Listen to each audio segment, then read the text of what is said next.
All right. Hello, everybody. Welcome back to the channel. We are here for Jerome Powell's final Fed chair meeting. Yeah. As a member of the FOMC committee, as the chair, he might still stay on as a Fed governor, but this is his last meeting as the chair. We got big tech earnings after this meeting. The meeting's going to be starting in about 14 minutes. We already got the decision. The decision was not to be surprising to anybody, but a unchanged rate.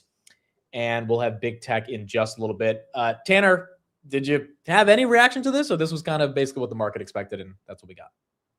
Yeah, I don't think there was anything too surprising. No rate cut change was what the future said 100% was going to be the chance. And then Stephen Moran dissented, predicting a rate cut or wanting a rate cut. Is that surprising to anyone?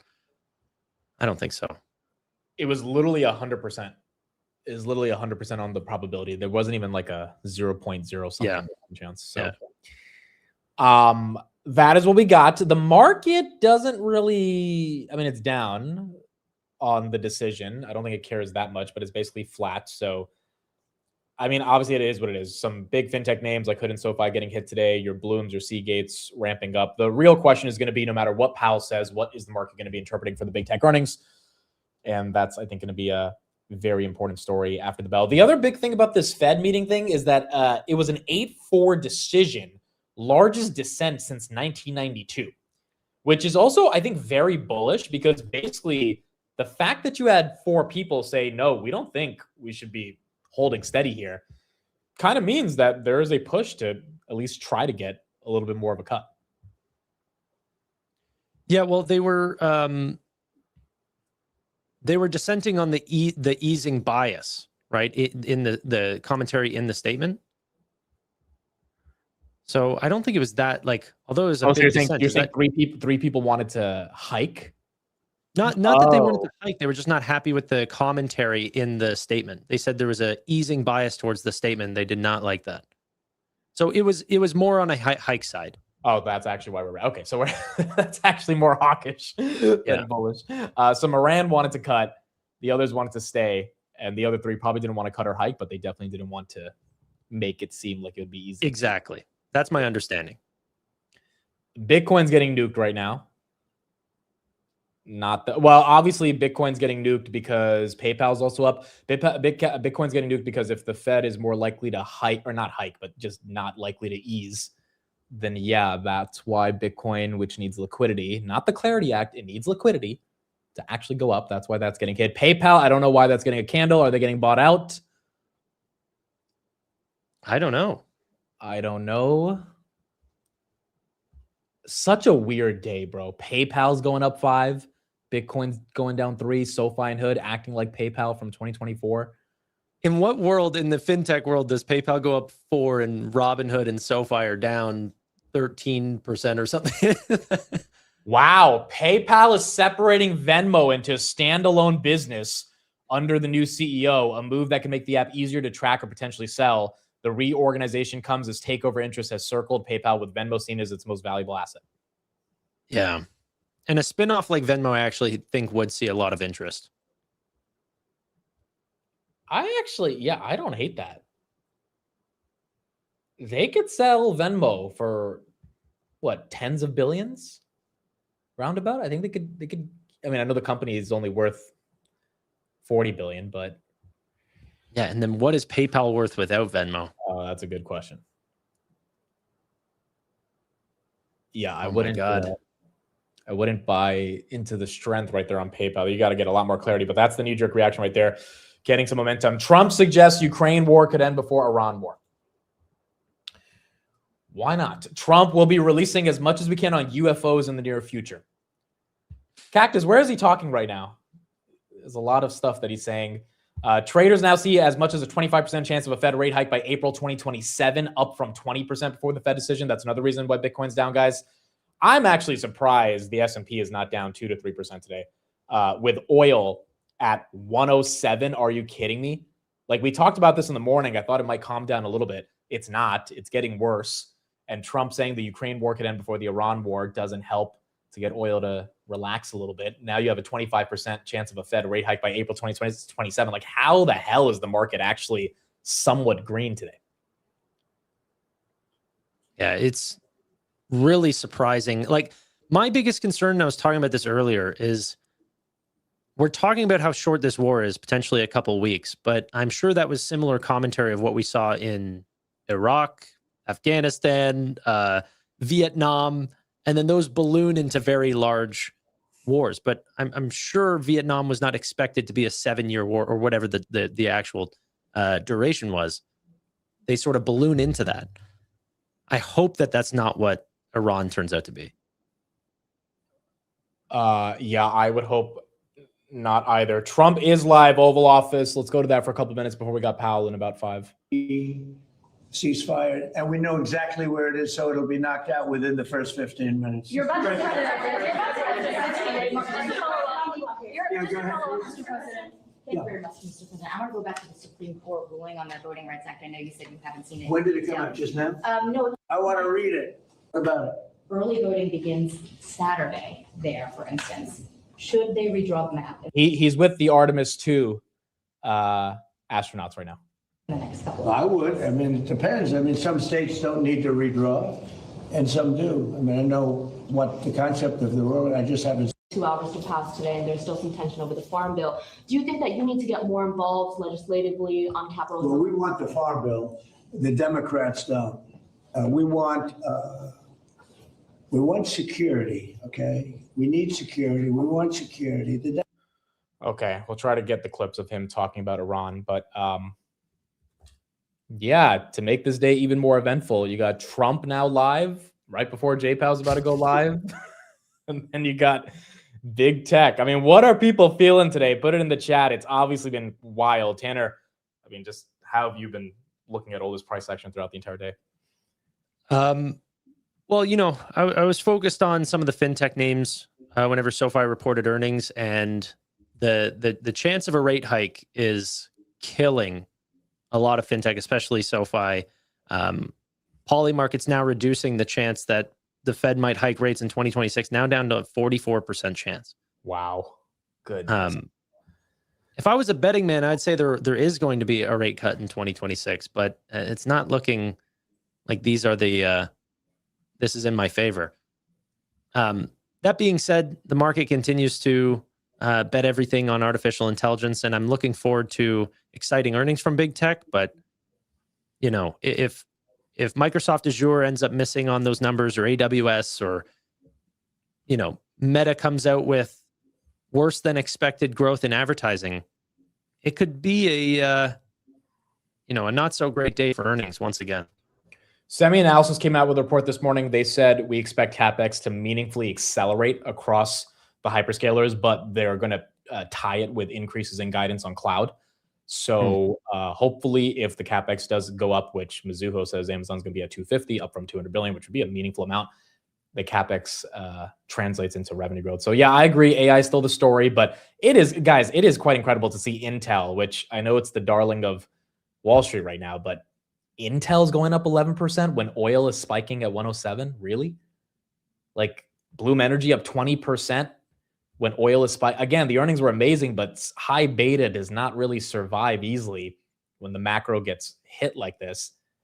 And maybe it's a bullish sign that the market is able to ignore on a lot of these individual AI names, the price of oil going up. But how long could that actually last?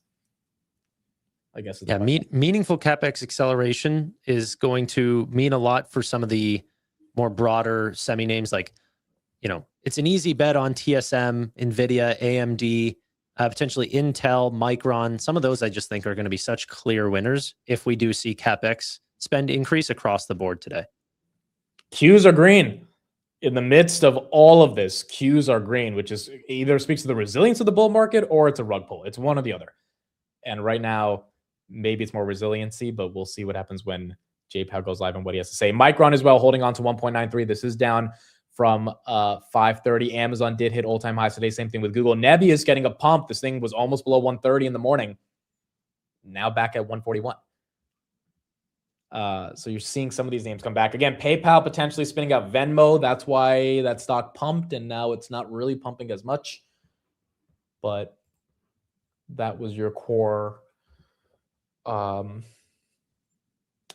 Your core piece of logic right there. Why are you laughing? Jose texted me. He's just saw that I was live after I told him that I was not going live, but then supposedly he corrected you on the Meta earnings time. Yeah, he did. I was like, oh, Tanner's doing Google. He's like, but Google is before. I was like, what do you mean?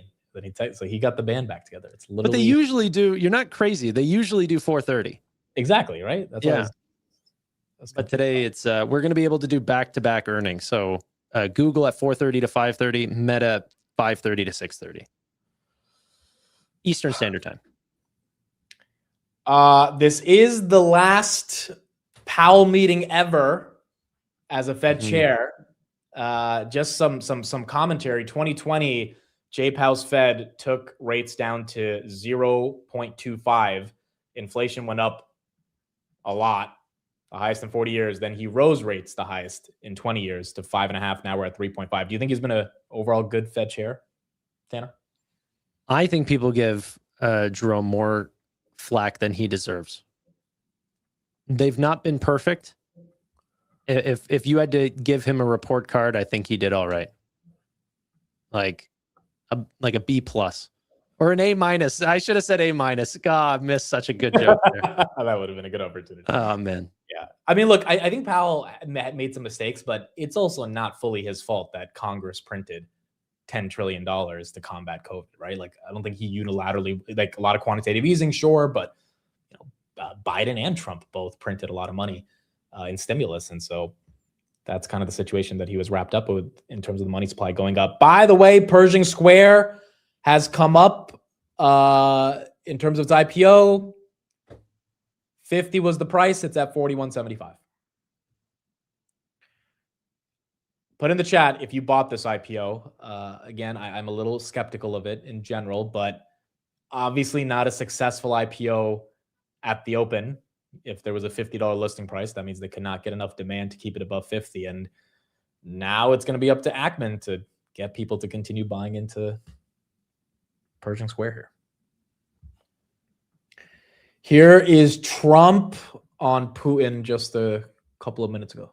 You spoke to Vladimir Putin not too long ago. Did you talk to him about today? Did you talk to him about the progress in the space area? And what else did you? I didn't talk about space. No, I talked about Ukraine, and I talked a little bit about Iran. I talked about a few different subjects, mostly about Ukraine, and we had a very good conversation. I think we're going to come up with a solution relatively quickly. I hope. What does he want I to do? think you'd like to see a solution. I can tell you, and that's good. What involvement does he? All right, that's what you got from Trump. Jay Powell is going to be live any second. Someone says, do you think Powell's going to use this meeting to stick it to DJT? I don't think he's going to try to be political. I mean, this is the last meeting, so I mean, what does he have to lose, right? No matter what he says up or down, in terms of like being negative or positive towards Trump. But Yeah, he usually is pretty neutral. Apolitical. Yeah, I don't know. I think they're going to try to ask him, hey, are you leaving or staying as a Fed governor? He's not going to answer that question either. So yeah, I don't think there's much we're going to get from him there. Trump on UAE pulling out of OPEC. I think it's great. Okay. Yeah. Put in the chat. Do you think he's going to have a purple tie? Yes. This is the last one. I think he will. I imagine Kalshi's getting loaded up with bets. Can you imagine he wears a blue tie like the last one? No, the problem is blue is Democrat, red is Republican. So that's like, Yeah, it would be like an anti-Trump comment. oh, that It'll is be funny. purple. Trump says it's a good time to lower rates. That is interesting. So 4 Fed members dissented. 1 of them wanted to cut. 3 of them basically are upset with the statement the Fed put out that was more towards the bias of easing. The Fed also said inflation is back, by the way. Development in the Middle East creates more of a high level of uncertainty. And I imagine Powell will cite the war continuing as not the best thing for inflation either. Someone said he should wear no tie, and I agree. He should go a little bit like retirement Powell and just pop the collar. Yeah, literally pop the collar and just. No, I'm really excited to hear what the commentary is. I just hope that they still talk about the current state and not just talk about what he's going to do after, if he's going to stay around. I care about that much less than what I care about the current state of the Federal Reserve and how they think about the dual mandate. Yeah, and once again, for everybody, usually what he says really matters on a day like this. 2 reasons it doesn't today. He's out after this, so the market's going to look past what he says because Kevin Warsh is going to have a different perspective, most likely. Number 2, you've got the biggest companies in the world reporting after he speaks, and we'll see what he says after that. Here we go. For press conference as Fed chair. Good afternoon. My colleagues and I remain squarely focused on achieving our dual mandate goals of maximum employment and stable prices for the benefit of the American people. The U.S. economy has been expanding at a solid pace. While job gains have remained low, the unemployment rate has been little changed in recent months. Inflation has moved up and is elevated, in part reflecting the recent increase in global energy prices. Today, the FOMC decided to leave our policy rate unchanged. We see the current stance of monetary policy as appropriate to promote progress toward our maximum employment and 2% inflation goals. Developments in the Middle East are contributing to a high level of uncertainty about the economic outlook, and we will remain attentive to risks to both sides of our dual mandate. I'll have more to say about monetary policy after briefly reviewing economic developments. Recent indicators suggest that economic activity has been expanding at a solid pace. Consumer spending has been resilient, and business fixed investment has continued to expand at a brisk pace. In contrast, activity in the housing sector has remained weak.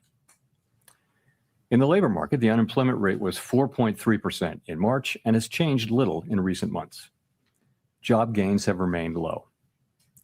A good part of the slowing in the pace of the job growth over the past year reflects a decline in the growth of the labor force due to lower immigration and labor force participation, though labor demand has clearly softened as well. Other indicators, including job openings, layoffs, hiring, and nominal wage growth, generally show little change in recent months.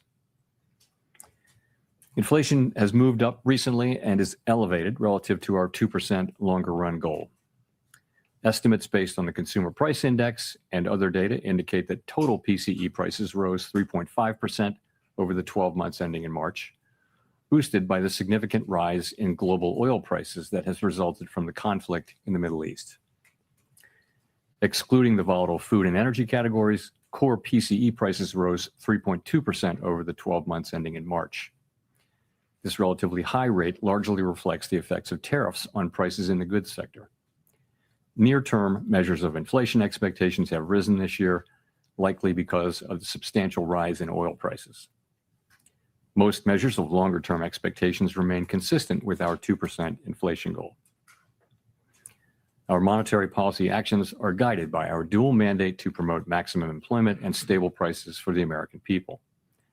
At today's meeting, the committee decided to maintain the target range for the federal funds rate at 3.5% to 3.75%. The economic outlook remains highly uncertain, and the conflict in the Middle East has added to this uncertainty. In the near term, higher energy prices will push up overall inflation. Beyond that, the scope and duration of potential effects on the economy remain unclear, as does the future course of the conflict itself. We will continue to monitor the risks to both sides of our dual mandate.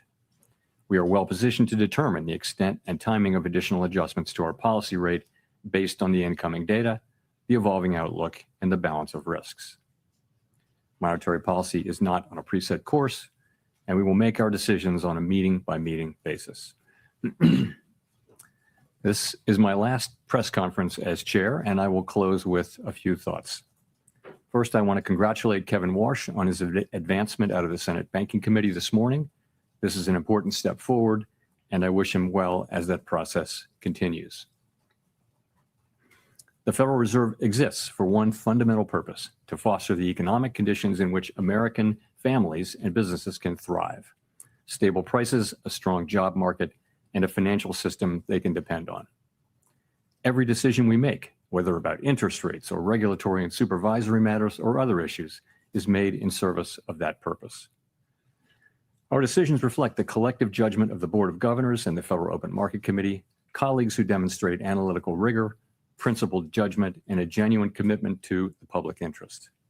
Our collaborative and deliberative process has long reflected a shared commitment to finding common ground in service to our mission.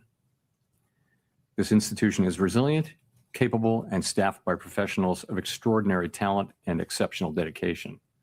It has been a privilege to serve alongside so many great public servants at the Board of Governors and around the Federal Reserve System. The Fed's work is only as effective as the public's understanding of it, and you, the press, are essential to keeping the public informed about what we do and why. The people we serve benefit from your careful reporting. I welcomed the announcement last Friday by the U.S. Attorney for the District of Columbia that she had closed the criminal investigation. She also noted, however, that she would not hesitate to restart the investigation. Over the weekend, the Department of Justice provided assurances that they will not reopen the investigation unless there's a criminal referral from the Fed's Inspector General. And, absent such a referral, if they do appeal the recent court decision, they would not seek, as part of that appeal, to restart the investigation or send new subpoenas. I've said that I will not leave the board until this investigation is well and truly over with transparency and finality, and I stand by that. I'm encouraged by recent developments, and I'm watching the remaining steps in this process carefully. My decisions on these matters will continue to be guided entirely by what I believe is in the best interest of the institution and the people we serve. After my term as chair ends on May 15, I will continue to serve as a governor for a period of time to be determined. I plan to keep a low profile as a governor. There's only ever one chair of the Federal Reserve Board. When Kevin Warsh is confirmed and sworn in, he will be that chair. Once sworn in as board chair, his new colleagues will elect him to chair the Fomc as well. As I regularly point out from this podium, our success in delivering our goals matters for all Americans. I'm confident that the Fed will continue to do its work with objectivity, integrity, and a deep commitment to serve the American people. Thank you, and I look forward to your questions.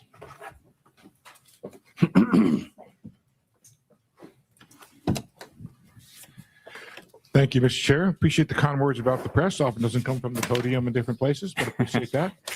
Can you talk about what is gone into your decision to remain on the board? What kind of criteria are you weighing, and how long might you stay? Thank you.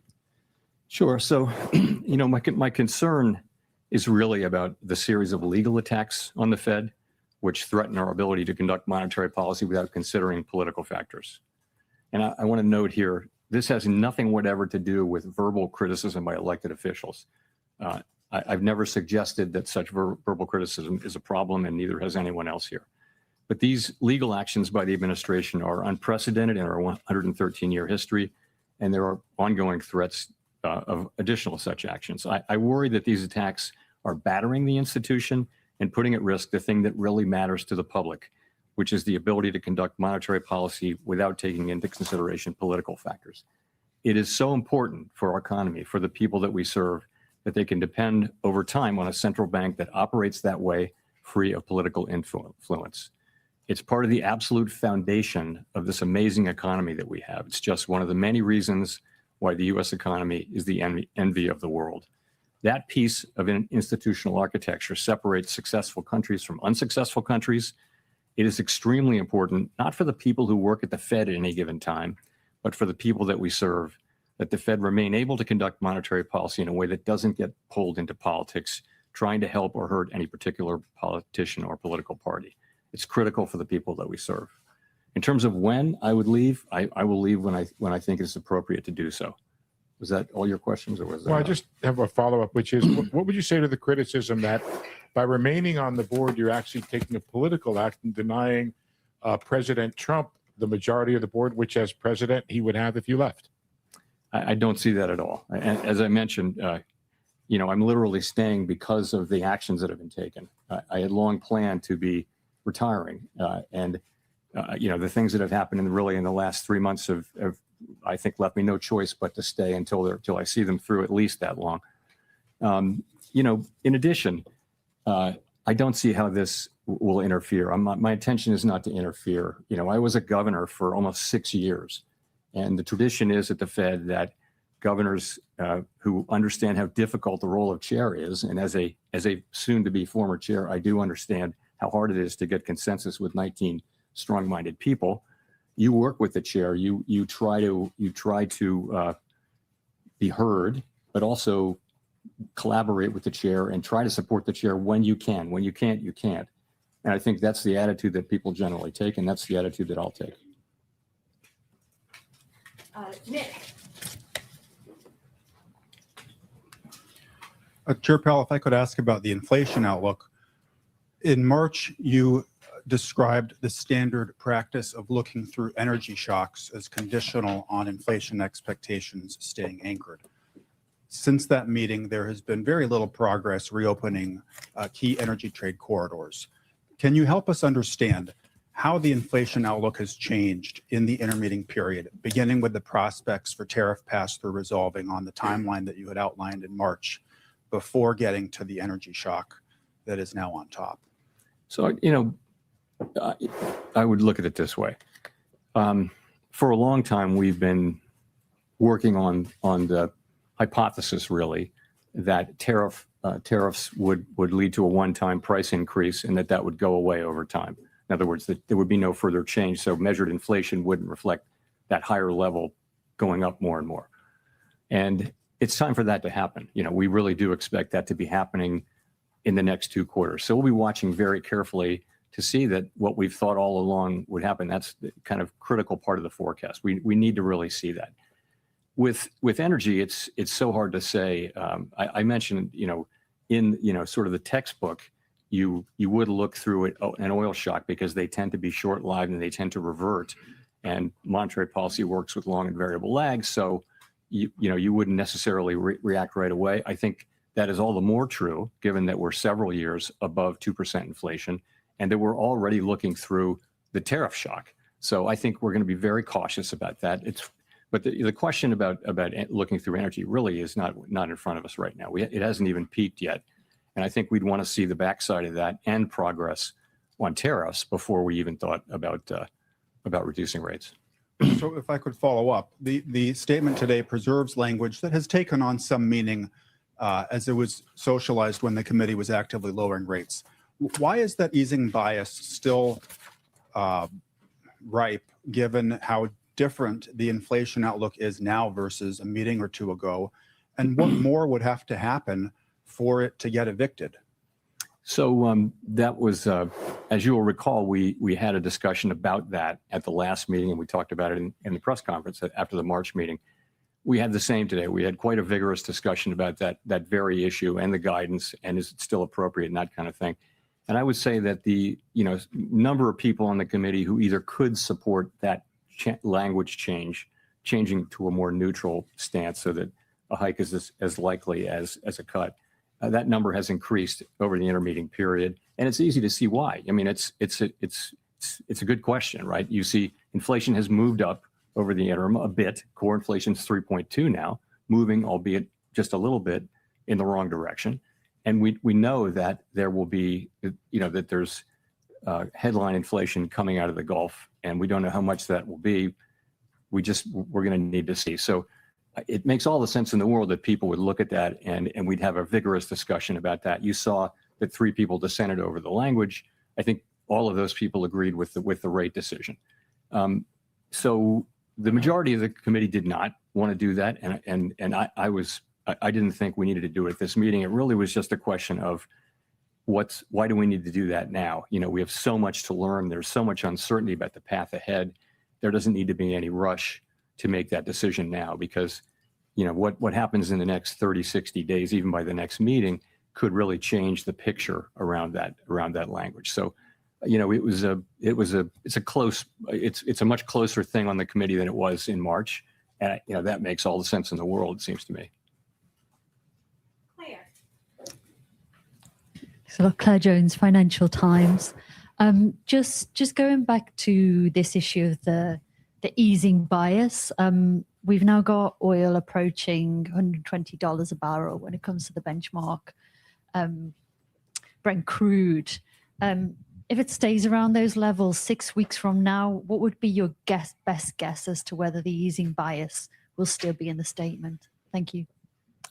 I wouldn't want to guess. Well, first of all, we're going to have new leadership in all likelihood by then, and new leadership is going to have a very important role to play in that. So I won't be standing here at this podium to answer your question. So I don't know. As I mentioned, that's all I can really say is that we had a great discussion about that today. It's gotten to be a better question in the interim period.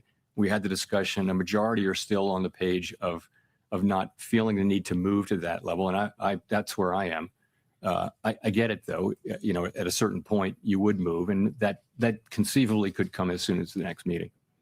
Thank you. Just to follow on, the new leadership also seemed rather lukewarm on press conferences and on the dot plots. What would your advice to him be on these communication tools? So I'm not going to give him any advice through you today here, but I think communications generally is. I think every incoming chair takes a look at communications, and it's a very healthy thing.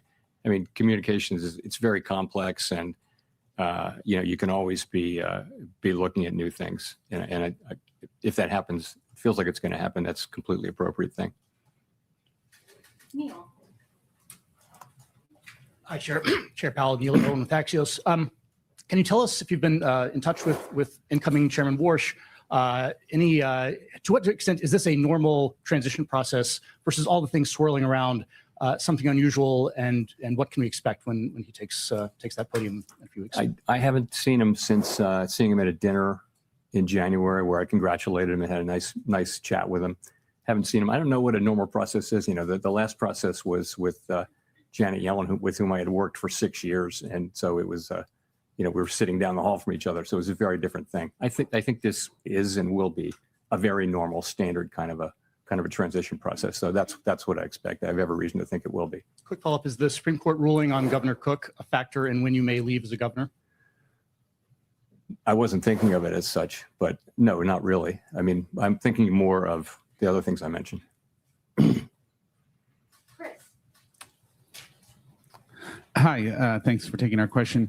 I wanted to ask a question about your tenure, and Chris Rugaber at Associated Press.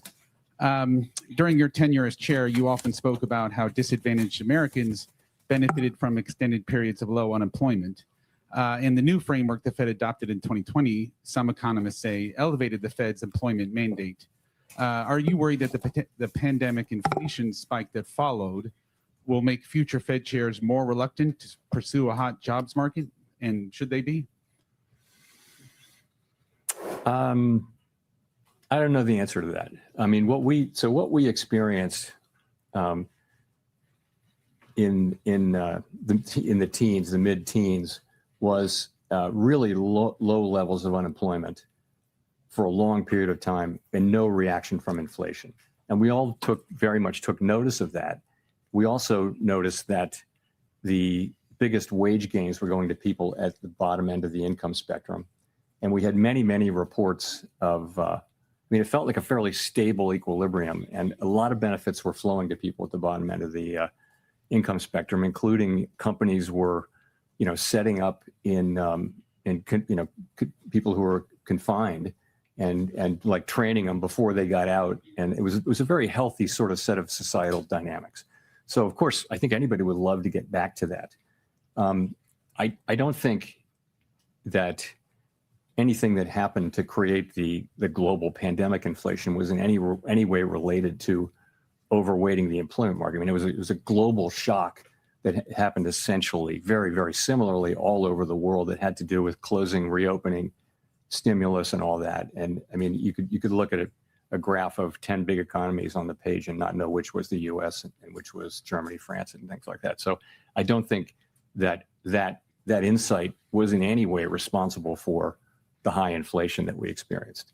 So, I mean, I think it's always been a balance. You've got to be strong on both of our dual mandates, and we for example, now we don't feel that the labor market is at all a source of inflation, so we don't need to be worrying about that. It's been a long time since we have had to worry about that. Well, actually, during the pandemic recovery, the labor market was super overheated and tight, and that's when we had to worry about it, but not now. And just on the other issue, do you need more assurance from the Justice Department before stepping down? Is that what you're waiting for, or What else? I'm is gonna waiting, affect your for decision-making? the investigation to be well and truly over with finality and transparency. And I'm waiting for that. And I will leave when I think it's appropriate to do so. Michael McKee? Michael McKee from Bloomberg Television and Radio. I'd like to ask you if you could explain a little more or characterize a little more the discussion about the two-sided view and interest rates, because there were some members of the Open Market Committee who've been suggesting that we may need to raise interest rates even absent the war because inflation was not coming down fast enough. Is there any sense that interest rates might have to go up, or was this just a setup to sort of warn people that you're worried about the war impacts? So nobody, the three dissenters and others who could have supported that, and others who were, who were voters and non-voters who preferred it, they all supported the rate decision, right? So people are not saying we need to hike now. It's more a question of, don't we kind of feel that we should be neutral? And what are markets doing? People argue that this is consistent with markets are doing. And again, it's a very fair question, but these changes, there is, it's a form of forward guidance, and you want to make them in a way that will be sustained and continue to make sense, and not something you need to take back, fairly quickly. So I think we just, a group of us, including me, didn't feel like we needed to be in a hurry on that markets are not confused about our reaction function. We don't have a problem to solve on that. But the other side of the argument is a good argument too, as I mentioned. It's a perfectly good argument to be having, good discussion to be having. So, and it came out the way it came out. Well, you've got three dissents in favor of two-sided warning. You've got yourself staying on the board. You've got the criticism that does come from elected officials, and you've got a lot of critics who have faulted the Fed for being too slow 2021 with inflation. Are you worried about Fed credibility under all of this? Is that one reason that you want to stay on? Not driving my thinking now. I mean, monetary policy is going to get made by, 19 people. There's a lot of stability there. I mean, if you think about it, every new Fed chair has the same situation, which is you've got 18 colleagues on the Fomc, 11 of them vote during any year, and your job is to create consensus. It's to talk to them, understand them, be inside their thinking, and be able to pull them together and get consensus and move. And that's what every Fed chair has to do. And I think Kevin Warsh is actually quite well. He has the capabilities, skills to be very good at that, I would think. So I think I'm not so worried about that process. I think that'll work itself out. Thank you, Chair Powell. Howard Schneider with Reuters. You mentioned that staying on as a governor, you intend to keep a low profile. I'm just wondering if you could give us a little more detail on what that looks like and how you can touche. Walk down the steps. What that looks like, and particularly around the policy discussion, how you're able to have your intervention and not be a shadow chair and not have a kind of an outsized influence over the process. Yeah, that's just something I would never do. The shadow chair thing. No, I don't know what the exact specifics of it will be, but I'm going back to being a governor. I respect the role of chair. I was a chair. I was a governor for 6 years, and I know what that's like. I know it, and I had a pretty front row seat particularly with Chair Yellen, to whom I was close when I worked with Chairman Bernanke for 2 years, but I was brand new at that time, so I got a sense of what it was, and I had real sympathy for how hard it is to get that group to consensus. And I always felt like I don't want to add to that unnecessarily, and that means try to support the chairs where the direction the chair wants to go in, if you can. If you can't, you can't. And I think that's the way it's always worked there, because the chair only has one vote, plus the ability to develop consensus. And if people won't be, they won't, if they're not flexible at all, then how do you ever do that? And so that's why the authority the chair has really is to develop relationships with people and work with them, and then put something forward that has consensus. And I propose to be a very constructive participant in that process, really out of respect for the office of the chair. And in your view as a soon-to-be governor, how do you see the risks of oil prices bleeding into core inflation in coming weeks? Because it seems like the commentary that was coming from particularly some of the Reserve Bank presidents, they were elevated concerns about the bleed into core. And, here we are with 3 dissents now. What do you see as the prospect of a core inflation?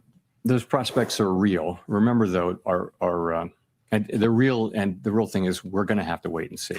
We're going to need to see. And the good news is we think our policy stance is in a very good place for us to wait and see. We're right kind of at the high end of neutral or perhaps mildly restrictive.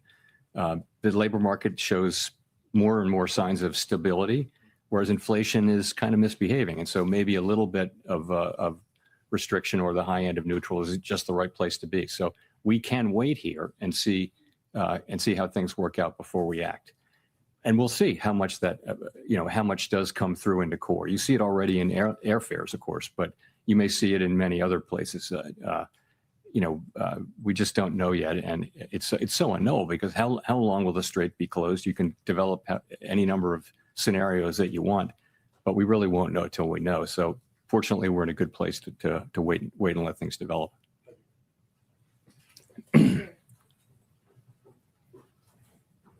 Thanks, Mr. Chairman. You started holding post-meeting press conferences for every meeting as opposed to the ones with just with SEPs. Can you talk about why you see that as a net positive?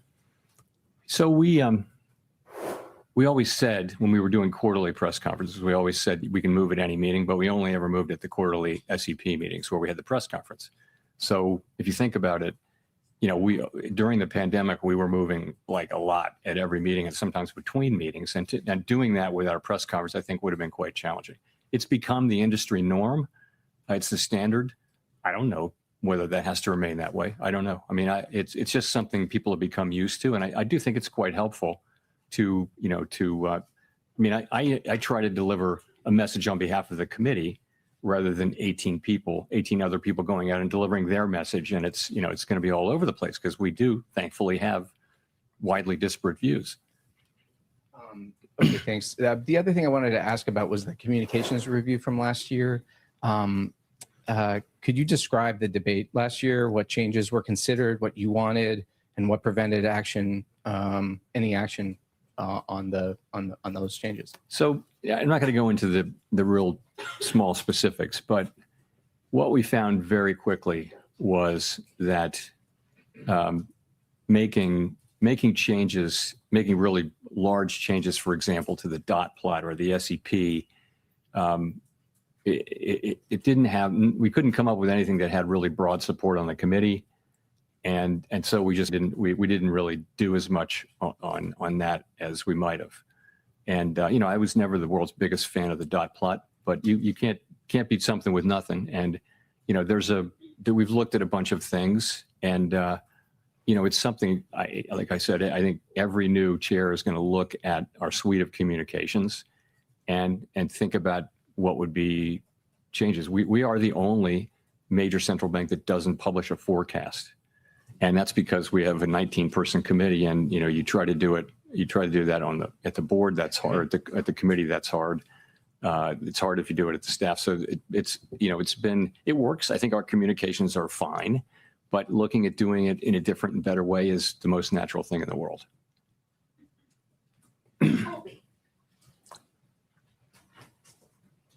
Thank you. Colby Smith with the New York Times. If I could follow up on Mike's question about hikes, are we right to assume that the hawkish outcome for the Fed is still one in which the committee just extends the pause in rate cuts? And to what extent is there a growing sense within the committee that monetary policy really isn't just restrictive at all right now? The economy is holding up relatively well despite this major energy shock. The unemployment rate has ticked lower. Inflation was moving sideways even before the war and is now moving higher. So where is the committee at on that debate? Where we're at is we think our policy rate is in a good place. If we need to hike, we will certainly signal that, and we will certainly do it. And if we need to cut, then, or if it's appropriate to cut, then we'll signal the opposite. I think because we feel like we're in a good place to move in either direction. Nobody's calling for a hike right now. So it really is going to depend on how things evolve. And, you know, that's really where it is. And as I mentioned, much closer question this cycle on changing the guidance, but ultimately we didn't. And as it relates to the war, at what point do you think the risk to growth will be larger than the risk to inflation as this conflict drags on? You know, you just have to find that out empirically. You know, given our the fact that we're, you know, a big exporter of energy and that our economy is far less energy intensive, oil intensive than it was during the 70s, you know, the effects on the United States are really substantially less than those of Western Europe or Asia, who are feeling much greater effects from these things. The effects we're feeling in the current situation currently, and in sort of what's priced in, which is you know, a relatively quick outcome. If this goes on for much longer and prices go much higher, then we'll feel that much more. And of course, I'm talking about aggregate inflation numbers. We're very well aware that people are experiencing higher gas prices all over the country now, and that hurts. Those hikes may continue to happen. And other things are going to start to reflect airline fares I mentioned, and other products and services that are dependent upon petroleum and derivatives of petroleum. People are going to start to feel that. Edward. Thank you, Chair Powell. Edward Lawrence with Fox Business. So I guess I'll just ask you directly on this. The markets don't see a rate cut at all this year, is what they're predicting.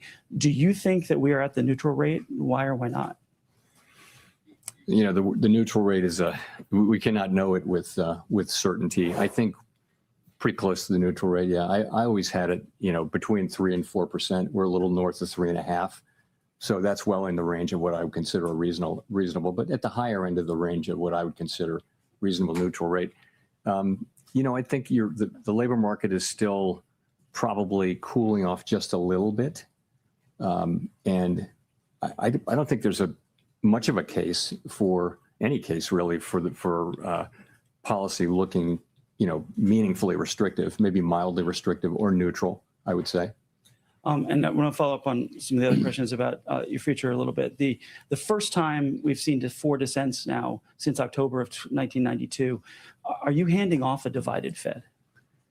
You know, the thing to remember is we have always had vigorous debates, and they're excellent debates. I have to say they've been really good, and we're in an unusually difficult situation.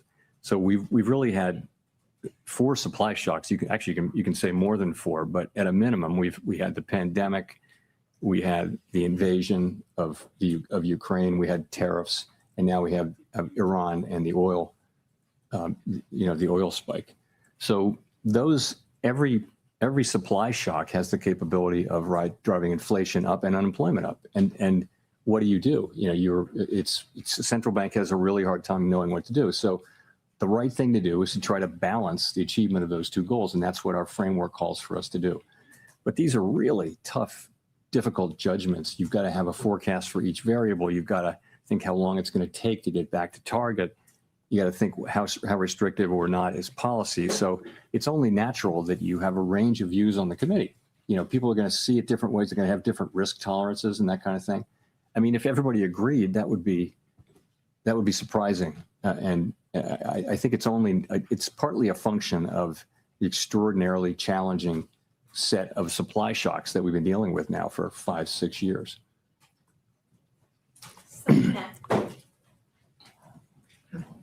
Thank you so much, Chair Powell. Selena Wang with ABC News. Are you confident that Kevin Warsh will stand up to political pressure from President Trump? So he testified very strongly to that effect in his hearing, and I'll take him at his word. And when it comes to gas, right now it's over $4 a gallon. Inflation just hit a 2-year high. Should Americans expect to be paying higher gas prices for the rest of this year? And in your view, does that take a rate cut off of the table? And secondly, by staying on as Fed governor, what message do you think you're sending to the president? I don't know what gas prices are going to do for the rest of the year.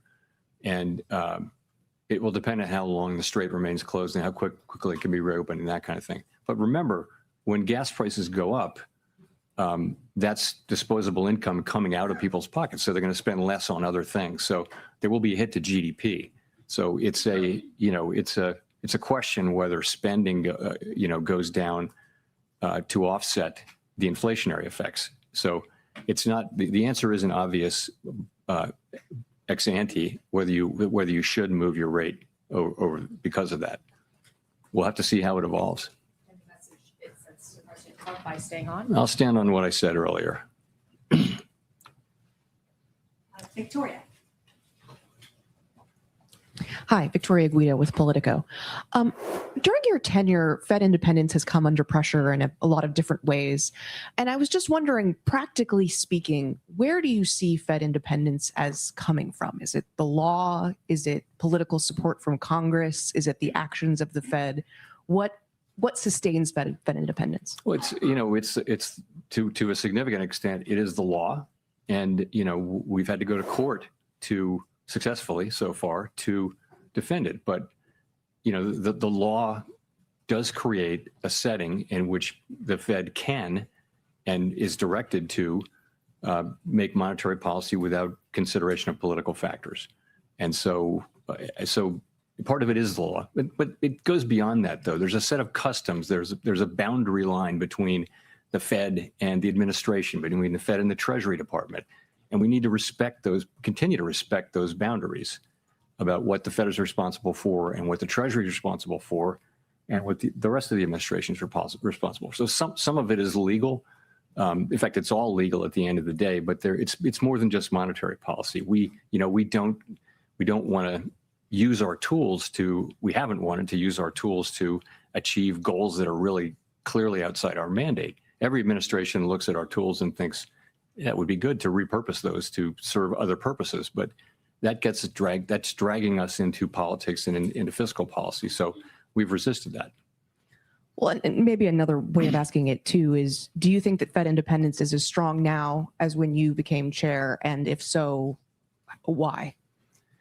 Look, I think it's at risk. I mean, I think these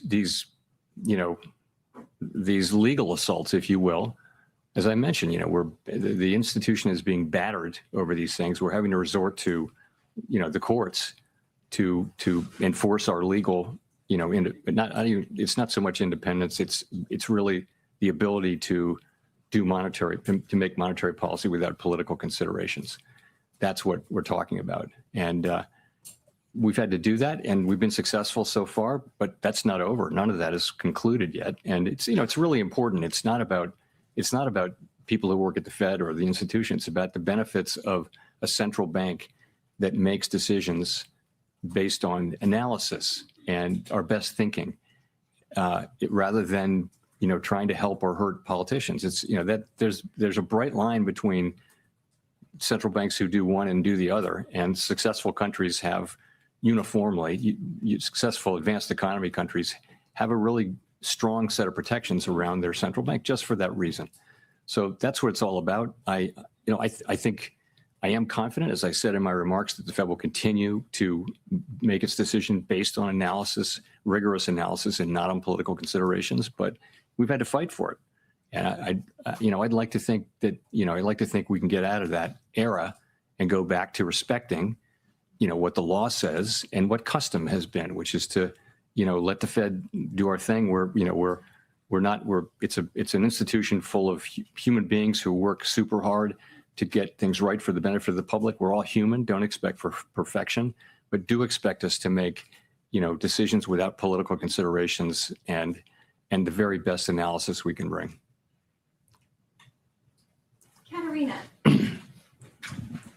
Katerina Saraiva, Bloomberg News.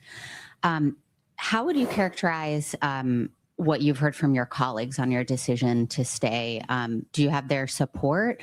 And then have you heard concern from your colleagues about continued legal attacks from the executive branch? Is this something that others have, talked to you about?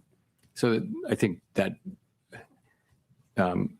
I don't want to report on what my colleagues think. They can speak for themselves. But there are there are widespread concerns that these things may continue. That's all I'll say. And, and that would be a problem. And so. And then I just also wanted to ask about Governor Waller's speech on the reserve banks. Do you have any thoughts on centralizing some of those functions in the way he described? And then are you concerned that something like that could potentially be a slippery slope to consolidate reserve bank functions even more in such a way where the central bank ultimately loses some of that important regional information? So we try to be good stewards of the public's money and efficient. And Chris Waller is particularly passionate about that. Of course, so are the presidents. And, it's a question of how do you accomplish it? We of course, and Chris said this in his speech, we want 12 strong independent central banks with their own staffs and their own monetary policy views and all that. But there are things that are done in all 12, which could well be done at one much more efficiently and with cost savings. And so there's a back and forth going on that, but everybody's on the same page. The other thing he touched on was the idea of removing reserve bank presidents from office over different views on monetary policy. And I would just agree with him so strongly that would be the beginning of the end of the Fed's ability to make monetary policy independently. If every administration could come in and do that, you're just another cabinet agency at that point. So that's not something that I would support. Chris said the same thing. Christine. Thanks, Chair Powell. Christine Romans, NBC News. I want to ask about legacy. When the history books are written, how do you think your stewardship at the Fed will be remembered for the past 8 years? I'm going to just say that that's for someone else to say. I'll give you a mulligan on that.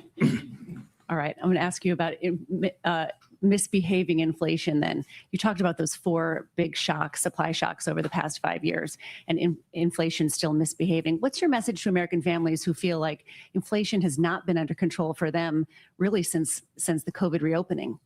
We're committed to bring inflation back down to 2% and sustainably. That's our goal, and we'll stick at it until that happens. We keep getting these events keep happening, which keep driving up costs. And, the best thing we can do is to use our tools to guide inflation back down to 2%. I think trying to get there really quickly could be very costly in terms of job loss and things like that. But we try to get there over time in a way that does the least damage possible. And, our commitment to that is never ending and unshakable. How would you describe the economy outside of the misbehaving inflation? I mean, it's still awfully resilient given all of the blows. I don't know that you can be awfully resilient. So it's actually quite resilient, I would say, because it's a positive thing. If I can have that amendment, yeah, the growth is really solid across our economy. Some of that is that consumer spending is hanging in pretty well. The most recent data are good. And some of it is just the apparently insatiable demand for data centers all over the United States. So a lot of business investment going into building data centers, and every reason to think that continues.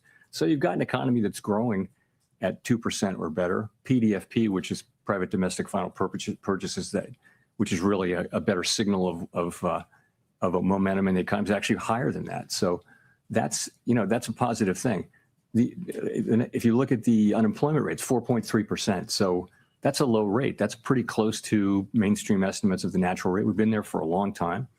So it doesn't feel like a good labor market to some who don't have jobs, because quits are really low, hires are really low, and there's effectively no new net job creation. So that's in a sense, the labor market is in balance.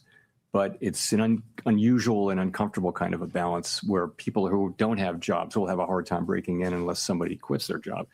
So that's pretty good. Inflation is the thing we need to work on, and it's partly tariffs, which we think that inflation should subside over the course of this year, because it's kind of a one-time increase. It shouldn't be repeated, and that should start happening pretty soon.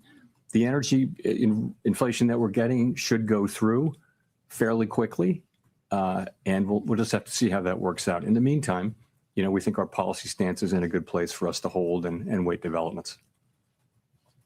Jennifer. Thank you, Chair Powell. Jennifer Schonberger with Yahoo Finance. At the risk of beating the dead horse here, clearly 3 members objected to keeping that easing bias in the statement.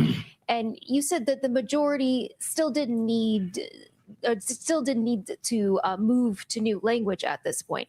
So does the majority of the committee still have a bias towards cuts at this point, or has the bias on the committee shifted away from cuts towards holding or hikes if that was needed? So I think that, the center is moving toward a more neutral place. And that's sort of what markets are saying too. I just think, there's a lot of signaling going on when you change guidance like that. And so we just, I guess a majority of us didn't feel like we needed to send a signal on that right now. But maybe it'll come to that. And the reason is because, we're kind of waiting to see what happens with events in the Middle East and what are the implications of those events for the U.S. economy. So there's a group who feels like we don't need to be in a hurry to do that. We get it. And of course we will move to a hiking bias if we want to hike, and we'll move to a neutral bias before that. But there was a difference over whether to do it at this meeting, at a meeting at which all but one of us agreed that the rate decision was correct, which was not to move. And you just said moments ago that you believe Fed independence is at risk. Is it safe to say that you want to stay on as a governor to serve as a check and balance on that? I want to stay until I will stay until I feel it's appropriate for me to leave. And yes, that is really what is driving this. I'm not looking to be, a high profile dissident or anything like that. I'm more looking at the other aspects of this and wanting to see that things have calmed down and we're returning to a traditional model of working with the people that you have and bringing them to consensus and respecting that consensus. That's what I'm hoping to see. Matt Egan. Thanks, Chair Powell. Matt Egan, CNN. You've made many tough decisions in your time at the Fed.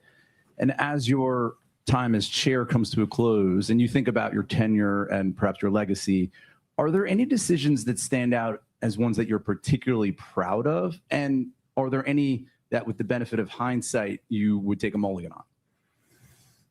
Yeah, it's hard. I wouldn't want to single out individual things at this point. I'll just say, all of us together have consistently tried to do what we think is best for the American people based on our tools and our objectives that Congress has given us. It's been very challenging because we've been in a situation of supply shocks really for 6 years. And that's just a very different situation than for a very long time. What the Fed and other central banks were doing all the time was demand management. And, and there was always the inflation mandate, but inflation was low for 25 years. So this is a very different world and a much more challenging one where you have to balance the two objectives. And by the way, central banks that have an inflation mandate have to do exactly the same thing because they're balancing economic activity. So that's been challenging. And we've tried to do our very best through these really challenging times. And I'm really proud of the work that I've done, that my colleagues and I have done during these years.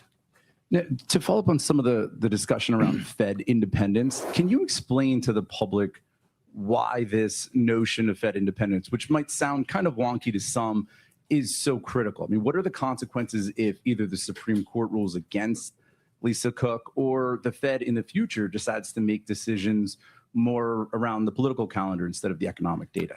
So every major advanced economy in the world has made the same decision the United States has made, and that is that they want to take the making of monetary policy, the setting of interest rates to support the economy, to achieve maximum employment and price stability.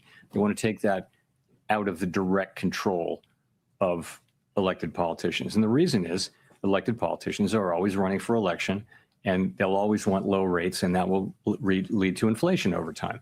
So after literally centuries of experience with that, the whole world moved to the different model, and it's worked great. I mean, this is the era in which inflation was under control for 40 years. Then we had the pandemic, inflation everywhere in the world, and now we have inflation that had gone pretty much all the way back to target, really close to all the way back to target, and now is being buffeted by the energy shock, and the U.S. buffeted by the tariff shock as well. So, but what I would say to the general public is that's the backstory, is that don't think about it, an institution being independent. Think about it this way, that you want people to make monetary policy and set interest rates to benefit the general public and to try to achieve economic goals, which are maximum employment and price stability, and focus only on that and ignore political considerations, completely ignore them. This isn't bipartisan, this is nonpartisan.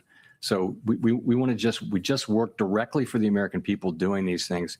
We don't think, oh, I want to do this because the president says it's a good idea, or because there's an election coming up and I want to speed up or slow down the economy. I mean, think about that. If that's what we were doing, we'd have no credibility. Markets would lose faith in us, and our ability to control inflation and have any respect would be gone. And let me say, whatever people say, the markets believe in that we will produce 2% inflation. If you look at longer run expectations, markets believe that there's no sense in which our credibility in the markets has weakened.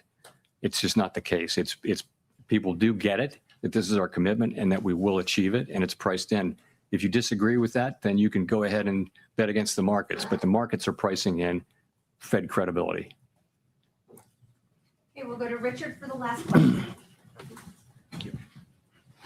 Thank you, Chair Powell. Richard Escobedo with CBS News. We talked a lot about gasoline prices and even you mentioned airline ticket prices, both of which are up dramatically because of the war in Iran. And so I wonder, are you seeing that weigh down consumer spending in other parts of the economy? And if so, how worried are you that that will be a drag on growth?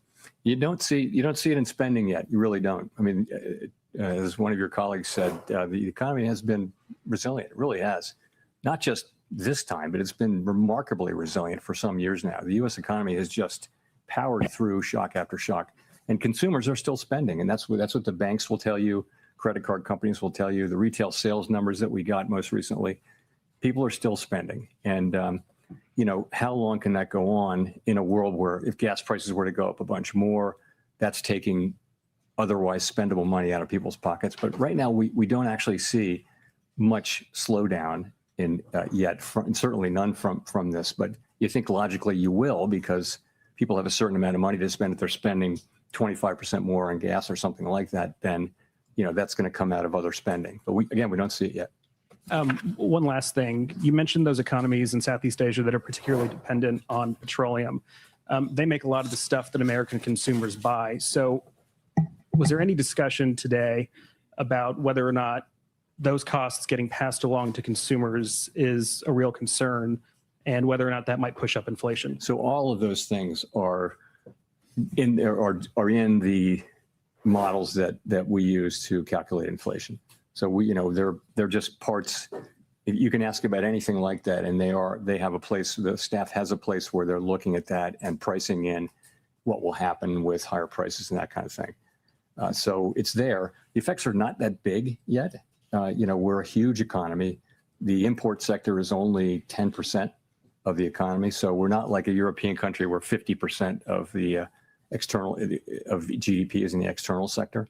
We're also, as I mentioned, we're an oil exporter. So we're not feeling the same kind of pain, and we're not likely to feel the same kind of pain that economies in Western Europe and certainly in Asia are feeling. Anyway, thank you very much, everyone. I won't see you next time. Well, following his final. That is it. Crazy. That is it for Mr. Jerome Powell. His 6-year term officially comes to an end, folks. What a legacy he will have. Dude, the first meeting from Kevin Warsh is going to be exciting as well. And I think Kevin that one's Warsh- going to be a lot of fun to watch. Yeah, and Kevin Warsh, we're going to have to pay attention to every single word he says, just like we pay attention to Powell for the past couple of years. given he'll be the new Fed chair. So, look, overall, and Tanner, I guess we'll start off with your thoughts on this, and then I'll go after. But I don't think there was anything that interesting that he said that we didn't already know, right? Yeah, I think so. I think some of his comments about being a silent chair, or sorry, a silent governor, is one that I don't know how to believe that. Like, do you think that he's just not going to do any speeches? He's not going to go on CNBC. He's not going to go around and talk about the current state, because I'm sure he's going to be the person that is most questioned to come and talk. So I think there's going to be a lot of commentary continuously from Jerome. And I don't know how that changes the dynamic. It's a really rare state where the chairman stays on as the governor. I can't think of the last time where that's happened. Well, I guess that's the biggest thing to talk about, because everything you said about inflation, oil, the war, Strait of Hormuz, markets, pricing in rate cuts, rate hikes, I mean, quite literally none of that seemed to be any different than what we've heard over the past couple of weeks. So the question then becomes, sorry, I was taking the other stream off. The question then becomes what he really got the headlines going for today, which is that he's going to be staying as Fed governor. The logic, the exact quote was, based on the DOJ investigation, which is now done, left him, quote, no choice but to see things through and stay on. I don't really understand what he means by that. Like, I saw some comments in the chat that said something along the lines that if he's not part of the board and he's separate, then they could go after him personally, or something. Like, it might be a legal thing. That's a good point. That's a good point. So he's going to stay at the Fed to protect himself. I don't know. No, I got no legal advice here. It's either that, or, I mean, it's a middle finger to Trump, right? It's like, hey, you shouldn't have investigated me in the first place. You are questioning my integrity of renovating this Fed building or whatever, saying that I'm like grifting from the American people. So now I'm not going to give you full control of the Fed governor board. I'm going to be one of those voices that probably gives Kevin Warsh a hard time. And I think it's very important to understand Kevin Warsh does not like Powell. You might like him as a human being, but I think he thinks Powell has done an absolutely terrible job over the past 6 years. And he probably doesn't want to have to convince this guy when he becomes the Fed chair. But, you know, if Powell wants to stick around, then he is going to stick around. Yeah. I'm sure they'll work together fine. It's going to be interesting. It's 1978. There was a brief overlap when Arthur Burns stayed on as governor for about 3 weeks. Maybe Powell only stays on for a couple of weeks. So he didn't stay the amount of time, right? Like, he's allowed 2 years, but he didn't stay. So maybe it's a couple of weeks. Maybe it's not even that serious. Yeah, he said until all the legal stuff is dropped. Which, honestly, I believe him. So, yeah, I agree. SPY 711. It was getting a little bit of a hit at 708 while Powell was talking. Nothing serious happening right here with the SPY. AMD trying to go back to 340, up almost 5%. The Q's up 0.5%. Nebius up 5%. Bloom up 25%. Robinhood back above 70. Still an ugly day, but it was below 70. SoFi, I think, almost got below 15. Now it's back to 1577. Another company, SEMO, Silicon Motion Technology, doubled their sales. That stock up 41% on the day. Micron still up 2%. I mean, even with oil pumping to 107, nothing Powell said really, I think, took the market off of its at least greenish trajectory. So now we got 30 minutes until big tech, I guess, decides the fate of this market. Yeah. Did you, I think you highlighted it in the chat, but the Meta news that just came out, I think is pretty big, especially for the data center companies. Yeah, I actually just read the article when Powell was talking. So this is really bullish. I mean, once again, dude, this is really freaking bullish memory. Meta basically saying the memory chip supply is so tight that they're going to have to extend the capacity of different servers they have that might not even be data center servers to be able to run their core business effectively. We did not anticipate the hardware demand growth that we are seeing in the industry. Looking forward to 2027, the binding constraint includes critical server commodities, particularly DRAM and HDDs.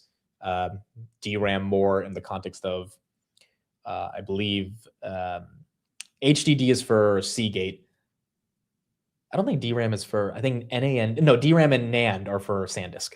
So obviously Micron, Western Digital, all those. DRAM's more Micron, NAND is more SanDisk, but Micron does SanDisk and NAND, or DRAM and NAND. We're memory experts now. There you go. We have to turn into whatever is the new flavor. You know, you got to read up on stuff. Well, Go ahead. Go ahead. I was just going to say this meta news. Someone said Micron's not really moving, but it's because they're essentially saying, "Hey, we're going to hold on to our current supply even longer." That's a good point. Necessarily highlighting that they're buying more. Obviously, the demand is super high, but what I really think this speaks to is the data center names, the Nebuses, the AWSs, the Googles. That the depreciation cycle, like Michael Burry was stating, this is the complete opposite of what Michael Burry said. He said, "Hey, these are 4-year chips. You're always going to need to get the new chip." And Meta saying, "Hey, we're actually going to keep these for now 7 years." And so I think that this is anti-Michael Burry's thesis and more beneficial to what Jensen and many of the data center companies have been saying, that they can sell these chips long after many different architectures have already been produced afterwards. Well, let's get someone on who knows a lot about data centers, semis, and neoclouds. Jose, what's up? Jose, don't roast me for my take, dude. What was your take? I thought it was good. I mean, I thought I do think the Micron, first, hello, everybody. Hey, Amit. Hey, Tanner. Hey, everybody watching. I think the meta take was good. Spot on. I think it showcases that servers are going to last a lot longer than expected. So maybe the depreciation rates of some of these servers were, like you mentioned, someone was mentioning that they would be less than 3, maybe 4 years. Now be probably 6, 7 years if Meta is going to be using these servers for a longer time. So it's whoever has compute available right now that's going to be winning. And with memory shortage, I mean, I don't know if you guys talked about it or if you guys saw SK Hynix, for example, last week reported earnings, and they saw a 60% quarter-over-quarter revenue growth. But the only reason they saw a 60% quarter-over-quarter revenue growth was because the prices of memory increased 60%. The actual shipment, the shipment itself did not move. Like, they still sent the same amount of memory. It was just the pricing itself grew 60%. So it's like we're paying more for memory right now, and we're not actually even getting more memory. So we have to make sure that we're able to use our older solutions for a longer time to be able to withstand at least this crazy memory market that we're in right now. So before we go deeper into it, Jose, I just want to get your high-level thoughts on this. You still are not a memory investor, but you're investing in a lot of parts of the stack. Why? Like, after headlines like this from Met, like, why not still take a chance? So I think last time I mentioned, last time I was here, I mentioned I wasn't a direct memory investor. So I didn't invest in companies like Micron, like SanDisk or stuff like that. Even though the cycle, and I mentioned, I believe the cycle is going to be long. We hear it from everybody. Even SK Hynix mentions that even this year, they only expect bits to grow maybe teens, if that. So the demand is more crazy than what the supply is coming out. What I decided to invest was more in kind of like I don't know what's the proper word, companies that benefit from there, or companies that still not benefit. So Silicon Motion was one. Simon, right? That was one that I've been investing in. Form Factor is another one. And Rambus was another one. So I kind of invested in adjacent plays throughout the memory play. I can't. I don't have the Rambus is my weakest one right now. Luckily, it's been before that drop that we purchased. But Simon's doing really good, and Form Factor is doing really good for me. Yeah, it's more the adjacent plays. I don't think I have the stomach for the volatility of the SanDisk, of the STX, of the Seagates, of the Microns. So, but yeah, those are doing extremely well. Oil's now at 108.25 right now. I don't think the market cares, right? I mean, like, there's a couple red candles. Where? Like, well, yeah. I mean, it's like Bloom is up 25%. Like, this is one of the most high beta names that's out there. I know they had a good earnings, but you would think they would care. They don't. It's quite incredible, right? Like, it's either artificial that the market doesn't care about it right now. The cues are green, but if Powell being slightly hawkish can't change the market, if oil being up 10% in 2 days can't change the market, I guess it's big tech's turn to decide if they change the market tonight. Bloom right there, 283. NVIDIA as well. Is that one red? NVIDIA is 209. Yeah, Bloom can run on hydrogen. That's why. That's why it doesn't matter. Nebius 141. Okay, Jose. So here's another question for you. The neoclouds. Do you agree with Tanner's argument that the neoclouds likely have more longevity if Meta is essentially increasing the depreciation schedule on these servers? Yeah, 100%. I mean, it means they're going to be able to, the exact reason Tanner mentioned, they're going to be able to increase the life of their servers, and it'll be more accepted, right? They've already stated that some of these servers can last a lot longer than 5 to 6 years. But in accounting values, they've still run them around maybe 5 years, and the market has kind of questioned that. I think with news like this, the market will no longer be questioning them if they can actually run this long time. I actually think they can run a lot longer than that. So anybody who has servers turned on, I'm very bullish, and not just the neocloud, but all cloud service providers. And I think for big earnings today, everybody is going to say the exact same thing. We are compute constrained. We are not going, and that's not changing next quarter or the quarter after that. Before we get into the preview of Meta, Microsoft, Google, and Amazon, I'm going to put a poll in the chat, which one people think will perform the best. Real quick, Jose, Intel is just, are we in the new world of server CPU shortages and we just have to accept it? Yeah, right now, I mean, luckily during earnings call, they mentioned a lot of things for the CPU shortage space. First, they mentioned that they believe this CPU shortage is going to last in 2026. Then they're even expecting growth in 2027. So it does seem like the CPU shortage, at least based on what they were saying, is going to push on at least to next year.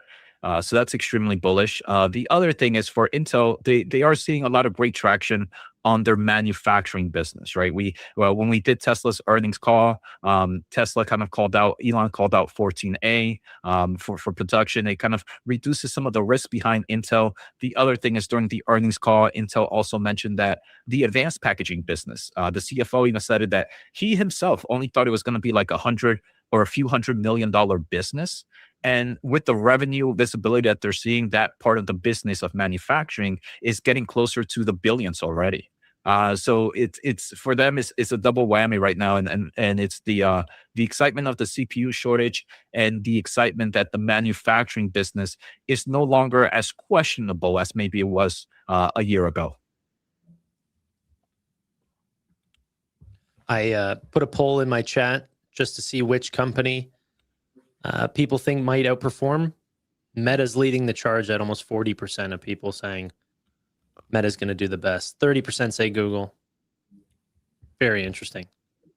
I'm at Meta 40. I'm at Google 30. Amazon 20. Microsoft 11. Okay, the expectations are pretty. Yeah, dude, we have the exact same chat. People are going from each chat to vote on it. Yeah. But it's interesting how negative people are on Microsoft going into this.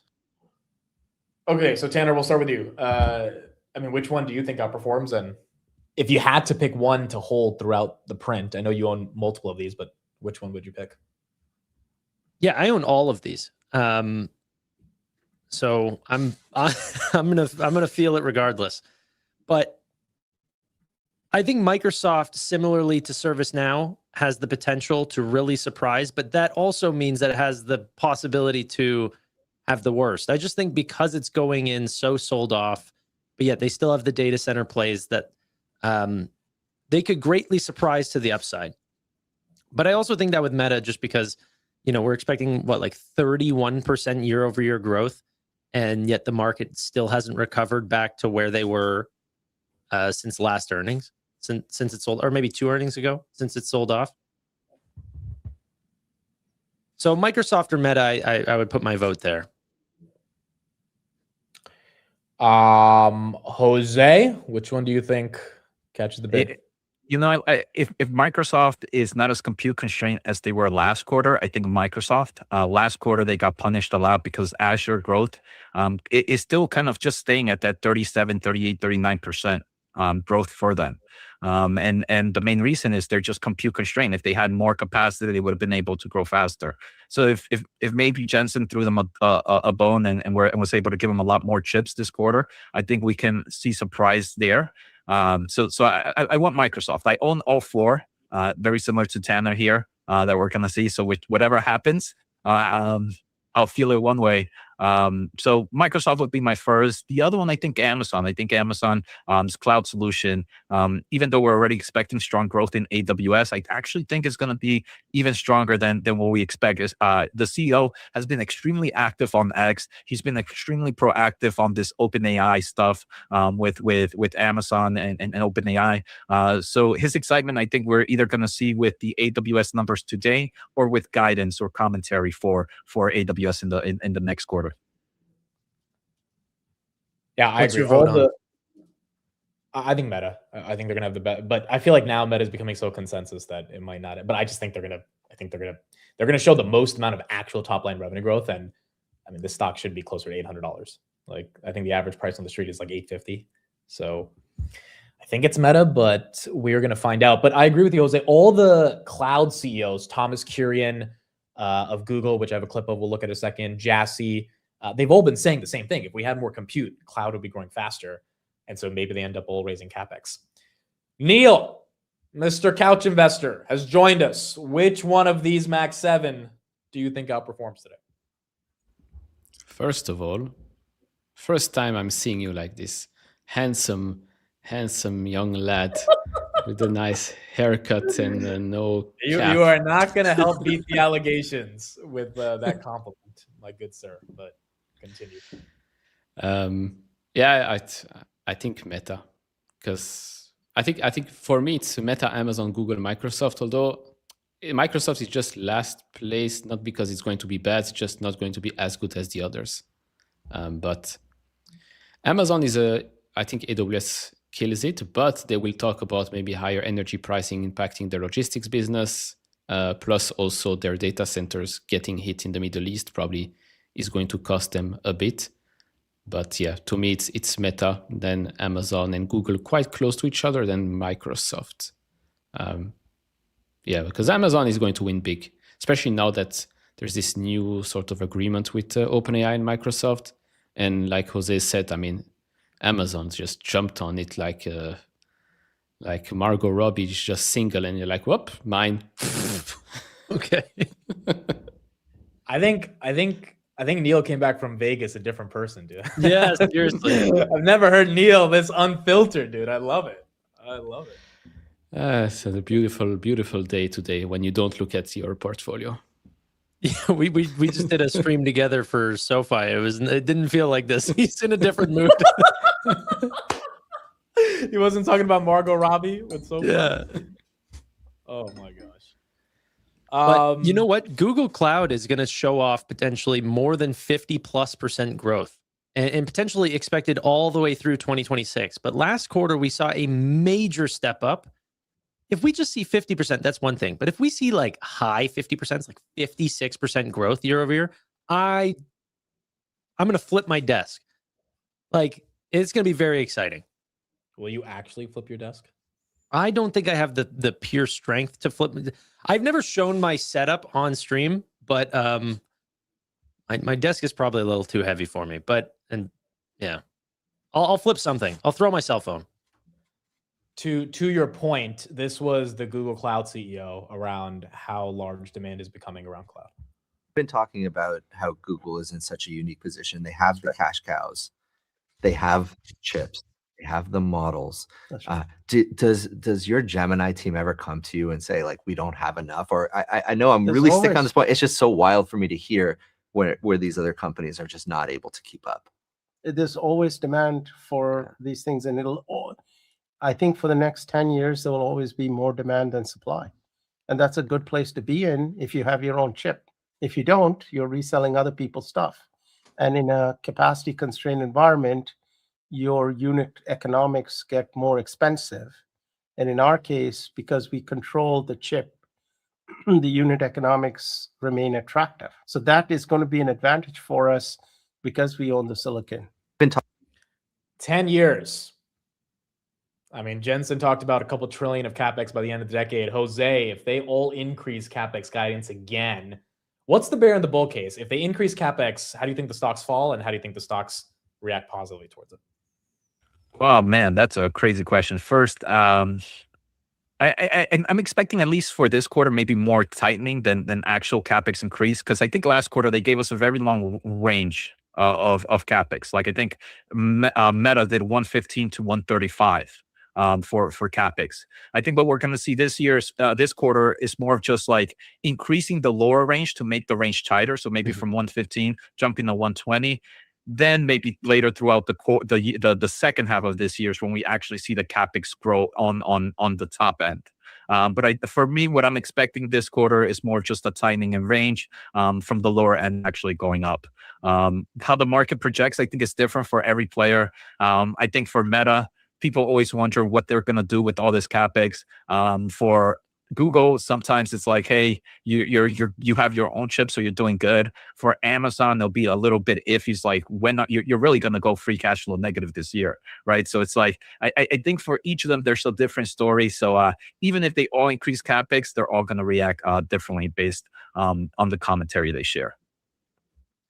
So do you think any of the four are going to raise the upper bound or the upper side of the range on CapEx? The hopeful side of me says yes. I truly wish, and my portfolio wishes, right? I do think yes, but I just think at least for this right now, maybe it's too early. Too early, just because of any potential delays in maybe building a data center or something in between there, right? Yeah. Just I think I think it's more just they want to make sure that they have the visibility correct. If they increase the upper end, in my opinion, because I know we've seen a lot of reports recently where data centers are slowing down or they might not be pushing. If they completely increase the top end, I think that should eliminate that theory, because it means they have all the visibility that they can spend that money. But I think right now I'm playing it safe. I think they're going to be more conservative and just do kind of the lower end range. Could I clarify something in that statement that Jose said? Was it's not that we're seeing slowdowns in AI demand. It's that they said the shipments were slowed down because they have nowhere to deliver them to. There's not enough like data center space in order to deliver the GB300s or potentially Vera Rubins. So we were seeing slowdowns just because they can't set up the land fast enough. And Tanner, I would say if there is this today, a world where maybe they decrease the top end. Let's say there's a world that they decrease the top end in CapEx this quarter. It's because of that reason that you mentioned. It's not the demand problem, it's more of the actual infrastructure problem. Now, if that happens, I think every media news is going to run it as a complete bearish thesis. And if that was to happen, I think it would be one of the best buying opportunities for AI stocks. It would definitely be a complete red show. I don't know if we curse in this show, so I didn't want to curse. But if that does happen, if we see a decrease in the top range, is because of the visibility of building data centers, not demand issue. Media is going to run it completely negative, massive sell-off, great buying opportunity. Yeah, I think they would keep the flexibility open to have the higher bound. Like, I don't think we're going to see any decrease. Even if it does come in that range, they don't have to tighten the range. So they probably just leave it there just in case if they do see potential to increase the capacity later on. Sorry, the problem is, like, all of this CapEx has been helping all of these smaller derivative companies, like these tertiary players that benefit, right? Like an Amcor benefits from more CapEx, or a Micron benefits from more CapEx. But the companies spending the CapEx should also be benefiting because they're the ones spending the money. They're the ones that are getting the growth. And for the better part of basically 7 months since October, they haven't.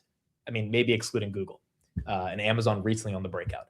So I think maybe this earnings is the time for Meta to get back to 750, 780 and have a real premium. Maybe it's time for Amazon to be treated as a company that's accelerating off of a insanely hard base with AWS. Maybe it's time for Microsoft to get some love and for Google to continue showing that growing GCP at 48% means that they should be trading at a higher multiple, even though, you know, Google has been doing well out of the other four. And I wonder if the CapEx increase, once again, as Jose says, gets the street to be bullish on the smaller companies that are going to get that CapEx, but not bullish on the companies doing the CapEx because they still don't know if they're going to get that ROI. So any increase in CapEx, whether it's towards the high end of the guide or there is no guide, or there's just a flat number, it needs to be associated with massive levels of either guidance for revenue growth or revenue growth in Q1. And if not, yeah, it's going to be ugly, which I think we all hope won't happen.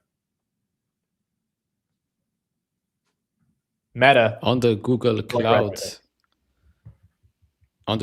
stuff, last quarter, year-over-year growth, 47.7%, right? Mm-hmm. This quarter, we are lapping a very, very easy year-over-year comparison. So wouldn't be surprised if we see 50%, like Tanner said. We're expecting 50+% for full year 2026. Then yes, then I would not be surprised to see well above 50. And some margin expansion, because last quarter was 30% or so. I mean, they still have a couple of percentage points to go until they reach AWS type levels. So it's going to be, Google is insane. Does anyone think all four miss? Oh my God. That was my next question. Maybe not miss, but what would make them drop other than misses? But let's say they don't miss. Just CapEx? Maybe not just, but like we've been in this weird space where CapEx makes them drop. And then whenever they say, hey, we're not going to be spending as much and we're not continuing to build out, that sells it off.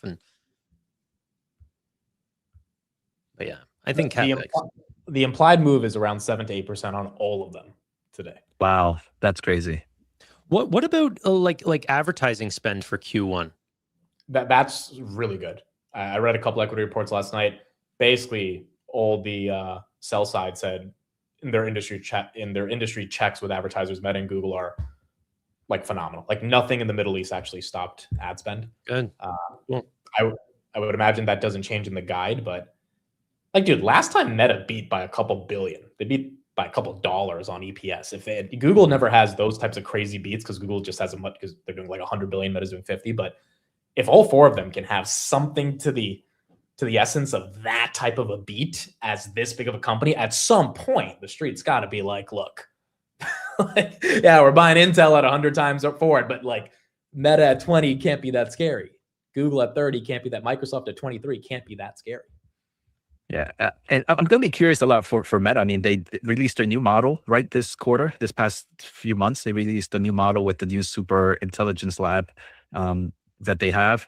And last quarter, they also mentioned that they were they designed their GEM model, which was a recommender model that was kind of moving along, very similar to an LLM based on compute. So if we got any updates on that and seeing kind of growth, I wonder if they'll share more data on those AI fronts for them. What are some of the proxies that we need to pay attention to as well? Like, I don't know if Snapchat's going to move on what Meta says, or like what's the Ray-Ban's parent company? It's a very long name. Yeah. Sounds Italian. Nebius is not today for those that are asking. So do not trust your brokers when they tell you just go to the website and get the earnings. Do not trust your brokers. They're usually wrong. But Nebius is not today. I don't know what some of the proxies are, but there are some other names that are important. We have Chipotle, eBay, Cheesecake, KLAC, Ford, Carvana, and then Qualcomm, which, Jose, real quick, I mean, is this thing going to go up or... Yeah, I mean, the growth story you have is the CPU shortage, and they have some form of server CPU. The only thing that I'm worried about for them is they're very much in the consumer tech space. And we've heard from every kind of player so far that the consumer tech is seeing a bit of a slowdown because of the crazy memory prices. So I think it's all of what the market wants to price in. Does the market want to price in the slowdown in the tech space, or does it want to price in the future potential of maybe them benefiting in the CPU space? Because I think while they have decent tailwinds, I think the headwinds are definitely there. And because I'm negative on it, obviously the stock is going to rip after earnings. But people have been piling into it just as a thesis that this one's going to do what Intel did. And so, I mean, put in the chat. All right, so we got about 5 minutes left. Put in the chat how many of the big four you're in, or any of the ones that you see on the screen right here. Or you can just put in what's your heaviest position. And yeah, in the next 5 minutes, we're going to see $12 trillion of market cap move up or down. But there's going to be a lot of names: Snapchat, Reddit, Qualcomm, KLX, NVIDIA, obviously. I mean, all of these are ultimately going to either benefit or not benefit from these earnings. Reddit is tomorrow, right? Snapchat is irrelevant, let's say. But yeah, I mean, Reddit tomorrow. I don't think Reddit goes down purely because I think, like you said, advertising is doing well. And Reddit is not really a cloud player or data center builder. So whatever gets said on that front shouldn't affect them, I would say. As for the proxies, I guess, yeah, all the smaller neo cloud players, CoreWeave, Iran, Nebius, etc., would definitely move after hours on any comment of capex, supply, demand, memory players. Although memory players are going crazy, but yeah, those are tomorrow. Neil, are you still in Micron? Yes, I am. A bit less than at the start of the year, but still, yeah, still in it. That's why he was in Vegas. He's able to afford all these places. It's all the semi guys going on vacation, eh? It says the guy who just came back from vacation. But I go on vacations even if it's a bad market. Because he's done that well. Yeah, exactly. All right. We got 3 minutes. So here's how it's going to go. All four of us will be looking for the results. Whoever gets it will try to say it so that we can get the information out there. Obviously, priority before all of the other names. The other names are Carvana, KLAC, Ford, Cheesecake, Chipotle, eBay, and Qualcomm are Meta, Amazon, Google, Microsoft. So those are the priority. We're going to try to get all the results, but those are the four ones. 4:30 Google starts, so in 32 minutes. 4:30 to 5:30 we got Google. We're not going to have any time to discuss it because 5:30 Meta starts. 5:30 6:30 is Meta, and then from 6:30 to 7 we'll stay on whoever's left and try to analyze everything we got. But that's what we got going on, dude. I have some butterflies in my stomach. I'm like actually a little nervous here. What's the TLDR on this FOMC meeting? Jerome Powell talk. Well, what bearish, bullish? Well, what was the tone? It was really neutral. He didn't say anything. Okay, so he could have sent an email. You're saying? Yes, and he could have made markets worse, but he didn't say anything that markets cared about enough. So now it's up to, which I kind of like, because now it's up to these tech companies to do it. I will say this as well, as we have 1 minute left. Regardless of what happens to these stocks, up or down, regardless of what happens to our portfolios, up or down, I don't really believe in participation awards, but I would say that all of us here are winning for even caring about the markets, because at the end of the day, you could be doing something else right now. You could be watching Netflix. You could be, just not caring about your financial future. But the fact that we're all here, that we care about these four companies, that we cared about a guy wearing a purple tie speak for the last time on the Fed stage, means that we are interested in trying to do something greater than ourselves. And it is cool to be here together as a community. And hopefully we make a lot of money in the next 30 seconds. PayPal is up 2.5% today, ladies and gentlemen. The end is near. Based on the market today, if we, or not the market, based on the day that we've had, if I stay live till 6:55 or whatever, I will have been live for 10 hours today. Wow. It's been a There long you go. day. Here we go. Wednesday, April 29th. The biggest companies in the world reporting at the exact same time, 4 p.m. The stock market is now closed. Don't mute the bell.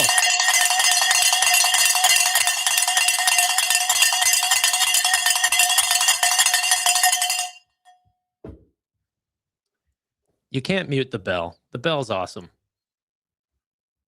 Can't mute the bell. And now we wait. What did you guys say? I was muted. I got Qualcomm first. That one's down 2%. Qualcomm, Street wanted 10.2. They're guiding for 9.2 to 10 billion. That's on the guide. I don't have this quarter yet. Qualcomm, that's the first one I'm seeing before the rest. Qualcomm down 2.3. That's the first one. Qualcomm EPS 265 versus 255. That's a beat. Adjusted EPS third quarter 210 to 230. Street 1 to 243. They missed on guidance for EPS. That stock now down 4%. That stock now down 4% on a miss on EPS guide. Oh, and a miss on rev guide. Street 1 to 10.2. They came in at 9.2 to 10. So they missed on the guidance for rev and EPS. Meta goes down, no up, no down. Amazon is down 5-point-something%. No. All right, guys. See you tomorrow. I'm out. No. Down 6. Meta was down. Can it flip? Qualcomm down 3. Microsoft's up 1. Meta's trying to flip green. Meta's trying. Qualcomm down 4. Microsoft up 2. Microsoft's the winner so far. That one's moving. Google flat. Amazon EPS Street wanted $1.60. They came in at $2.78. That's a big beat. Oh my gosh. AWS 28% for AWS. Dude, look at Meta's numbers. Oh, and Amazon's. Oh my gosh. Okay, Meta's getting hit. Meta's down. Amazon, EPS unbelievable. They were expecting $6.82. They got $10.44. Beat by 53%.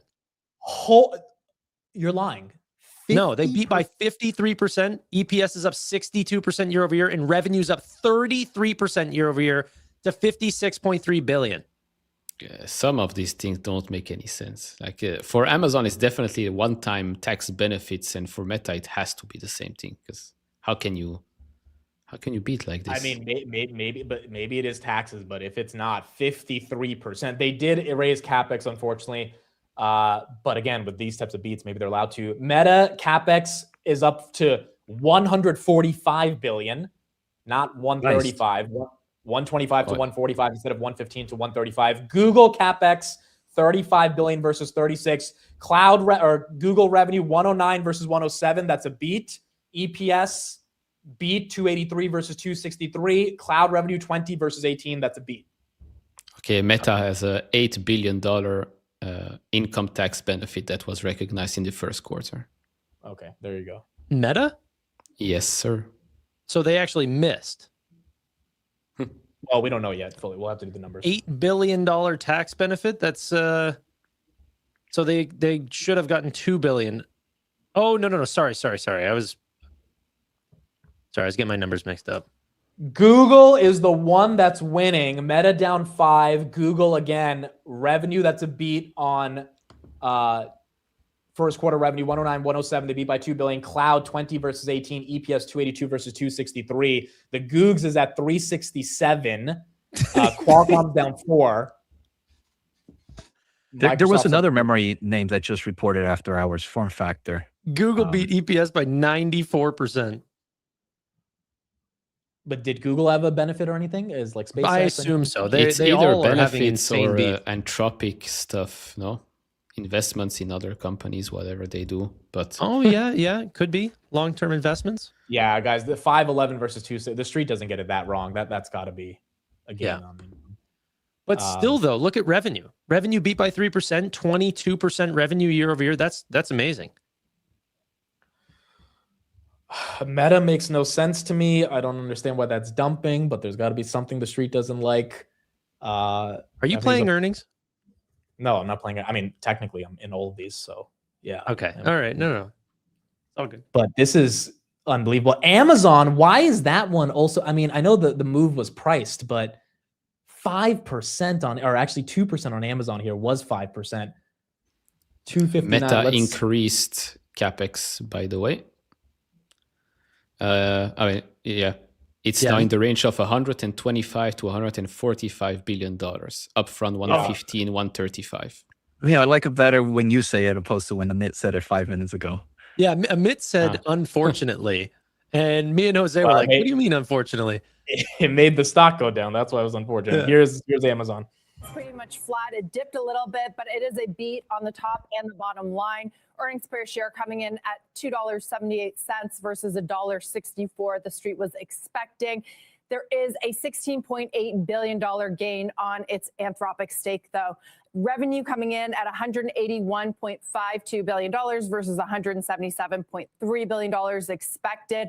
Operating income guidance for the second quarter, this is what the street was really looking for.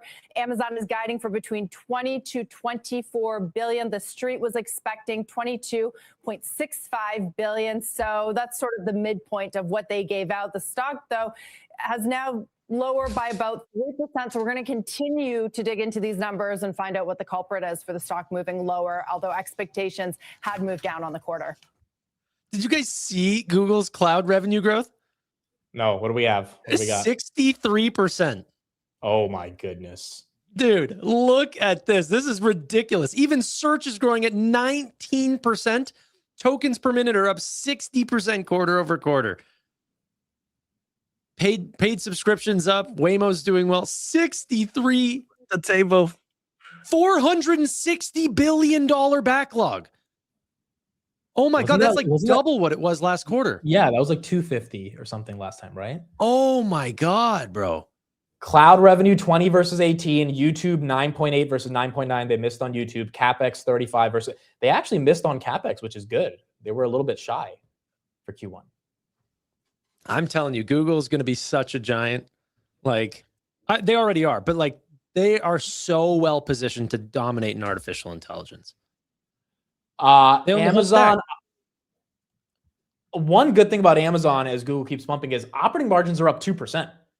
Like, that's really good. 11.7 to 13.1. That's a very healthy increase on their operating margins, which were at 5% a year ago. Physical stores 5.7 versus 5.8.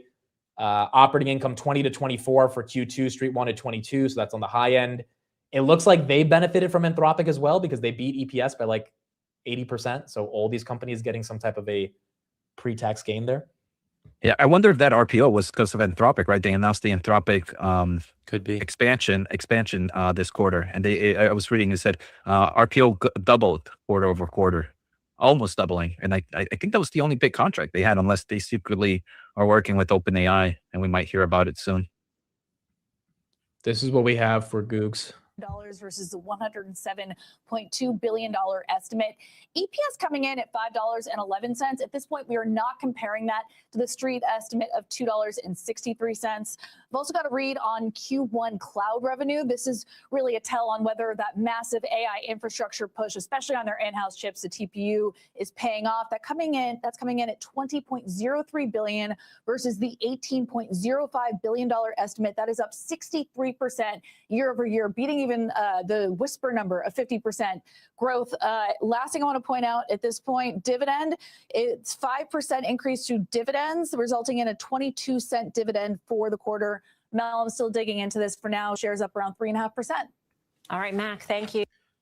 Microsoft, did they end up flipping red? No, but they lost their candle.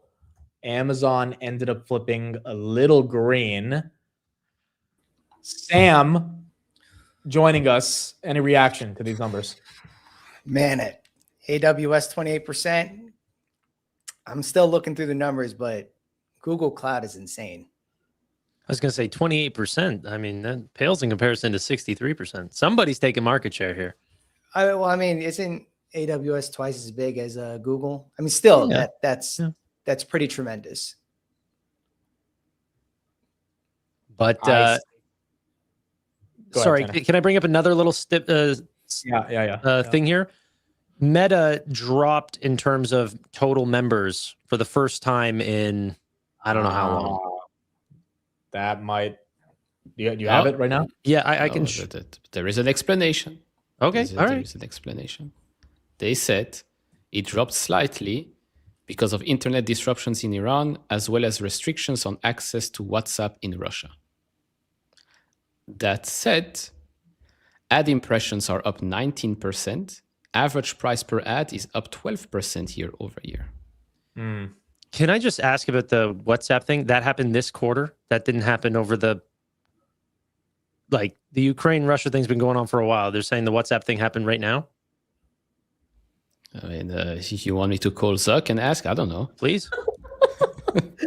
I'm sure he'll talk about that on the call, but the Iran thing seems to be a bit more prevalent given there's 92 million people there. Revenue up 33% year over year. Expenses were up 35. CapEx again increasing by about 20 billion. Probably part of the reason they did the headcount layoffs is because of this increase in CapEx that we're seeing by 20 billion. Price per ad up 12%. Ad impressions up 19%. I mean, that is hard to do. Increase that by 19%. Maybe the increase in CapEx and slight decline in users. Maybe that's it. That's your story for why Meta's down.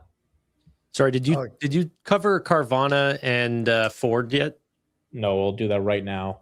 Carvana's up 10, of course. Beat EPS by 8%, 169 versus 156. Revenue 6.4 versus 6.1, beat by 5%. Double beat. There you go. Carvana's up 10, even with a heavy short ratio. Net income margin 6.3, adjusted EBITDA margins at 10%. They sold about 187,000 cars. Ford is up almost 7% as well. Ford, wow. 66 cents versus 19 cents expected on EPS. Did they invest in Anthropic early too? Like, what is going on? they pivoted to data center. No, but every Ford company's AI. beating by like 200% on EPS. Yeah. Adjusted EBITDA 8.5 to 10.5. Street saw 8 to 10, so they beat on the adjusted EBITDA guidance as well. Oh, they got a tax refund. Okay, there you go. That explains it. Yeah, the biggest tax refund in history just went to the corporation.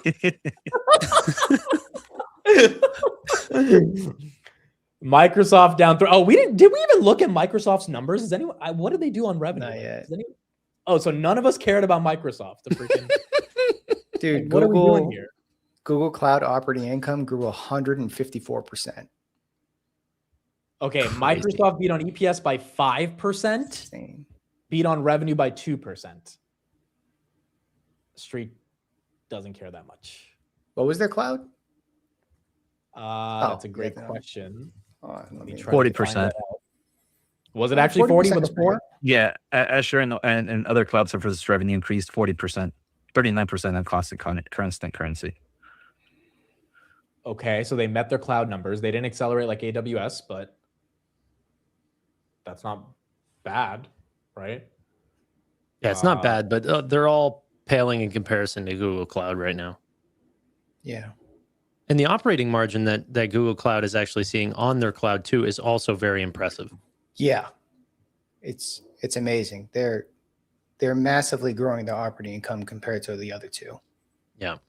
Nebius getting hit after hours. Iran getting hit. Wait, why? Why is that expected for Nebius? I mean, just you have a lot of med caps going down, but I would say that. Oh, but if they're increasing CapEx, market's going good, down. right? Yeah, but look at the market. Market's down, or the Qs are down 65 basis points after hours. So it's going to impact. I mean, ultimately, the guide is really going to tell the story for these data center stocks, but they might need to cool off a little bit. Wow. So Google's the only one that survived it. Wow. So when is Google flipping NVIDIA for that number 1 spot? Watch your mouth. Yeah. Wow. I wanted to activate Jose a bit. He's been too quiet. Dude, well, Meta, headwinds in the EU and US could significantly impact results. Headwinds about what? Kids not being on social media is one thing. Oh, the cyberbullying thing. And the other thing is the EU making sure they make money from US companies by fining you billions of dollars every year. It's their favorite.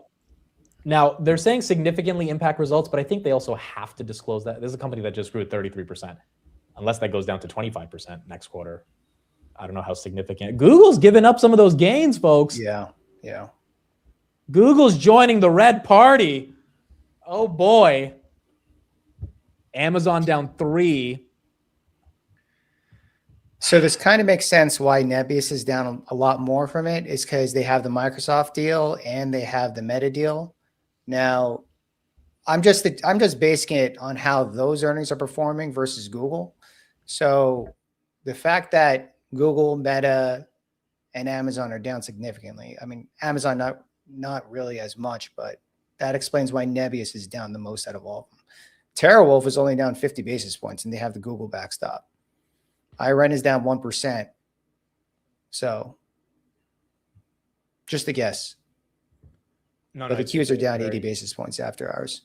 It's a fair point. And by the way, Google's net income, 36.9 billion they got the benefit of, which is why they beat so heavily on EPS. And by the way, I mean, the little disclaimer there from Meta at the end has been put there, I think, for the last couple of quarters. I checked too, and it was there already. So Okay, the usual stuff. Yeah, so then CapEx, I guess, is the reason. Here's Microsoft's, their earnings as well.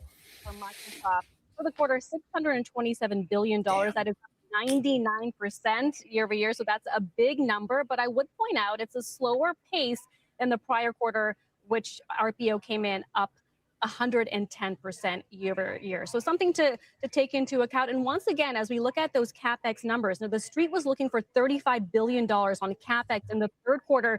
The company here is saying 31.9 for the third quarter, which is really interesting given the broader concerns around CapEx. Is it growing at a faster pace than Azure? We have comments here from CEO Satya Nadella of Microsoft. He says, we are focused on delivering cloud and AI infrastructure and solutions that empower every business to evaluate their outcomes in the agentic computing era. Reminder to our audience, Microsoft guidance comes out during the earnings call, which begins at 5:30 p.m. Eastern. He also points to one specific metric, AI business surpassing an annual revenue run rate of $37 billion. That's up 123% year over year. Guys, I'll send it back to you. Seema, thank you. Let's bring in Brent Thill. He is Jefferies equity analyst, and his coverage includes Microsoft, Google, and Meta. Brent, great to have you. Let's just start with Microsoft there. What did you see? The market is just, backing off slightly. Obviously, we're getting a lot more detail on the call. Yeah, Microsoft was largely in line. Azure hitting the high 30s, M365 mid-teens, CapEx kind of in line, and continued good operating margin improvement. So if anyone thinks you can't make money in AI, Amy Hood, the CFO of Microsoft, telling you that you can make money on AI and improve margin. So we continue to think that it's consistent, stable. They pulled a Wayne Gretzky and RPO up 99%, which is great to see. And I think it's pretty straightforward. I think the challenge is when you look at the Google backlog, up 90% sequentially, it looks like Google's taking market share across all these clouds. That's kind of what you were saying, Tanner, as well. KLAC. Go ahead. No, I was just gonna say Google's the only of the Mag 7 that's remaining green at all, but they're giving up all of it right now. They're at one point almost went red. KLAC down 7. Form factor is up 15. Form factor this is kind of a memory play as well, right? Yeah, that's Form. Okay. Okay, so literally the market just cares about memory at this point. Did all these companies cure Alzheimer's or something? Like every memory stock, it doesn't matter. Was that a joke? That was funny. Thank you. I appreciate you acknowledging that. But I get it. Smart man. That was good. The chat's going to be upset because I used that joke 2 months ago, but not when you guys were live. So, you can recycle different. But I don't get it. Meta's growing 33%. They're spending a little bit on CapEx, but form factor catches the bid. I mean, this is Amazon accelerate AWS for the first time in 3 years, down 3%. I mean, actually, they re-accelerated. Sorry, re-accelerated. Yeah, because last quarter they accelerated again as well. Yeah. I can't even believe Google's not way more green. Google search is doing so well. YouTube ads are doing well, and Google Cloud's doing well. What else do you want? Oh, how's the media doing? It's not down that much. Let's get the update from Meta. A couple of key other factors to flag here. The company's revenue guidance for the second quarter is in a range of $58 to $61 billion. That's right in line with expectations, given the fact that the company reported higher than expected revenue in Q1, perhaps a disappointment that it's not going to be growing consistently into Q2. Another keynote here, Reality Labs. This is the metaverse division, reporting a loss of $4.03 billion in the quarter. That is less than expected and smaller than the Q4 losses of $6 billion. And then one other note here is, so it looks like we maybe hit a peak in terms of Reality Labs losses.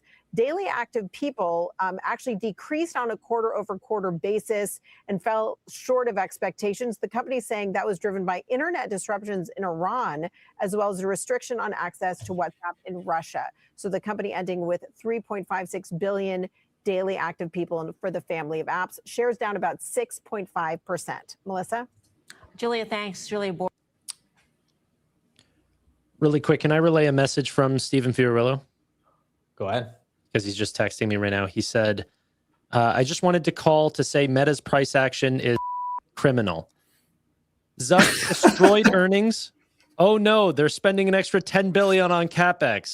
The stock market. These people are so stupid. He's pissed. He is pissed. The soundboard was very effective there. Yeah, that was really good. Yeah. This is I think these will recover, obviously, but this feels like a rug. This feels like a rug right now. Well, we do get CapEx guides during the call. Well, we already got Meta's, right? I mean, I guess we'll AWS you get during the call. It doesn't Microsoft during matter. the call. Increased capex is bad. Decreased capex bad. Same capex also bad. So. Yeah. Well, I bought my ramen from the supermarket this morning, so it's probably gonna be sold out. So I don't need to worry about that. I swear, though, Neil, that's actually what people are doing now, though. If any change, up, down, anything, they sell it off. Oh man, it's a very. No, it calls at 4:30 for Google. Qualcomm getting a little bit of a hit here. They missed on everything. Oh, they weren't. No, they're up 5%. No, they were down 5% before you came. Yeah. So that's a turnaround. It's probably the OpenAI phone that nobody's going to use. Maybe that's it. I mean, look, again, Qualcomm did not put up an Intel type of quarter that people thought they would. Not at all. Not even the slightest. So whatever the street's buying it for right now is got to be for some reason. But this is interesting. It's interesting to see Seagate and Bloom go crazy yesterday and NXPI. Yeah. And then the companies that are spending all the money that benefits them.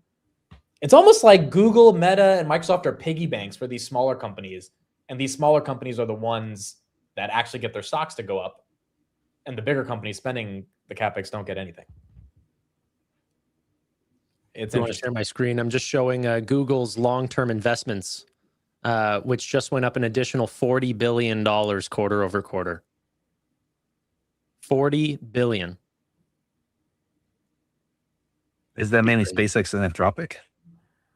Yeah, I mean, along with other things, but yes, that's a big part of it for sure. At least Google's holding on to the pump.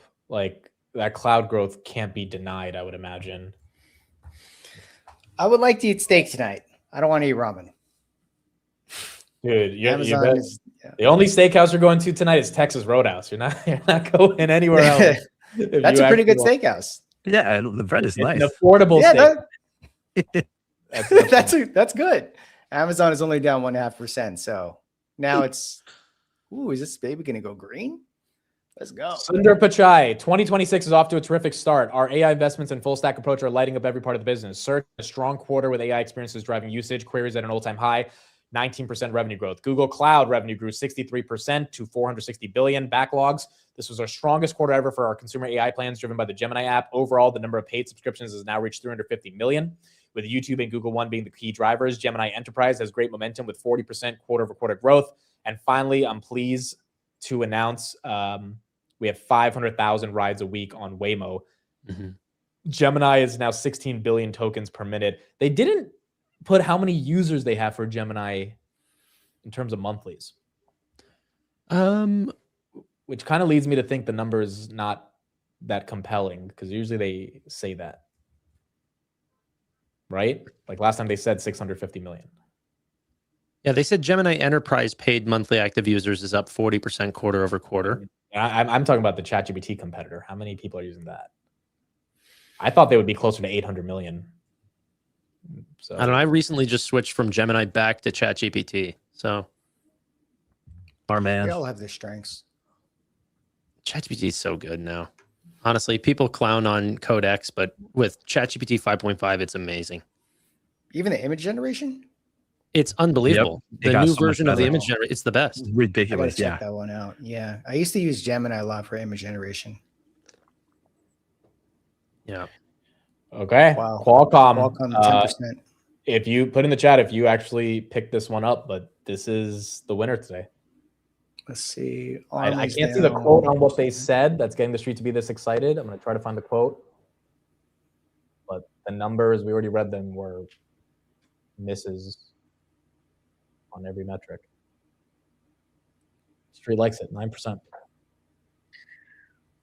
9% on Mr. Oh, we got so many other earnings, dude. We didn't even look at them.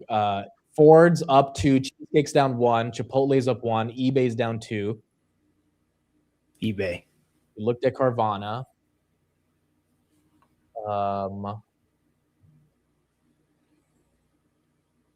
Chipotle beat by 12% on revenue. They came in line on EPS. EPS is down 17% year over year. Viavi also had earnings. Oh, yeah. How did that do?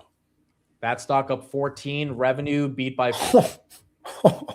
EPS 27 versus 23. Revenue guide beat by about 30 million, which is really good. EPS beat by about 7 cents, which is also really good. Stock talk is definitely one happy camper today. Yeah, Viavi getting a nice little bid right there. The Qs are down 0.3. Corrigan, Nebius, and Iren still down. I'm heavily contributing to Chipotle's revenue beat this quarter. So, not as a shareholder, but as a customer. So you guys are welcome. Thank you. Let's get a little bit of... I didn't know whenever you said that you were a chip investor that it also meant Chipotle. Yeah. Using it for the AI data center pivot. No, for the chips and guac, dude. Yo, you're on fire today, dude. Oh, No, Sam, did it take you that long to catch on to that joke? It took me a while to catch on to that one. He said AI data center pivot. Yeah, I know, but you said chips and guac. I was like, wow, that was pretty good.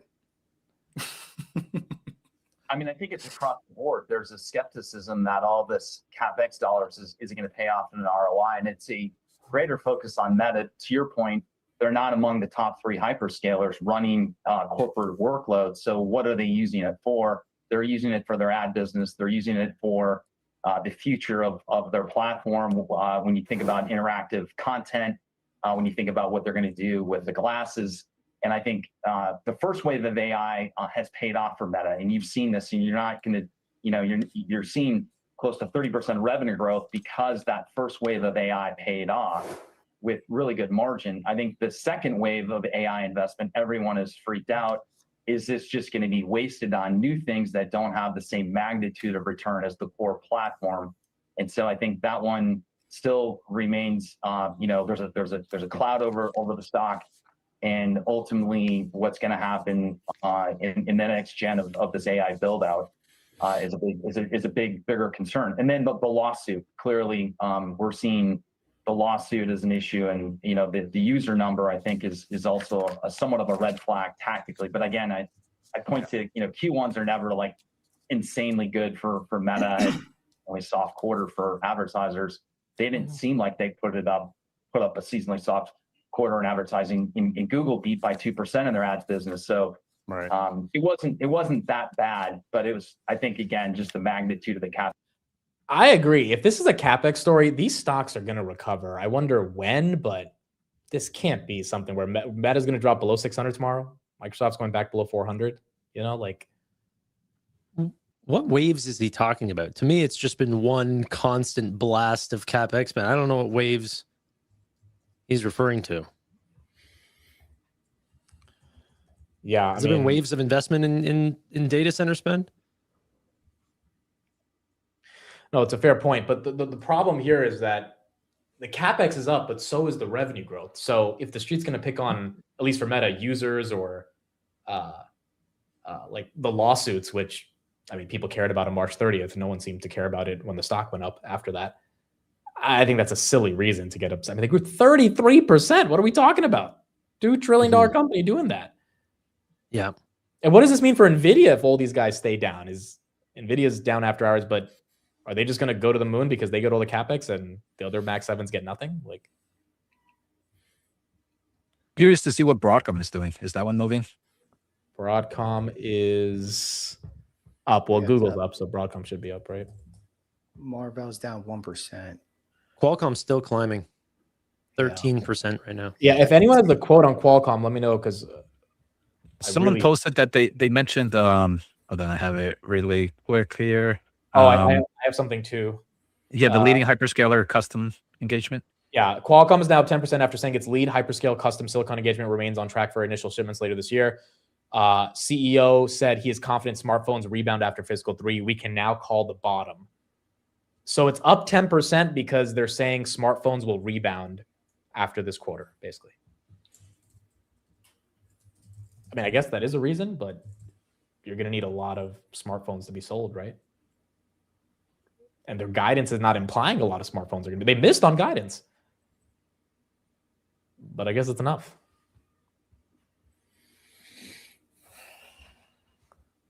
Google is live. Here we go. All right, folks. We'll be back in an hour. Then we'll get into Meta, but here's Google.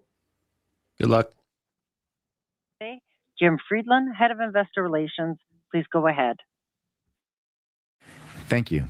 Good afternoon, everyone, and welcome to Alphabet's first quarter 2026 earnings conference call.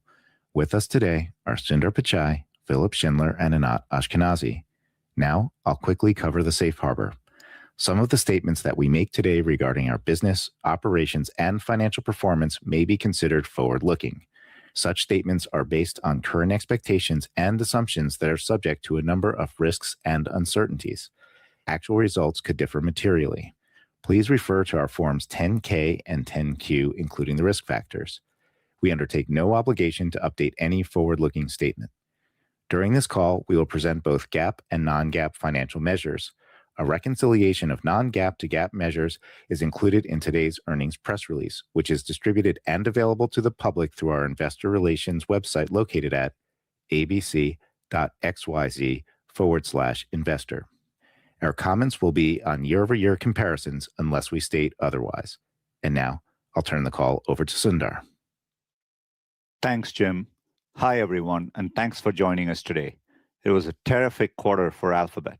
Our momentum was on full display at Cloud Next last week, and the month of May brings even more with I/O, Brandcast, and GML. I hope you'll tune in to see our progress. It's clear that our AI investments and full-stack approach are driving performance across our business. In Search and Other, revenue grew 19%. People love our AI experiences like AI Mode and AI Overviews, and they're coming back to search more. Cloud accelerated again this quarter due to strong demand for our AI products and infrastructure. Revenue grew 63%, exceeding $20 billion for the first time, and our backlog nearly doubled quarter on quarter to over $460 billion. Gemini Enterprise is seeing tremendous momentum with 40% growth quarter over quarter in paid monthly active users. In subscriptions, this was our strongest quarter ever for our consumer AI plans, primarily driven by adoption of the Gemini app. Overall, the number of paid subscriptions has now reached 350 million, with YouTube and Google One being the key drivers. And our AI models have great momentum. Our first-party models now process more than 16 billion tokens per minute via direct API used by our customers, up from 10 billion last quarter. Today, I'll share our progress across the AI full stack, then Search and Cloud, followed by YouTube and other bets. Starting with our AI infrastructure, it's the foundation of our full stack approach to AI, driving customer growth and product adoption. Our custom TPUs, Axion CPUs, and the latest NVIDIA GPUs continue to form the industry's widest variety of compute options. NVIDIA GPUs are a core part of our AI accelerator portfolio and will be among the first to offer NVIDIA Vera Rubin NVL72, in addition to the Blackwell and Hopper-based instances already available. At Cloud Next, we introduced our 8th generation TPUs, individually specialized for training and serving, and able to take on the most demanding agentic workloads. TPU 8T provides high-performance model training with 3 times the processing power of Ironwood and 2 times the performance. TPU 8i delivers cost-effective, low-latency inference with 80% better performance per dollar than the prior generation. This exceptional infrastructure powers our world-class AI research that includes models and tooling, which continue to progress really well. Gemini 3.1 Pro continues to push the frontier in reasoning, multimodal understanding, and cost. We have quickly expanded the Gemini 3.1 series of models to offer more choices for developers, including our cost-efficient Flash models. 3.1 Flash Live, our latest audio model, has improved precision and reasoning, making voice interactions more natural and intuitive. It's now powering conversational features in search and the Gemini app. Speech-to-text is now available in 70 languages. And with 3.1 Pro, our deep research agent got a big upgrade, including MCP support and native visualizations. Our generative media models are incredibly popular. Lyria 3 has generated over 150 million songs since launching on the Gemini app. Nano Banana 2 reached 1 billion images in nearly half the time of Nano Banana 1. And VO 3.1 Lite is our most cost-efficient video model to date. On top of this, we launched Gemma 4, our most intelligent open model. It's been downloaded over 50 million times in just a few weeks. In fact, our open models have now been downloaded over 500 million times. Looking ahead, we are focused on pushing the next frontiers of foundation models, including intelligence, agents, and agentic coding. And we are using the latest technologies to transform how we work as a company. For example, with anti-gravity, we are shifting to truly agentic workflows. Our engineers are now orchestrating fully autonomous digital task forces and building at a faster velocity. Much more to come here. Next, we are bringing helpful AI into the hands of billions of people every day through our products and platforms. Earlier this year, we introduced personal intelligence, which helps people get more personalized and helpful responses. It's now in the Gemini app, AI Mode, and Gemini in Chrome. Early traction has been good, and this month we integrated Nano Banana 2 to make personalized image creation possible in the Gemini app. Maps recently got its most significant upgrade in over a decade with Gemini. Users can now have a conversation with Maps and get more personalized suggestions and intuitive directions. And the Pixel 10a launched to positive reviews, providing the best of Google's AI features like Gemini Live and AI-powered camera features. Turning to search, AI continues to drive search usage and queries are at an all-time high. We continue to invest in improvements to AI overviews, which are driving overall search growth, and we're also seeing strong growth in both users and usage of AI Mode globally. Personal intelligence expanded broadly in the US, and we are seeing people ask more personal questions and getting responses that are uniquely relevant to them. We also shipped agentic experiences like restaurant booking to new countries and new multimodal capabilities like Search Live globally. We are also continuing to improve efficiency and speed. Even as we have brought new AI features into our results page, we have reduced search latency by more than 35% over the past 5 years. And since upgrading AI overviews and AI Mode to Gemini 3, we have reduced the cost of core AI responses by more than 30%, thanks to continued hardware and engineering breakthroughs. We are excited to share more about search at I/O. Now, over to Google Cloud. Google Cloud is differentiated because we are the only provider to offer first-party solutions across the entire enterprise AI stack. Our growth in revenue, operating margin, and backlog highlights this differentiation. Our enterprise AI solutions have become our primary growth driver for cloud for the first time. In Q1, revenue from products built on our Gen AI models grew nearly 800% year over year. We are winning new customers faster, with new customer acquisition doubling compared to the same period last year.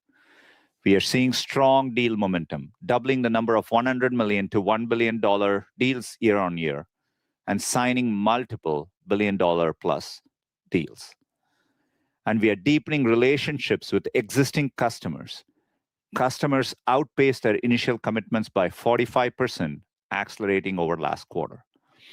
At Cloud Next last week, we introduced hundreds of new capabilities across our vertically optimized AI stack that are designed to work together for our enterprise customers.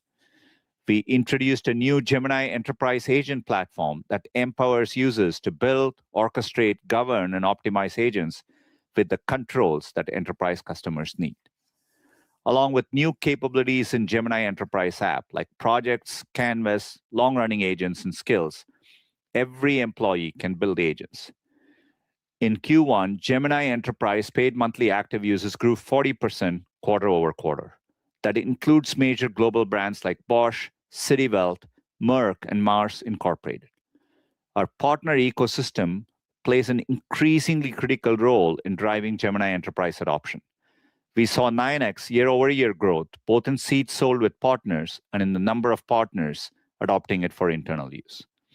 This momentum is leading to accelerating usage of our models.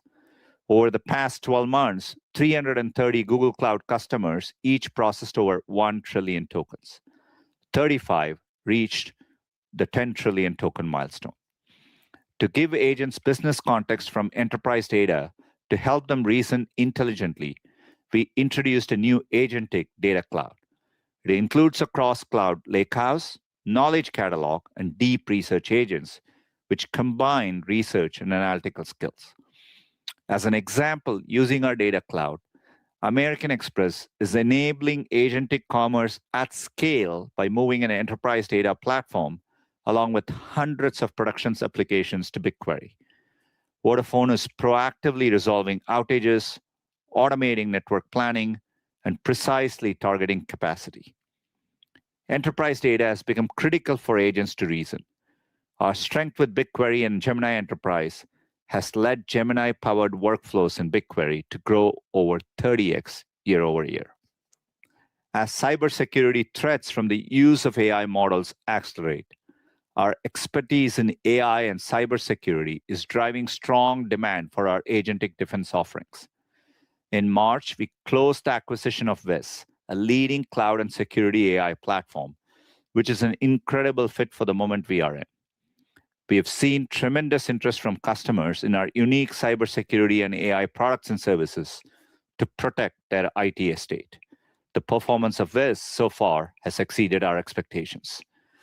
Together with Google's threat intelligence, security operations, and AI models, Wiz is helping organizations detect, prevent, and respond to threats. We introduced new Gemini-powered agents for threat detection, continuous red teaming, and automated remediation to protect software code and cloud systems. Customers like Deloitte, Priceline, and Shell are using our agentic defense to strengthen their security posture. All of this is powered by the AI infrastructure I mentioned earlier. Our TPUs continue our leadership in performance, cost, and power efficiency for customers like Thinking Machines Lab, Hudson River Trading, and Boston Dynamics. As TPU demand grows from AI labs, capital markets firms, and high-performance computing applications, we'll begin to deliver TPUs to a select group of customers in their own data centers in a hardware configuration to expand our addressable market opportunity. Turning to YouTube, where our momentum continues. In the living room, US viewers are watching over 200 million hours of YouTube content daily. And as of March, we've reached a new milestone with over 10 million channels now publishing shorts each day. This level of daily activity is a testament to how people enjoy this content and how we have made it easier for creators. And in Q1, our YouTube Music and Premium offering saw its largest quarterly increase in the total number of non-trial subscribers, both globally and in the US, since YouTube Premium launched in June 2018. I hope you'll tune into Brandcast on May 13th. Moving to other bets, Waymo's on a great trajectory. It launched in Nashville a few weeks ago. That makes 6 new cities so far in 2026 and operations in 11 major US cities in total. Waymo also surpassed 500,000 fully autonomous rides per week, doubling in less than a year. Wing continues to expand across the US in partnership with Walmart and DoorDash and announced plans to operate in the Bay Area. In summary, a terrific start to the year with so many great opportunities ahead. We are not slowing down. Huge thanks to all of our employees and our partners. See you at I/O on May 19th. Philip, over to you. Thanks, Sundar, and hello, everyone. As usual, I start with the performance of Google services and then cover the progress we're delivering across search, YouTube, and partnerships. Google services revenues were $90 billion for the quarter, up 16% year on year, primarily driven by the continued growth of search. Adding some further color to our results. Search and other delivered 19% growth, primarily driven by retail and finance. YouTube advertising revenues grew 11%, driven by direct response, followed by brand. And network advertising revenues were down 4% year on year. Starting with search and other revenues, which delivered $60 billion in revenue for the quarter. We are accelerating the deployment of Gemini across our entire ads infrastructure to help businesses reach more customers in more places than ever before. This is driving significant improvements across all areas of marketing and continues to fuel new performance breakthroughs across 3 areas critical for our customers' success: ads quality, advertiser tools, and new AI user experiences. First, ads quality. AI is boosting our ability to deeply understand user intent for a given search query and to find the most relevant ad. Even when we don't have a direct user query, we're making significant strides in improving relevance. In Discover, new AI models and classifiers are driving higher relevance by better aligning ads with unique user interests. In Maps, we're using Gemini to ensure promoted pins are deeply relevant to a user's surroundings, location of interest, history, and intent. This work is improving ads relevance by nearly 10%, leading to significant increase in user engagement. We're pairing this strengthened prediction-driven relevance with bottom-of-funnel precision. Over the past year, we've made over 20 improvements to search and shopping bid strategies. Smart bidding now uses Gemini to match user intent to an advertiser's product and services more accurately and further drive performance. This level of granularity was previously impossible to achieve at scale. Second, on advertiser tools, where Gemini helps advertisers drive more efficient and effective campaigns. People no longer search in fragments. They search conversationally and share more context. We launched AI Max to help advertisers adapt to this new way of searching, and earlier this month, it moved out of beta with improved performance quality across targeting and creative capabilities. Take Hilton EMEA. They captured 1/3 more clicks for 1/5 of the spend, while simultaneously increasing the average booking value by 55%. And Etsy saw a 10% search volume uplift, with 15% of those queries being net new to their business. We see significant opportunity as advertisers continue to make good progress on AI readiness and the adoption of AI tools. For instance, more than 30% of our customer search spend now uses AI-enabled campaigns, AI Max or Performance Max. And these advertisers are seeing more conversion for the same spend. Third, how we monetize new AI user experiences in search. We aren't just bringing existing ad formats into AI experiences. We are reinventing ads for this new era. Direct offers in AI mode are resonating with users and continue to receive positive customer feedback. Gap, L'Oreal, and Chewy are just some of the latest partners who have now signed up to test this Google Ads pilot. We're also exploring new formats for retailers. AI mode already surfaces organic product recommendations based on a user's query, and we're now testing a new ad format that displays retailers who sell those recommended products. In addition, the retail industry is rapidly coalescing around the open source Universal Commerce Protocol, or UCP, we launched in January in partnership with the ecosystem. Last week, we welcomed Amazon, Meta, Microsoft, Salesforce, and Stripe as new members to the UCP Tech Council. They joined founding members Shopify, Etsy, Target, Wayfair, and Google to further accelerate the transition towards an agentic future. Partners like Sephora and Macy's have joined companies like Ulta Beauty, who are already rolling out UCP and can now redefine consumer journeys from discovery to checkout. Ulta Beauty just last week launched agentic commerce within AI mode and search and the Gemini app. Shoppers can now review product recommendations, compare options, and complete streamlined checkout for eligible purchases directly within AI mode and Gemini. Turning to YouTube, which now has led streaming watch time in the US for 3 consecutive years. We're in an unmatched position to connect brands with the audiences they care about in the moment they engage in. We're applying Gemini to drive better matching and discovery between brands and creators of all sizes. And Gemini now powers YouTube creator partnerships, a centralized platform integrated directly into YouTube Studio for creators and Google Ads for advertisers. We've also made it easier to buy premium ad space in top-tier podcast shows by curating the most watched podcasts into popular genres. For example, Supergroup partnered with YouTube creator Lisa Koshy on a multi-format shorts and long-form CTV campaign, resulting in a 93% lift for their glow screen product and a 55% overall brand lift. Looking at monetization across YouTube, momentum continues in Shorts and the living room, and demand gen continues to drive momentum in direct response, in particular with smaller advertisers. Brand 2 is benefiting from growth in the living room, where we continue to scale creator brand deals. YouTube subscriptions revenue continues to grow faster than ads, particularly YouTube Music and Premium. By the end of Q1, YouTube Premium Lite was fully launched in 23 countries, and we plan to launch in more than a dozen new countries in Q2. As always, I'll wrap with the progress we're seeing across partnerships. Retailers are increasingly looking to Google to support their AI transformation. This quarter, Kingfisher, Target, and Wayfair closed significant multi-year cloud and ads deals. Combined with the implementation of UCP, these partnerships will help deliver personalized, AI-driven agentic experiences from discovery to checkout. In closing, I'd like to thank Googlers everywhere for their contributions to our success, and as always, our customers and partners for their continued trust. Anat, over to you. Thank you, Philip. My comments will focus on year-over-year comparisons for the first quarter, unless I state otherwise. I will start with results at the Alphabet level and will then cover our segment results. I'll end with some commentary on our outlook for the second quarter and full year 2026. We had an outstanding first quarter, delivering our 11th consecutive quarter of double-digit revenue growth.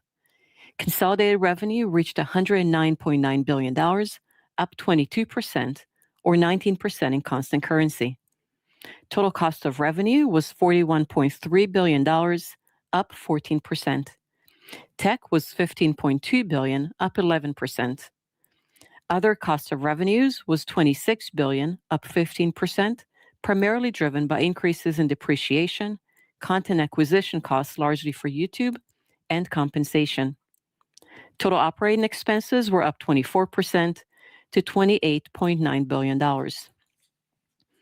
R&D expenses increased by 26%, driven by compensation due to investment in AI talent, as well as depreciation. Sales and marketing expenses were up 23%, driven primarily by marketing investments to support the Gemini app and search, as well as compensation. And G&A expenses increased 21%, primarily due to an increase in compensation and costs related to legal and other matters. Operating income increased 30% to $39.7 billion, and operating margin was 36.1%. Other income and expenses was $37.7 billion, representing a meaningful increase from the prior year, primarily due to unrealized gains in our non-marketable equity securities portfolio. Net income increased 81% to $62.6 billion, and earnings per share increased 82% to $5.11. We generated operating cash flow of $45.8 billion in the first quarter and $174.4 billion for the trailing 12 months. CapEx was $35.7 billion in the first quarter, with the overwhelming majority of this spend in technical infrastructure to support the AI opportunities we see across the company. Approximately 60% of our investment in technical infrastructure this quarter was in servers, and 40% was in data centers and networking equipment. Free cash flow was $10.1 billion in the first quarter and $64.4 billion for the trailing 12 months. We ended the quarter with $126.8 billion in cash and marketable securities and $77.5 billion in long-term debt. And as we announced today, our board of directors declared a 5% increase in the quarterly dividend. Turning to segment results, Google Services revenues increased 16% to $89.6 billion, reflecting strong growth in search and subscriptions. Google Services revenues also benefited from a strong FX tailwind. Google Search and other advertising revenues increased by 19% to $60.4 billion, driven by growth in the retail and financial services verticals. YouTube advertising revenues increased 11% to $9.9 billion, driven by direct response advertising as well as brand. Network advertising revenues of $7 billion were down 4%. Subscription platforms and devices revenues increased 19% this quarter to $12.4 billion due to strong growth in both YouTube subscriptions, particularly in YouTube Music and Premium, and Google One subscriptions, which benefited from increased demand for AI plans. Google Services operating income increased 24% to $40.6 billion, and operating margin was 45.3%. The Google Cloud segment delivered outstanding results in the first quarter. Cloud revenues accelerated across all key areas and were up 63% to $20 billion. Revenue growth was driven by strong performance in GCP, which continued to grow at a rate that was much higher than Cloud's overall revenue growth rate. The largest contributor to Cloud's growth this quarter was AI solutions, driven by strong demand for industry-leading models, including Gemini 3. In addition, we had strong growth in AI infrastructure due to continued deployment of TPUs and GPUs, and core GCP continues to be a sizable contributor, driven by demand for infrastructure and other services such as cybersecurity and data analytics. Workspace again delivers strong double-digit revenue growth, driven by an increase in the number of seats and the average revenue per seat. Cloud operating income was $6.6 billion, tripling year over year, and operating margin increased from 17.8% in the first quarter of last year to 32.9%. Google Cloud's backlog nearly doubled sequentially, reaching $462 billion at the end of the first quarter. The increase was driven by strong demand for enterprise AI offerings and the inclusion of TPU hardware sales that Sundar referenced earlier. The majority of the backlog is related to typical GCP contracts, and we expect to recognize just over 50% of the backlog as revenue over the next 24 months. In other bets, revenues were $411 million, and operating loss was $2.1 billion. For the past few years, we have been working to prioritize our efforts and investments in the other bets. In Q1 of this year, Verily completed an external capital raise that resulted in its deconsolidation from Alphabet. GFiber announced plans to combine with Astound Broadband, which will result in its deconsolidation from Alphabet when the deal closes, which we expect to take place in Q4. And we continue to allocate significant resources to businesses where we see meaningful opportunities to create value, such as Waymo. Turning to our outlook, I would like to provide some commentary on factors that will impact our business performance in the second quarter and full year 2026. First, in terms of revenues, we're pleased with the overall momentum of the business. At current spot rates, we would expect to see an FX tailwind of approximately 1 percentage point to our consolidated revenue in Q2, compared to a 3 percentage points FX tailwinds in the first quarter. In Google Cloud, as Sundar mentioned, we will begin to deliver TPU hardware to a select group of customers in their own data centers. We expect to begin recognizing a small percent of the revenues from these agreements later this year, with the vast majority of revenues to be realized in 2027. It is important to keep in mind that revenues from TPU hardware sales will fluctuate from quarter to quarter, depending on when TPUs are shipped to customers. And finally, we're excited to welcome the Wiz team to Google Cloud with the closing of the acquisition in March, and are very pleased with the performance to date. A couple of items to highlight related to the acquisition. First, Wiz will be reported in the Google Cloud segment. And second, we expect a low single-digit percentage point headwind to Cloud's operating margin for the remainder of 2026 related to the acquisition. Moving to investment, we are updating our full year 2026 CapEx guidance range to 180 to 190 billion, up from our previous estimate of 175 to 185 billion, to now include investment related to the acquisition of Intersect, which closed in March. We are seeing unprecedented internal and external demand for AI compute resources. The investments we are making in AI is delivering strong growth, as evidenced by the record revenue and backlog growth in Google Cloud and strong performance in Google Services. Looking ahead, these strong results reinforce our conviction to invest the capital required to continue to capture the AI opportunity. And as a result, we expect our 2027 CapEx to significantly increase compared to 2026. In terms of expenses, as we've discussed previously, the significant increase in our investment in technical infrastructure will continue to put pressure on the P&L in the form of higher depreciation expense and related data center operations costs such as energy. We also expect to continue hiring in key investment areas such as AI and cloud, and are investing in marketing to support our AI products. To conclude, Q1 was an outstanding quarter for Alphabet, and our teams continue to execute with high level of discipline and velocity, delivering amazing innovation. We look forward to sharing more in the coming weeks at I/O, Google Marketing Live, and Brandcast. I want to take this opportunity to thank our employees for their contributions to our performance. Sundar, Philip, and I will now take your questions. Thank you. As a reminder, to ask a question, you will need to press star one on your telephone. To prevent any background noise, we ask that you please mute your line once your question has been stated. Your first question comes from Brian Nowak with Morgan Stanley. Your line is now open. Thanks for taking my questions. I have two. The first one, Sundar, on a recent podcast, you talked about how you were acutely constraining that compute, something you focused on almost every week to sort of make sure you're deploying capacity correctly. So let me ask you this: as you sort of look at the search business, what are the areas that you are most excited about applying next generation compute toward to sort of generate an ROIC on that return in search in the next 12 months? And then the second one is on the sale of the TPUs to third parties.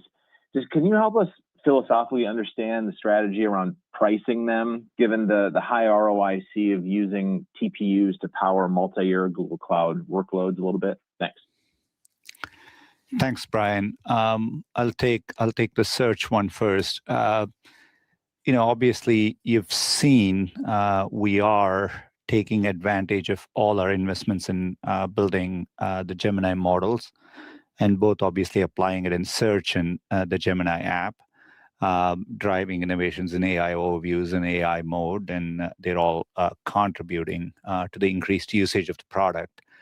I do think looking ahead across both these surfaces, there is a massive opportunity to go deeper in what we do for our users. I think bringing agentic workflows to consumers in a way that it's easy for them to do, including in the context of search, I see as a huge opportunity ahead.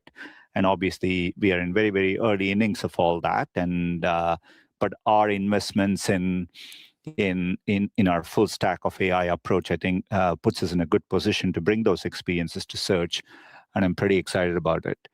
On the second question around TPUs, obviously, we do think about it as what are we doing through Google Cloud to help our customers, and that's the framework with which we think about it. In that context, there are situations where it makes sense. For example, you take customers like capital markets, where they're running this, highly performant, AI workloads. They wanted, TPUs in their data centers. So there are, and those trends are true across a diverse set of industries, and in certain cases, frontier AI labs too. And so we are, opportunistic about it.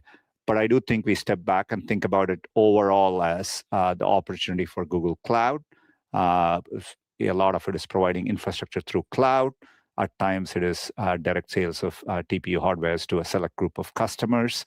But again, we do take ROIC approach, and some of it helps us get more economies of scale in our overall compute environment as well, and so helps us invest in the cutting edge, which we need to do the next generation as well.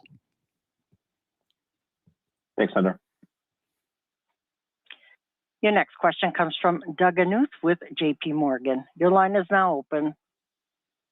Thanks so much for taking the question. One for Anat and one for Philip.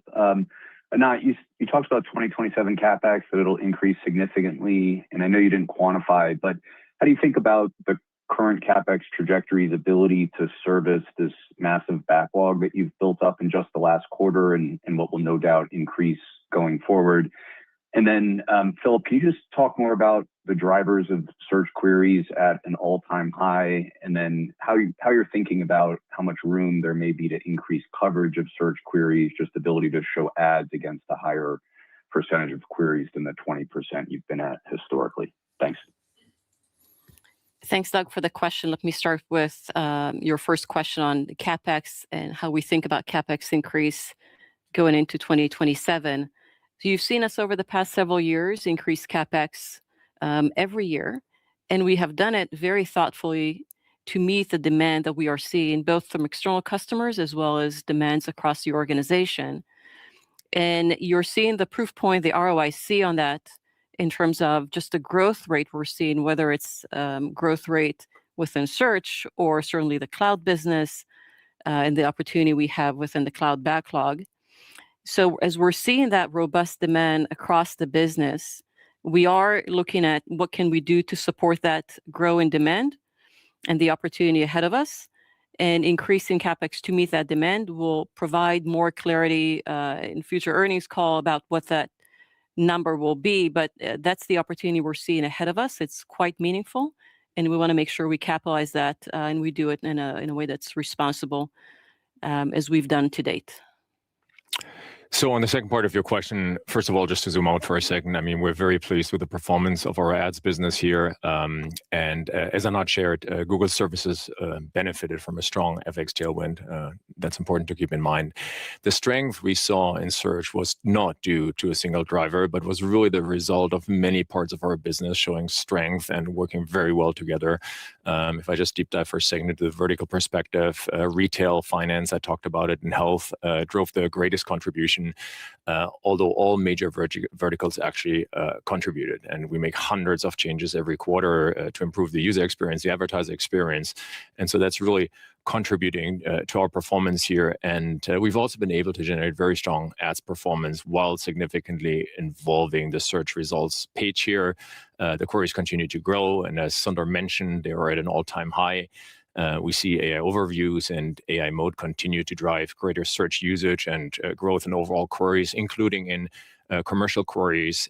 You specifically ask about the 20% on the coverage side. And as I said before, I think with the ability of AI to better understand intent and a lot of other vectors around it, I think there is upside in that coverage number.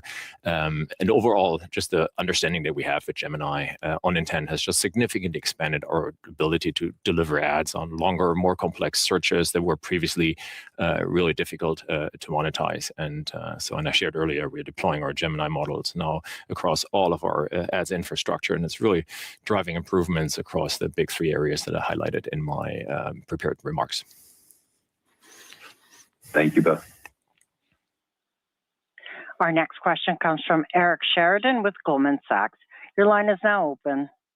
Thanks so much for taking the questions. Maybe two, if I could. The first one, just building on the answer so far, when you look at the backlog you disclosed today, so I would love to know if you can come back to your comments on AI infrastructure and your unique approach and how that positions you to either build capacity, scale compute, and do it in a way that is, as Anat said, sort of effective from a margin standpoint as well as a compute standpoint, just to understand where you sit competitively in your mind relative to others. That'd be one.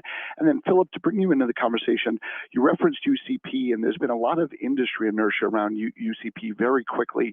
Talk to us a little bit about what UCP means for this services business as agentic commerce scales in the years ahead? Thanks so much. Thanks, Eric. Look, I do think I do think we are genuinely differentiated. We are unique in the market because of our vertically optimized AI stack and the way we co-develop the components from our infrastructure and models to platforms and the tools to applications and agents. And the fact that we own frontier models, own the silicon, really helps us stay ahead of the curve. And on top of it all, just to put an extra point on it, the deep investment in our security layers to keep everything safe. And I think we are the only provider in the market that offers all of these in a vertical stack. And so so overall, again, to my earlier comments to Brian, I think about it all as Google Cloud. We have many different ways to serve our customers, so we can meet them in a way suited to their needs. I think better than other players here. And I do think, looking ahead, our ability to invest in this moment and stay at the frontier, I think puts us in a strong position. And I think we are doing it based on tangible demand signals we are seeing. And it's not just on the revenue side, but I'm talking from a ROIC framework, and that's what is helping us navigate this moment responsibly.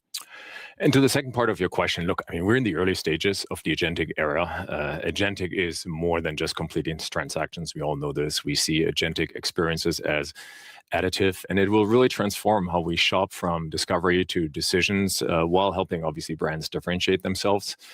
We've been very intentional about creating an agentic experience that works for our users, our partners, for the entire ecosystem.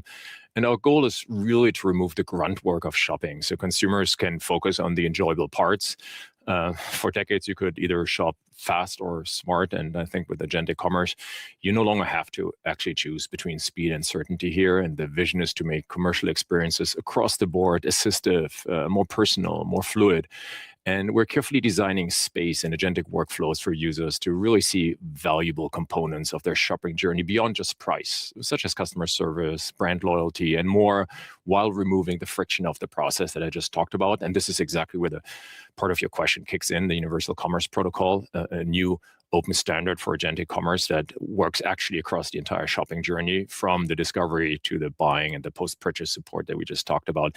And it was really co-developed with the industry leaders, including, I mentioned them, Shopify, Etsy, Walmart, and so on. And we've received tremendous feedback so far from hundreds of top tech companies, payments partners, retailers, really interested in integrating.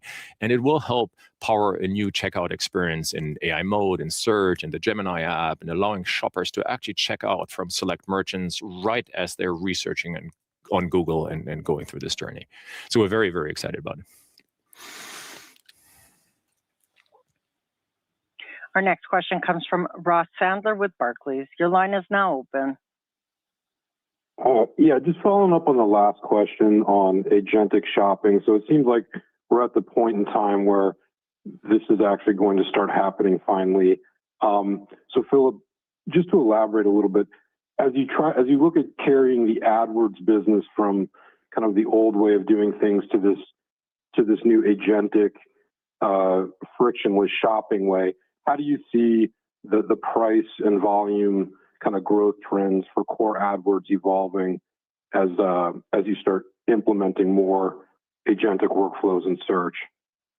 Look, our number one focus is obviously on the user experience here. And I think the most important part in this is what I mentioned before. We're carefully designing the space in the agentic workflows for the users to actually see the valuable components within that shopping journey. And the second you have the space, you obviously have the ability for interesting advertising models.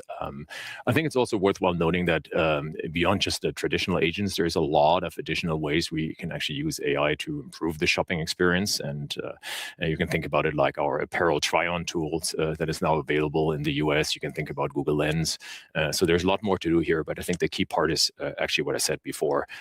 We focus on the user experience here, and then I think all else will follow if we pay attention to the points I mentioned.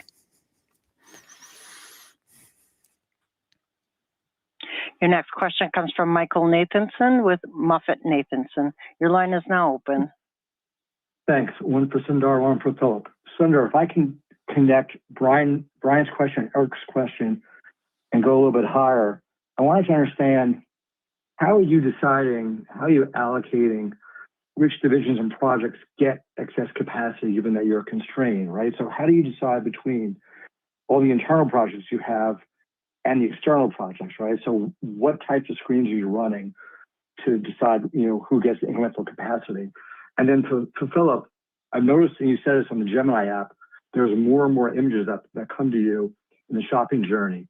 Can you talk about your thoughts about adding advertising on that app and what's guiding your decision making here on adding ads on Gemini? Thanks.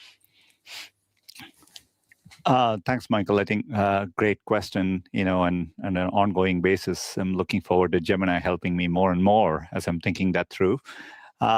Look, I do think that the foundation where we start with it is what do we need from a R&D standpoint to develop models at the frontier. So what do you need for training these models, and so effectively the compute needed for GDM, because it's a foundation for everything we do, and so that's a core principle with which we operate.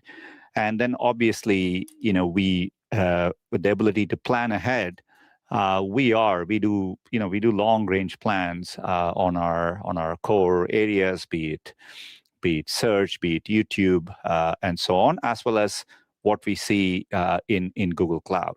And obviously in Google Cloud, we are providing enterprise AI solutions, which this quarter, had a 800% year-on-year increase from the prior year.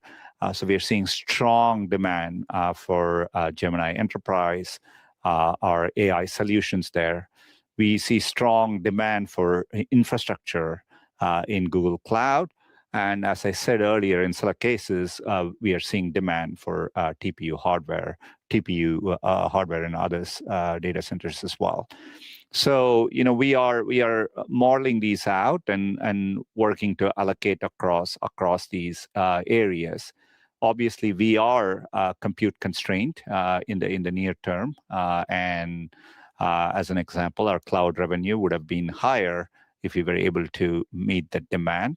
So we are working through that moment, and we are investing, but we have a robust long-range planning framework, and we see extraordinary opportunities ahead, and we are allocating with that framework in mind. And to the second part of your question, as I said in my previous answer, we are obviously focused on the user first and creating a really great user experience with all of our product, especially our newer products. And specifically on monetization in the Gemini app, our focus right now is on AI mode. But it's fair to say that we really believe a format that works well in AI mode would transfer successfully to Gemini app. And so today in the Gemini app, we're focused on the free tier and subscriptions, and our AI plans were a sizable contributor to our Google One revenue growth. But let's also be clear, ads have always been a big part of scaling products to reach billions of people. And if done well, ads can be really valuable and really helpful commercial information. And at the right moment, we'll share any plans, as we have said, but we're not rushing anything here. Thank you, guys. Your next question comes from Mark Shmulik with AllianceBernstein. Your line is now open. Yes, thanks for taking the question. Philip, one more on search performance, if I can.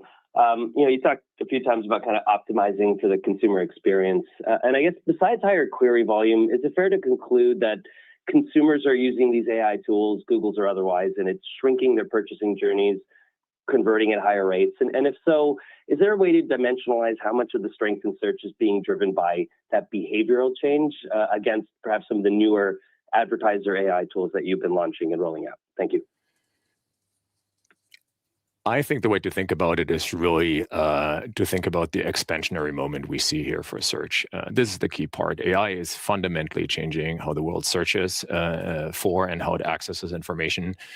Queries are at an all-time high. Sundar said this. Traditional search really started with 10 buildings, and now we have AI overviews in AI mode, and they have made search more intelligent than ever, and they let you ask far more complex questions. And we have Lens or Circle to Search, and we have Search Live. Search Live is now available to all countries and languages that support AI mode. Again, shows you the expansionary nature of it. And we have our AI-driven search campaigns, and we have now SMBs that can reach customers at a scale that really wasn't possible even a few years ago. And you can add in Google Translate and so on. So I feel if you factor all of this in, we're in a pretty good place and are quite excited about where this is going.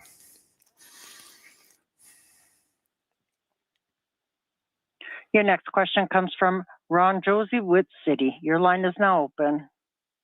Great, thanks for taking the question. Maybe this one is for Anat. You know, we continue with margins continue to expand here. I wanted to understand maybe if you could break down the cost drivers or really the drivers of margin expansion, particularly amongst cloud. There's a thesis out there that AI revenues are a lower margin in general, but we are seeing margins improve. So more insights on just the cloud business and what's driving that margin expansion. Obviously demand, maybe pricing, but that would be helpful. Thank you. Sure. Let me help unpack the margin expansion. Obviously, we're pleased to see that there are pushes and pulls across the business, including within cloud specifically. And I would start with the top line. When we see this robust, strong revenue growth, both in cloud and Google services, it does provide leverage all the way down to the bottom line within the income statement. And you know, we've been working hard to ensure we have we're running a productive and efficient organization. And it's not just how we operate the business, but even in areas such as our technical infrastructure, where we are investing these significant CapEx investments in our data centers and servers, we are looking at how we drive scientific process innovation within that organization.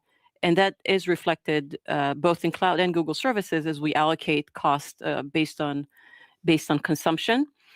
In the past, I did talk about the depreciation associated with these investments that is hitting both Google Cloud and Google services. Google Cloud expanded margin quite significantly from a year ago, as you've seen in our numbers that we've just previewed. And a lot of it is the top line growth that Google Cloud is providing or producing, as well as an incredibly efficient way of running the business. I will give Thomas and the team a lot of credit for running a very productive organization and making sure that we are supporting our customers and providing the services and products that they want and benefit from, continue to drive top line growth, and doing this well within the middle of the income statement, all the way from a very efficient technical infrastructure, thinking through how do we leverage AI across our business. Sundar mentioned the use of coding internally, or how Gemini helps us there at optimizing our real estate footprint. And we're going to continue to do this. We're not going to stop here. We're going to continue to push for more efficiency, knowing that we're going to have the headwind associated with the depreciation coming with higher CapEx level. Thank you. Very helpful. Our next question comes from Ken Gorowski with Wells Fargo. Your line is now open. Thank you very much. Two, if I may, please. First, on the cloud and capacity, could you speak about how your verticalized capabilities enable you to navigate a complicated supply chain, especially one experiencing inflation and constraints? Are you factoring any supply chain price inflation into 26 and 27 CapEx commentary? And as part of that, maybe not, could you update us on the allocation of compute capacity, internal versus external cloud? And then one more, please. When you think about search query volume growth, we're clearly seeing expanding use cases. Historically, you know, it's always been free to the consumer with and completely ad supported. Do you see future use cases where certain consumer use cases are more effectively monetized via subscriptions, and maybe a different mix of the consumer quote unquote search, the new search opportunity? Thank you. All right, Ken. Maybe there are a few parts to it. Maybe I'll touch on it. And on overall compute, I think I spoke earlier on how we think about allocation of compute across our businesses, and I think again, the long range planning and the ROIC frameworks, give us a good way to plan ahead. I do think obviously. We are, working through a complicated supply chain environment, as you point out, and we are factoring that into any commentary we give. But I think the scale at which we are operating and our ability to work across all layers, both, our supply chain partners see the strength of our diversified businesses and the demand we drive, and our frontier technology and the investments all through the stack. I think they help us get into deeper partnerships all across the supply chain, and I think that's and I mentioned earlier the economies of scale point as well. So all of that factors in a positive way there, I think. In terms of search, look, I think we are proud that we build models at all. We are at the frontier across the Pareto frontier. We do think about capability and the cost frontier deeply, so that we can serve users at scale, but at the same time we can bring in the most powerful models for the most demanding queries. But the future, as you are right, that in a valuable as we serve more and more valuable use cases, there are going to be use cases where people will want to use the most powerful model, and there may be different ways to accomplish that. So we're going to put the user first and support them in the way they want to use the product, and we are already provide various tiers of our subscription plans, in which you can get access to more powerful models, and that applies across your Google user experience, and including in search. And you've seen the momentum. We saw a very robust quarter in terms of our AI subscriptions growth. Driven by interest in getting access to better Gemini models, and so I think that sets us up well to serve the breadth of use cases people would want in all places, including in search. Thank you. And our last question comes from Justin Post with Bank of America. Your line is now open. Great. Thank you for taking my question. I expect a lot of interest in your TPU sales. So can you help us think about how you're thinking about the opportunity there, and then maybe how much break down the backlog growth a little bit between TPUs and cloud? And then second question, just think about the margins on these big generative AI cloud deals. How do you think about these $100 billion deals coming in and the margins associated with those? Can they be similar to your cloud business as it is? Thank you. Look, overall, I would say, look, we see tremendous interest in, there's tremendous demand for both AI solutions as well as AI infrastructure, including, massive interest in our, GPU offerings, as well as TPUs. And so we are proud that we can provide customers with a very diverse, with the breadth of our offerings, and let them, we can meet them in terms of where their needs are. And maybe I'll pass it to Anat to give some color on the backlog growth. Yep. So the backlog, the TPU hardware agreements that Sundar referenced in his prepared remarks are reflected in our cloud backlog of the $462 billion. Although the majority of the backlog is still GCP agreements.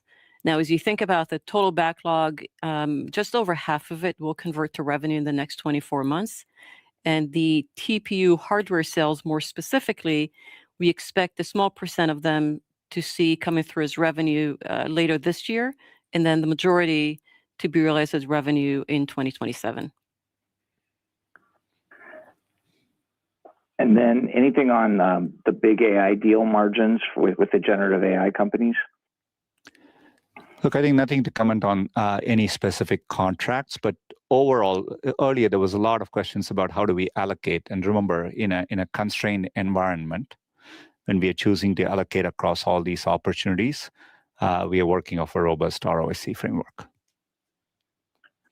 Thank you. Thank you. And that concludes our question and answer session for today. I'd like to turn the conference back over to Jim Friedland for any further remarks. Thanks everyone for joining. Okay, that is the Googs. Street likes it. 375 after hours. Meta should be starting in a second. Any quick thoughts from you guys on Google? Few constrained and the increased capex they mentioned for 2027 is going to be meaningful higher. So I thought that was crazy for them to tell us that on Q1 of 2026 that 2027 capex was going to be higher than 2026. I think it's a big win for AI investors. Yeah, the train's not slowing here. It's pretty freaking incredible, actually. Like, Google's so well positioned in advertising, artificial intelligence. If they want to move ads into Gemini, they can. Like, they just have a ton of flexibility. So, yeah, they're very well positioned. But now, hopefully, literally, Meta and Google are the exact same price, but one's negative and one's positive. They're both either up or down 6.74%. Like, they're tied right now, but on the opposite sides. So hopefully Meta can turn around on their call. But yeah, Their call's at right now. Right now. Okay. All right, here's Meta. The Meta Platforms first quarter 2026 earnings conference call. Joining me today to discuss our results are Mark Zuckerberg, CEO, and Susan Li, CFO. Our remarks today will include forward-looking statements, which are based on assumptions as of today. Actual results may differ materially as a result of various factors, including those set forth in today's earnings press release and in our annual report on Form 10-K filed with the SEC. We undertake no obligation to update any forward-looking statement. During this call, we will present both GAAP and certain non-GAAP financial measures. A reconciliation of GAAP to non-GAAP measures is included in today's earnings press release. The earnings press release and an accompanying investor presentation are available on our website at investor.appmeta.com. And now I'd like to turn the call over to Mark. All right. Hey, everyone. Thanks for joining today. We had a strong quarter for our community, our business, and our progress towards AI. More than 3.5 billion people use at least one of our apps every day. We saw a small decrease in total family dailies due to internet outages in Iran and blocks in Russia, but otherwise trends across our apps are strong. Daily and monthly actives on Instagram and Facebook continue to grow, with video driving all-time high engagement across both apps. WhatsApp continues to see strong momentum too, including in the US, and Threads continues on its trajectory to be the leading app in its category. Our biggest milestone so far this year has been the release of our Muse family of models and our first model, Muse Spark, along with a significantly upgraded new version of Meta AI. This was the first release from Meta Superintelligence Labs, and it shows that our work is on track to build a leading lab.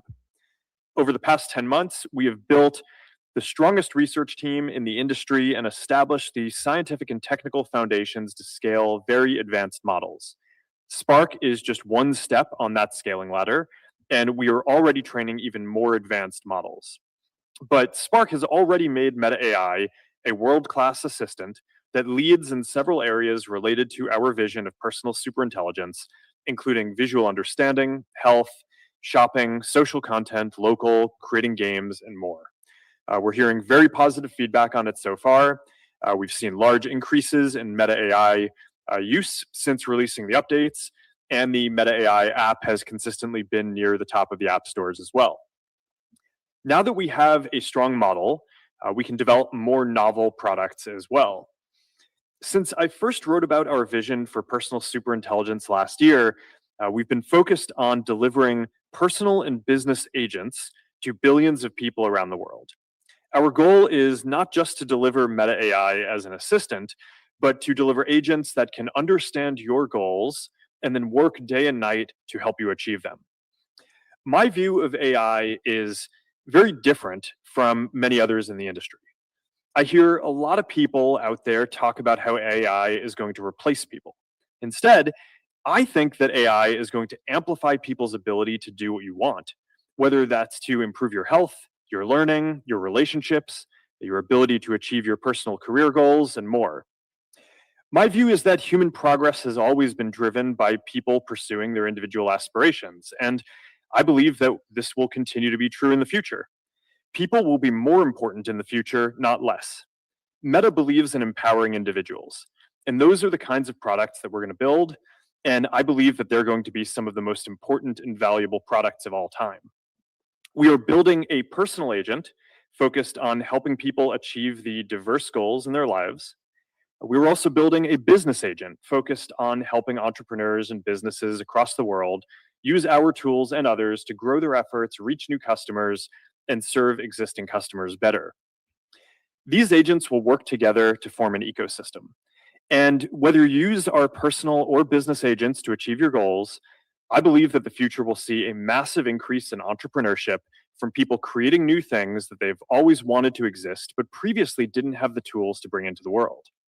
We're already testing an early version of business AIs, and weekly conversations have grown 10x since the start of this year.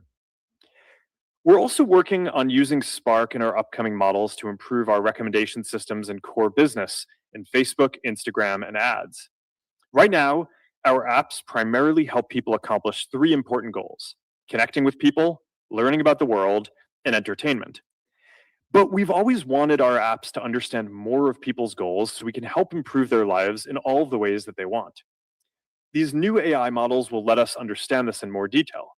So instead of just looking at statistical patterns of what types of people engage with what content, for the first time in Meta's history, we're going to be able to develop a first principles understanding of what you care about and what each piece of content in our system is about, so that way we can show you more useful things for what you're trying to accomplish. And we'll also be able to create personalized content specifically for people to help you achieve your goals as well. Since our recommendation systems are operating at such large scale, we'll phase in this new research and technology over time. But the trend over the last few years seems clear, that we are seeing an increasing return on the amount that we can improve engagement for people and value for advertisers. This encourages us to continue investing heavily in what we expect will provide increasing value over the coming years as well. On that note, we are increasing our infrastructure CapEx forecast for this year. Most of that is due to higher component costs, particularly memory pricing. But every sign that we're seeing in our own work and across the industry gives us confidence in this investment. That said, we are very focused on increasing the efficiency of our investments. And as part of that, we are rolling out more than 1 gigawatt of our own custom silicon that we're developing with Broadcom, as well as significant amount of AMD chips to complement the new NVIDIA systems that we're rolling out as well. One of the primary goals of our Meta Compute initiative is to lead the industry in efficiency of building compute, and we expect that will be a strategic advantage over time. Talking about building physical goods at scale, our AI glasses continue to perform well with the number of people using them daily tripling year over year. This continues to be one of the fastest growing categories of consumer electronics ever. We released Ray-Ban Meta Optics this quarter, designed for all-day wear rather than primarily as sunglasses. And building on our release of Oakley last year, we have some exciting new partnerships and styles that I think are going to have the potential to reach even more people coming later this year. All of our glasses are designed to easily update to use our newest AI models and features. I'm also really excited to see the glasses evolve from being able to answer questions to being able to be a personal agent that's with you all day long, helping you remember things and achieve your goals. Beyond glasses, I am excited for more of our metaverse efforts to be powered by the AI models we're training as well. We remain the biggest investors in the VR space across the industry, but we are focused on making our VR business sustainable as we invest more in other areas like AI and glasses. Before wrapping, I want to talk for a moment about how AI is transforming our work. We are seeing more and more examples where 1 or 2 people are building something in a week that would have previously taken dozens of people months. And I want to make sure that Meta is the best place in the world for these types of people to come and make an impact. We're building the next evolution of our company around these people. And there's a lot that we can do to enable this. Building the best infrastructure for creating and delivering products at scale, streamlining our teams so they aren't bigger than they need to be, recognizing and rewarding the people who are having outsized impacts, and setting ourselves up to try many more ideas and take on many new projects in the future. Of course, we will continue pushing to increase our efficiency as well, but overall, I think the future is about building many more higher quality things than we've ever built before. All right, that is what I wanted to cover today. We are living through a historic technological transformation. We are among the few companies positioned to shape the future, and we are on track to do that. I'm looking forward to delivering personal superintelligence to billions of people. And as always, I am grateful for the hard work of our teams and to all of you for being on this journey with us. Thanks, Mark, and good afternoon, everyone. Let's begin with our segment results. All comparisons are on a year-over-year basis unless otherwise noted. We estimate 3.56 billion people used at least one of our family of apps on a daily basis in March, which declined slightly from December due to internet disruptions in Iran and a restriction on access to WhatsApp in Russia. Absent these impacts, growth in family daily active people would have been positive quarter over quarter. Q1 total family of apps revenue was $55.9 billion, up 33% year over year. Q1 family of apps ad revenue was $55 billion, up 33% or 29% on a constant currency basis. In Q1, the total number of ad impressions served across our services increased 19%. Impression growth was healthy across all regions, driven primarily by growth in engagement and users, as well as ad load optimizations. The global average price per ad increased 12% year over year in Q1, with broad-based growth as we benefited from ad performance improvements, better macro conditions versus Q1 of last year, and currency tailwinds in international regions. This was partially offset by strong impression growth, including from lower monetizing regions. Family of apps other revenue was $885 million, up 74%, driven primarily by WhatsApp paid messaging and subscriptions revenue. Within our Reality Labs segment, Q1 revenue was $402 million, down 2% year over year due to lower Quest headset sales, which were partially offset by continued strong growth in AI glasses revenue. Moving now to our consolidated results.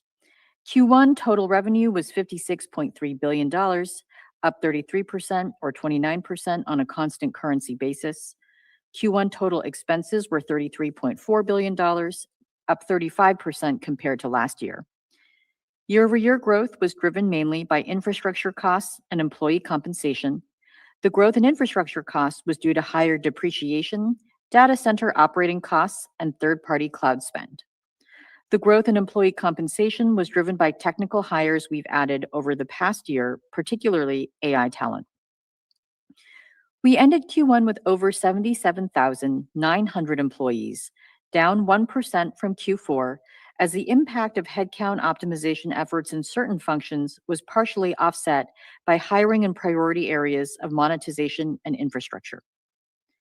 First quarter operating income was $22.9 billion, representing a 41% operating margin. Q1 interest and other income was negative $1.1 billion, driven by unrealized losses on our equity investments. Our tax rate for the quarter was negative 23%, which was favorably impacted by a tax benefit of $8.03 billion.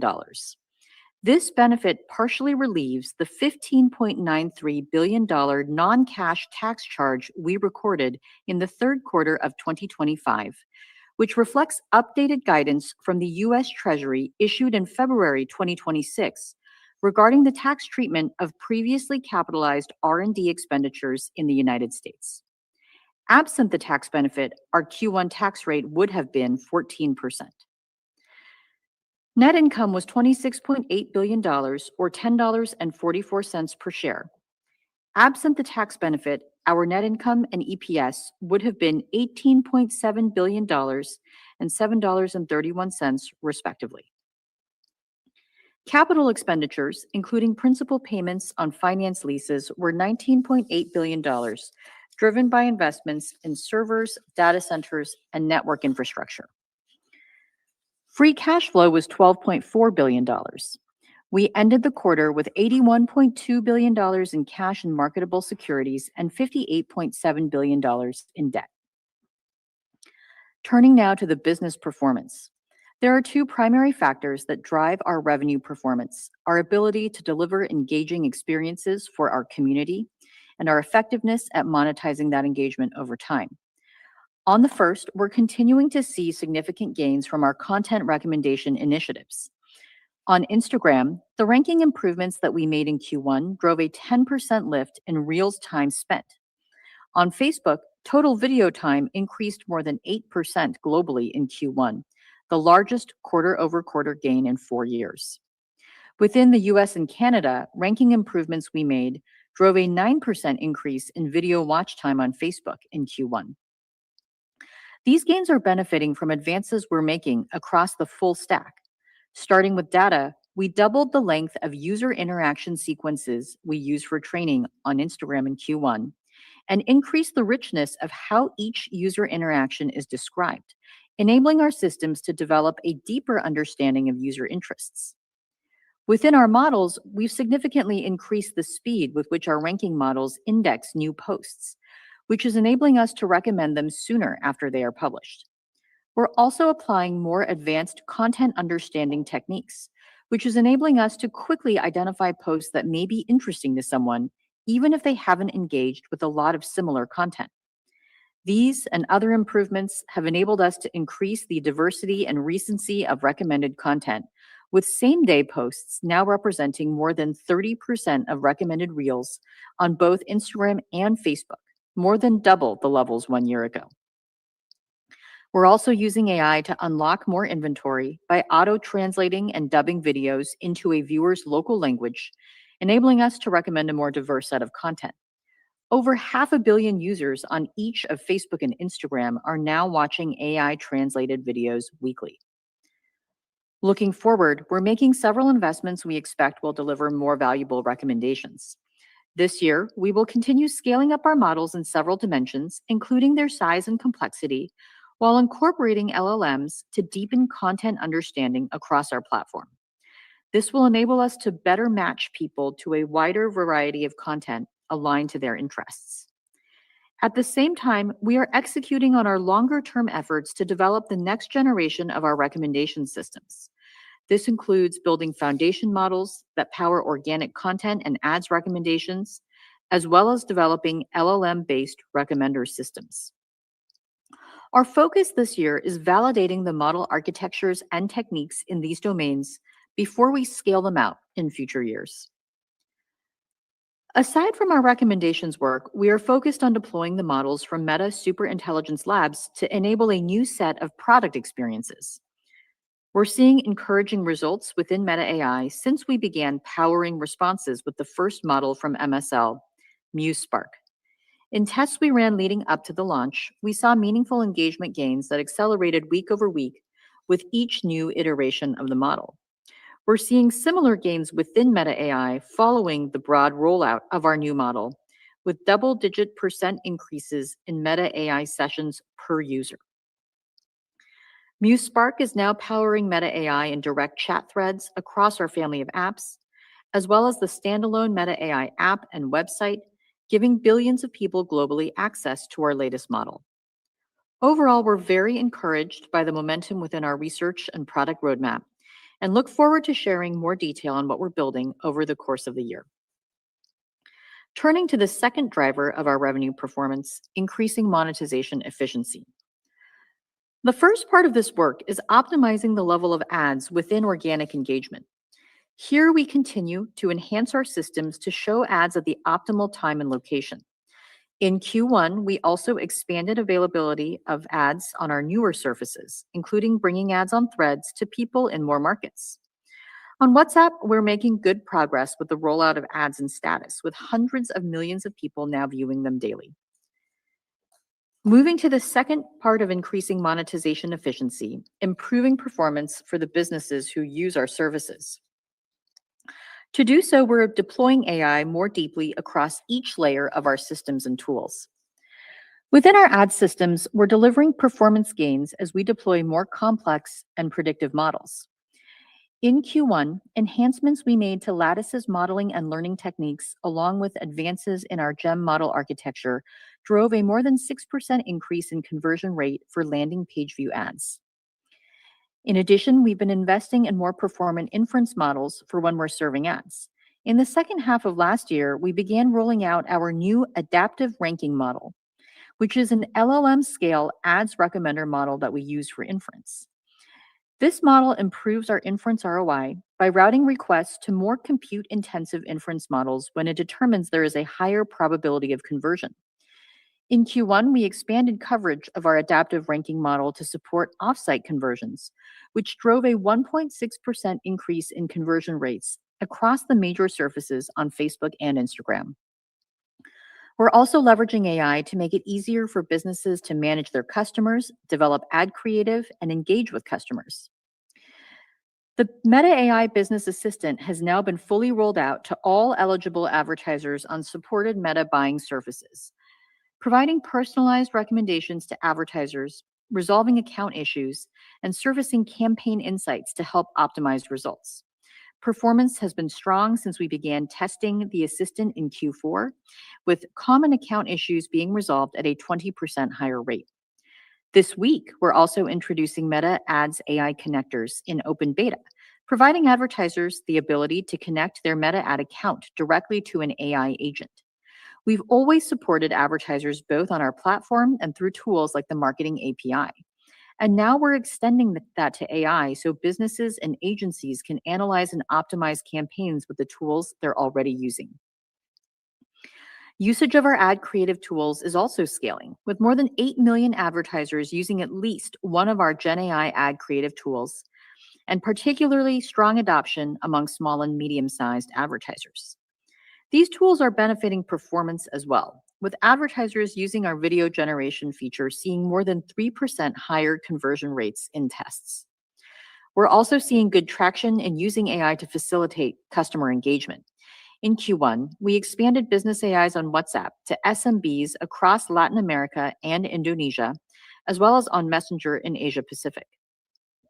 We now have more than 10 million conversations each week being facilitated through business AIs, up from 1 million at the start of the year. We'll further expand access to more countries this quarter while adding more capabilities to the AIs. We also continue to invest in the value optimization suite, which helps advertisers maximize their return on ad spend by prioritizing the highest value conversions, rather than optimizing solely for the most conversions at the lowest cost. Adoption by businesses has been strong following performance improvements we've made over the past year, with the annual revenue run rate of our value optimization suite now over $20 billion, more than doubling year over year. Last, I want to touch on our commerce efforts. People discover products on our platforms through ads and organic posts, with brands increasingly turning to creators to promote their products. This is contributing to rapid growth in our partnerships ads product, with its revenue run rate more than doubling year over year in Q1 to $10 billion. To support the product discovery and purchasing happening through creators, we're expanding our solutions beyond ads. Last month, we rolled out our affiliate partnerships offering on Facebook to more test partners so creators can tag products from participating retailers on their posts and earn a commission when someone makes a purchase. We have also started testing similar experiences on Instagram. We see a real opportunity to help people more easily discover and buy products within our services, particularly as we incorporate AI deeply across our platforms. Next, I would like to discuss our approach to capital allocation. Compute is becoming increasingly important as it determines the quality of services we can provide, including powering more capable models and delivering innovative new products. It is also becoming more critical to how we work at Meta, as we are entering a world where employees are managing agents to help them generate new ideas, run experiments, execute tasks, and build products. We are investing aggressively to meet our infrastructure needs and ensure we maximize our strategic flexibility over the coming years. This includes substantially expanding our own data center footprint and striking deals throughout the supply chain to secure necessary components for future capacity. We're also signing cloud deals that will come online over the course of this year and 2027, allowing us to scale more quickly. These multi-year cloud deals and our infrastructure purchase agreements drove a $107 billion step up in our contractual commitments this quarter. Our investments will support our training needs for future models and, most importantly, provide us the inference capacity necessary to deliver personal and business agents to billions of people around the world, along with several other AI product experiences we're developing. As we grow our infrastructure spend, we remain committed to operating efficiently, and we recently shared internally that we plan to reduce the size of our employee base in May. We believe a leaner operating model will allow us to move more quickly while also helping to offset the substantial investments we're making. Moving to our financial outlook, we expect second quarter 2026 total revenue to be in the range of $58 to $61 billion. Our guidance assumes foreign currency is an approximately 2% tailwind to year-over-year total revenue growth based on current exchange rates. Turning to the expense and CapEx outlooks, we expect full year 2026 total expenses to be in the range of $162 to $169 billion, unchanged from our prior outlook. We continue to expect to deliver operating income this year that is above 2025 operating income. We anticipate 2026 capital expenditures, including principal payments on finance leases, to be in the range of $125 to $145 billion, increased from our prior range of $115 to $135 billion. This reflects our expectations for higher component pricing this year and, to a lesser extent, additional data center costs to support future year capacity. Absent any changes to our tax landscape, we expect our tax rate for the remaining quarters of 2026 to be between 13% and 16%. Finally, we continue to monitor active legal and regulatory matters, including headwinds in the EU and the US that could significantly impact our business and financial results. For example, we continue to see scrutiny on youth-related issues and have additional trials scheduled for this year in the US, which may ultimately result in a material loss. In closing, Q1 was a solid start to the year with strong execution across our core ads and engagement initiatives. We're also making exciting progress on our AI research and product efforts and expect to build that momentum over the course of this year. With that, Krista, let's open up the call for questions. Thank you. We will now open the line for a question and answer session. To ask a question, please press star 1 on your touchtone phone. To withdraw your question, again, press star 1. Please limit yourself to one question. Please pick up your handset before asking your question to ensure clarity. If you are streaming today's call, please mute your computer speakers. And your first question comes from Brian Nowak with Morgan Stanley. Please go ahead. Thanks for taking my question. Mark, I wanted to ask you just about the level of investment you're making and sort of the signposts you're watching to ensure you're going to generate ROIC on all these investments behind Muse and the other products. So if you could just sort of let us know some of the key factors you're watching over the next 12 to 24 months, whether it's Meta AI, Muse advances, core algorithm. What are you sort of watching for most just to make sure that you're on the right path to generating healthy ROIC on all this CapEx and infrastructure spend?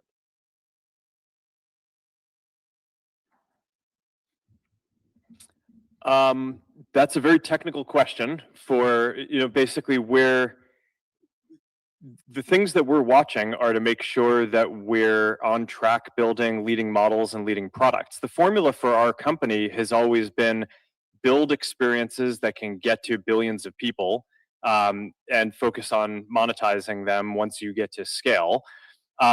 I think we're seeing a little bit of that here, where basically we invest in advance to build leading models, then we convert that into leading products, and then we think that these are going to be some of the most important products that get built over the next decade. So I think just like anything else that we've done over time, the basic milestones that I look at are around, first, technically, are we delivering the quality to enable a great product? Then second, when you have the product, how is it scaling? And then third, you look at the monetization, and then you drive up the efficiency of it towards increasing profitability. I don't, I mean, like, I don't think we have a very precise plan for exactly how each product is going to scale month over month or anything like that. But I think we have a sense of the shape of where these things need to be. And I think if you look at the usage of these and the quality of the products and the quality of the models that are out there and the use that other frontier models are getting and the trajectory of that, I'm quite comfortable that the lab that we're building is on track to be a leading lab in the world. I think Muse Spark was a very high quality model. It powers Meta AI, which I think is now a world-class assistant. We have an ability to be able to grow that and have a large amount of engagement.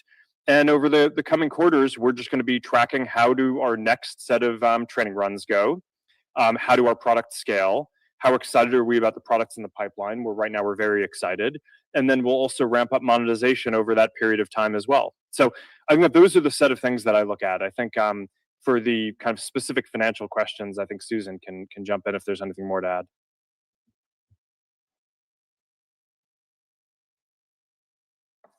Your next question comes from the line of Mark Shmulik with Bernstein. Please go ahead. Yes, thanks for taking the questions. Mark, I guess now that we've got Muse Spark kind of out there launched, how are you thinking about the team's focus here, kind of divided onto further model training runs and kind of further specialization and that personal intelligence goal, versus product launches and kind of shipping more product out the door? And Susan, I guess kind of as a follow-up to Brian's question, I know it's too early to discuss 2027 CapEx, but we've had peers mention tonight a potential significant step up. Any way to think about dimensionalizing kind of how we think about some of the returns or traction this year and how it might affect 2027 spend? Thanks.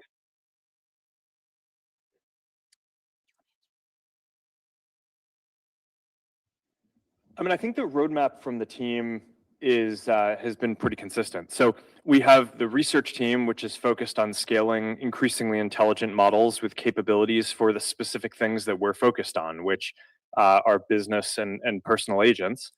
So we just released our first model, and I talked about in my comments how we're climbing this scaling ladder towards greater capabilities and scale for the models. That work continues. We have our next set of more advanced models in training now, and that is that work will, I think, just continue. I mean, that's a loop. I don't think we're going to be done with that anytime soon. We're going to have teams that are just consistently focused on training more intelligent and more capable models in the ways that we want. Then we have our product team, and that team is now really unlocked to be able to build things on top of our models because we now have very strong models. So before this, we had been prototyping a bunch of things using other different models, whether it was our previous older models or kind of using the APIs from other companies. And now we're unlocked to be able to go build things and get them to scale on top of our own models. So I think you will see that over some period of time. I tried in my opening remarks to give a bit of a sense of where we're going, but I think that more of the details of that will become clear over the coming months. And I think that these are just both loops that we'll iterate on. We'll keep on iterating on the intelligence. We'll keep on working on building new products and scaling the products. And then as we get to product market fit, we're also going to increasingly focus on building the businesses around them and decreasing the costs. And this is kind of how we've done everything over the last 20 years of running the company. And that is basically the plan. Mark, on your second question, we aren't providing a specific outlook for 2027 CapEx, and we are frankly undergoing a very dynamic planning process ourselves as we're working through what our capacity needs will be over the coming years. Our experience so far has been that we have continued to underestimate our compute needs, even as we have been ramping capacity significantly. As the advances in AI have continued and our teams continue to identify compelling new projects and initiatives, and now too there are very compelling internal use cases. So our expectation is that compute will become even more central to the business going forward. And it will be critical to determining the quality of the models we develop, the types of products we can introduce, how productive we can be as an organization. So we're going to continue building out our infrastructure with flexibility in mind. And if we end up not needing as much as we anticipate, we can choose to bring it online more slowly or reduce our spending in future years as we grow into the capacity that we're building now. Your next question comes from the line of Eric Sheridan with Goldman Sachs. Please go ahead. Thanks so much for taking the question. Maybe if I can build out on one of the topics that was discussed in the prepared remarks, but just the opportunity set that sits in front of the company with respect to putting agentic compute in front of both consumers and enterprises. You've long been associated with sort of the consumer landscape, and I am curious about how you're thinking about extensions of the media engagement parts of your business model and the commerce parts of the business model to become more agentic over time. But what do you see also as the opportunity set that sits in front of you across SMBs and enterprises where historically you maybe haven't had as much product velocity? Thanks so much.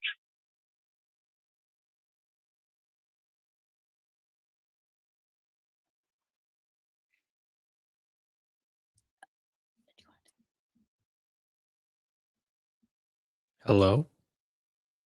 Thanks, Eric. So I would say, in the near term, obviously the sort of biggest focuses are They some heard of you, the Tanner. mentioned around deepening sort of engagement, obviously with our existing community and user base, making ad experiences meaningfully more personalized, more engaging, more valuable, helping SMBs find and engage with customers across our platform.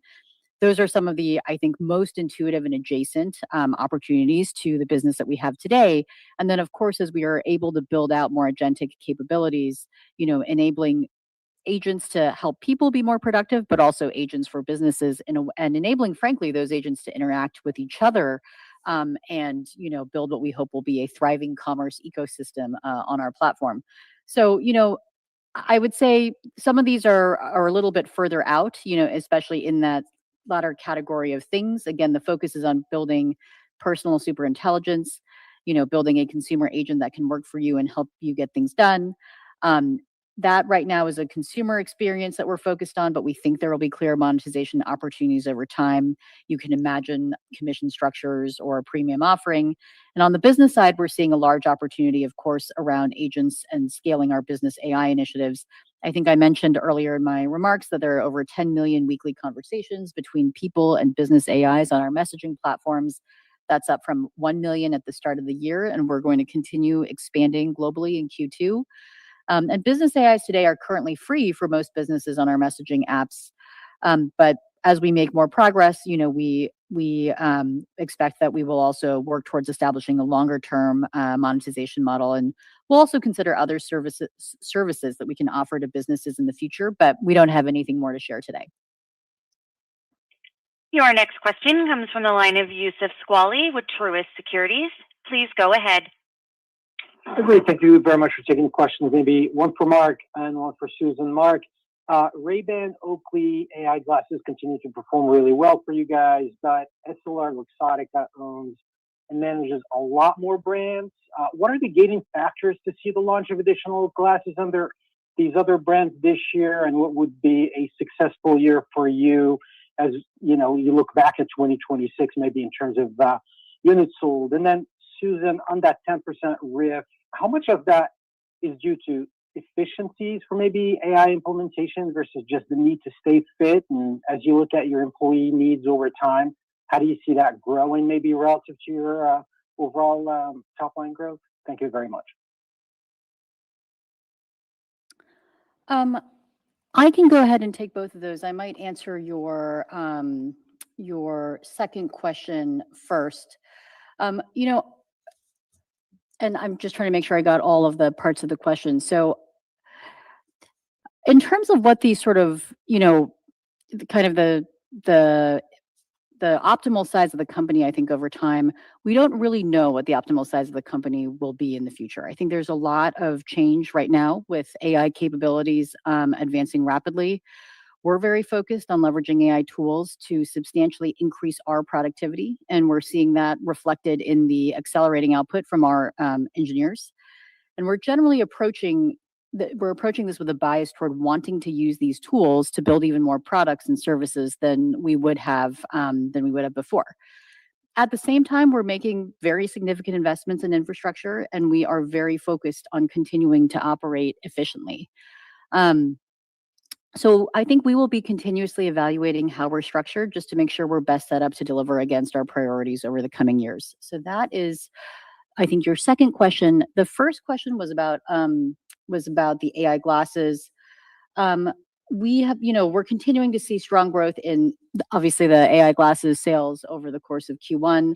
Demand for the expanded portfolio lineup has generally been quite strong, and we're seeing sales shift now from the prior generation of Ray-Ban Metas to the latest generation, which I think speaks to the value of the improved features like extended battery life and higher, features like higher resolution video, higher resolution video capture. Sorry.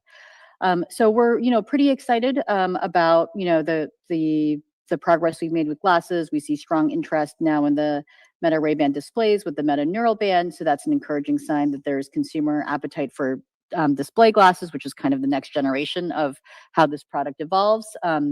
And yeah, so I think this is an area that we will continue to be excited about and are investing in. Your next question comes from the line of Justin Post with Bank of America. Please go ahead. Great. Thanks for taking my question. Mark, it took about 10 months to get Muse Spark out. I think it's a pretty good pace.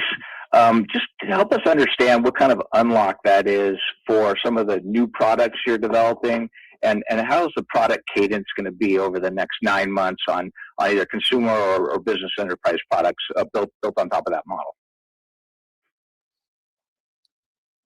I mean, the field is moving pretty quickly. So, I mean, I'm very happy that I think the lab that has gone the fastest from standing up the lab to having a very kind of widely accepted as strong model. So I think that's good. I take that as a very significant validation of the effort, that the team is working well together, that the infrastructure is working, that the effort is on track. I think that's basically the main thing that we've learned over the last quarter. That I would take away is like where, we started what is this pretty big bet, and it's on track for our plan. In terms of what exactly the cadence is going to be, it's tough for me to say, both because I don't really want to share competitively sensitive information, and because I think some of the stuff we are more focused on quality than hitting a specific date. I mean, on the research side, this is research, right? We are trying novel things. You don't exactly know when they're going to land. And on the product side, I think we care a lot about just having, let me put it this way. There's a lot of agents out there, right, that people are building for different things. And there aren't that many that I would want to give to my mother. And I think getting to like that quality bar is something that I care about more than hitting a specific week for launching or something like that. So, but with that said, we're in a zone here where the teams don't check in with me like once a quarter. We make meaningful progress like day over day. I think that's part of the fun of developing in this world, is that people can make very rapid progress. Small groups of people and teams can make very rapid progress. So I think we're going to see a lot of innovation. The timing of this call is it's good in some ways because the Muse Spark release I think was positive. The Meta AI first release I think is positive. I think that shows that we're on track. I'm trying to kind of paint a picture of the very high level direction that we're going in, but I think that the picture is going to come into focus a lot more over the subsequent quarters. Your next question comes from the line of Ross Sandler with Barclays. Please go ahead. Yeah, Mark, just sort of related to that last answer, but there's a lot of new consumer applications kind of cropping up, everything from like an OpenClaw to something a little bit more consumer friendly that you would build for your mom, like you said, with like Poke or Dreamer, which you recently acquired. So how are these new ideas, I guess, changing your view around the direction that core meta AI or Dreamer or kind of your overall agentic strategy needs to go? And then the second part of it would be, do you think the lab will stay in this consumer lane, or do you think you need or you want to go down the route that others are going down with code writing and like the recursive self-improvement loop and that direction kind of in parallel? Just thoughts on that. Thank you. Yeah. So look, on the OpenClaw and other agents, I think that they give you a very exciting glimpse of what types of things should be possible. Now, they're pretty rough systems today. And, to set up OpenClaw, you need to like install a computer locally and then get into a terminal and like configure a bunch of things that, again, like there's, maybe there's hundreds of thousands of people or small numbers of millions of people who can do that. But what we're talking about is delivering personal superintelligence for billions of people around the world. So how do you make a version of that experience that is a lot more polished and dialed and easy, and that has all the infrastructure basically done for people already, and that just works? And that's kind of what we're focused on the consumer side.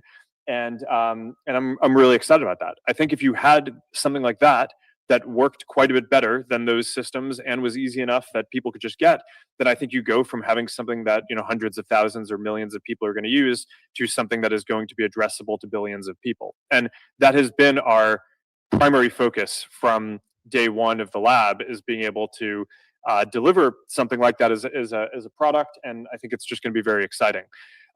By the way, the same thing is true for businesses, right? I mean, there's the personal version of this, but there's also, a lot of people's goals are they want to create things, right? They want to create websites, they want to create products, they want to grow their products. These are all things that good agents are going to be able to help people do, which I think is partially why this is so exciting. And, in my opening comments, I talked about how today we can handle a few goals for people. They're big goals, right? We can help people stay connected with people they care about, learn about the world. These are big things that people care about, but they're not the only things that people care about. And one of the things that I would love for our products to be able to do is just understand people's goals specifically, and then be able to just go work on them for them, and check back in and whenever you have questions that you need answered. So whether those are personal goals, or you're trying to create a business or do work, I think that this is stuff that I think literally every person in the world is going to want some version of it. And also, I think it is something that scales, where the more you want to get out of it, I think people are going to also be willing to pay a lot of money to have premium or high compute versions of it. So I think that this is it's a very exciting area. But I think what you all should be waiting to see is whether we can build the version that really just works, and how effective we are at converting people who are using our products into being hundreds of millions and then billions of people using this stuff. And then over time, how can we effectively convert that into something that's increasingly profitable by monetizing it and getting the cost down? So I think that's the roadmap of what we need to do. You asked about whether we're primarily focused on consumers or also recursive self-improvement. I think that we've talked about two main goals for the team. I mean, one is this kind of agents vision of what we're doing.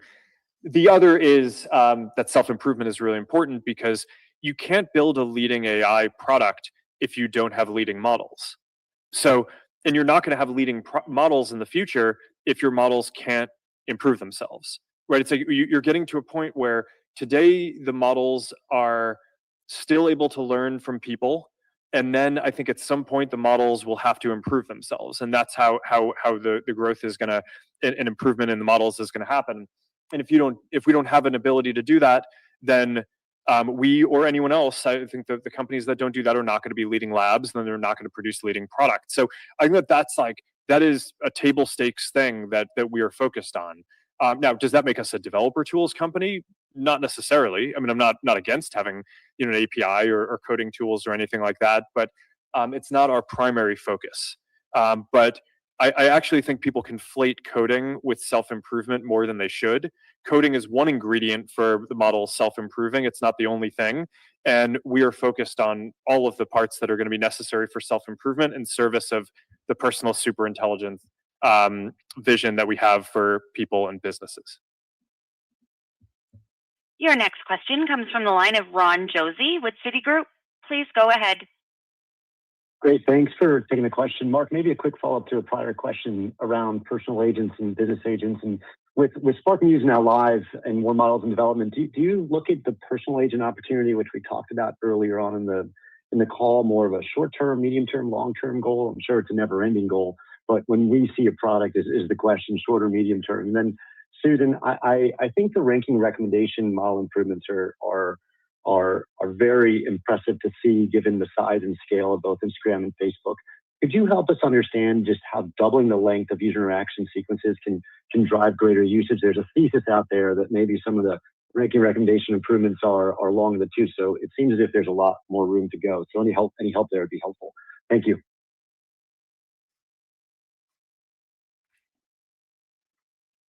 I mean, I think that the agents work, there's going to be short-term versions of it, but then I think that there's going to be massive upside for delivering more intelligence and more capabilities in the models.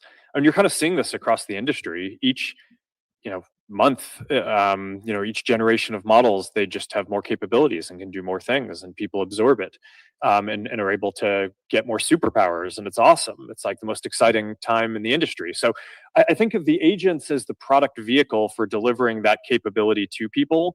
And we certainly, I think this year is going to be a key period for establishing that as the vehicle for how people are going to use this. But then the model improvement, I think, is going to be something that's going to go on for a very long time. So there's a lot to do here in both the short, medium, and long term. And then on your second question, which I think is about the ranking and recommendations improvements that we talked about in our that I talked about in my earlier remarks.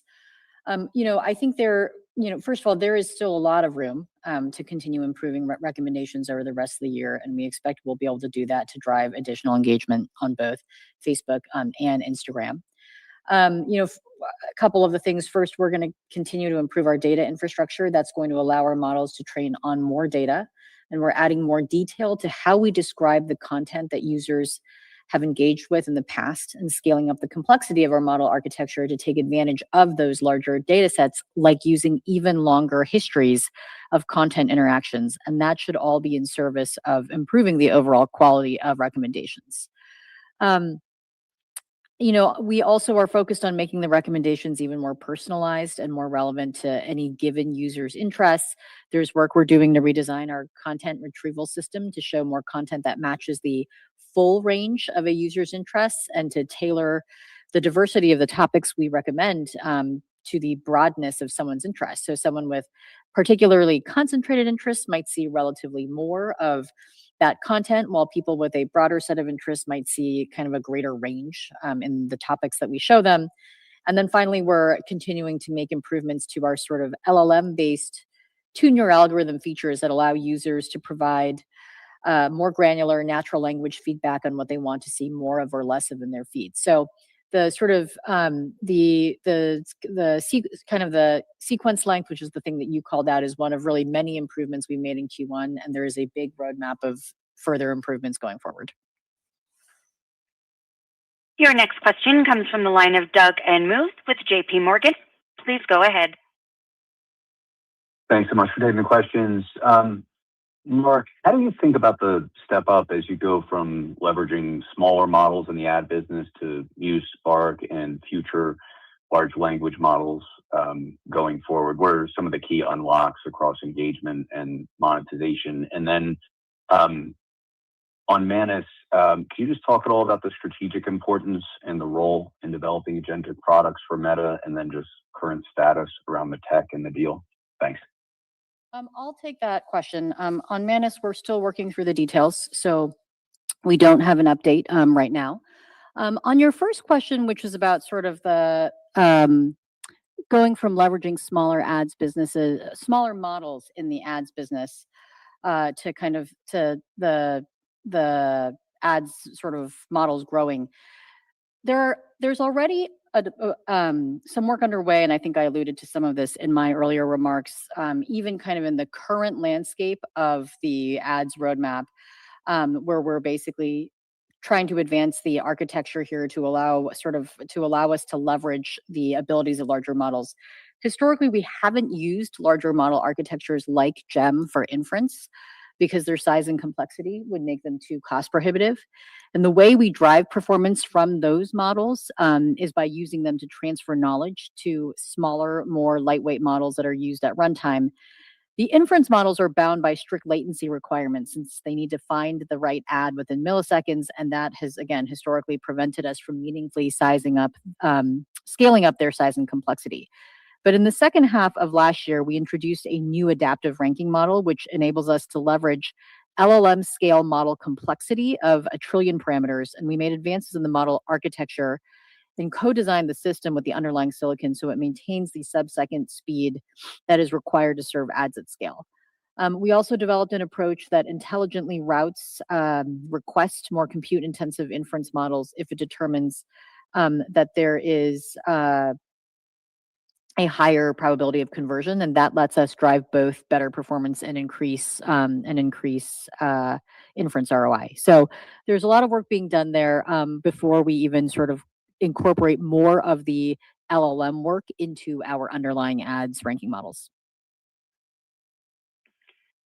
We have time for one more question. Ken Gorelski with Wells Fargo, your line is open. Thank you very much. Two, if I may. First, if I could, you talked on the Muse Spark launch, you talked about two categories or two verticals. You talked about health and wellness and shopping. Could I dive a little bit, ask you to dive a little deeper into the latter on the shopping and commerce side? And maybe if you could, were there any learnings in the 2021-22 phase where you pushed deeper into commerce on Instagram and on Facebook? Any learnings from that period that you might apply? Is there an opportunity for a next gen marketplace type business in commerce?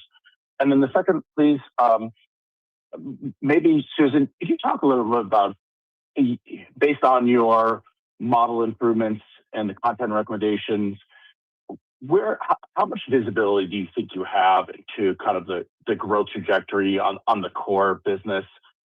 You continue to grow at basically double the pace of the industry, despite being a very large share of the industry. Could you just talk about a little bit about your visibility into that continued performance? Thank you.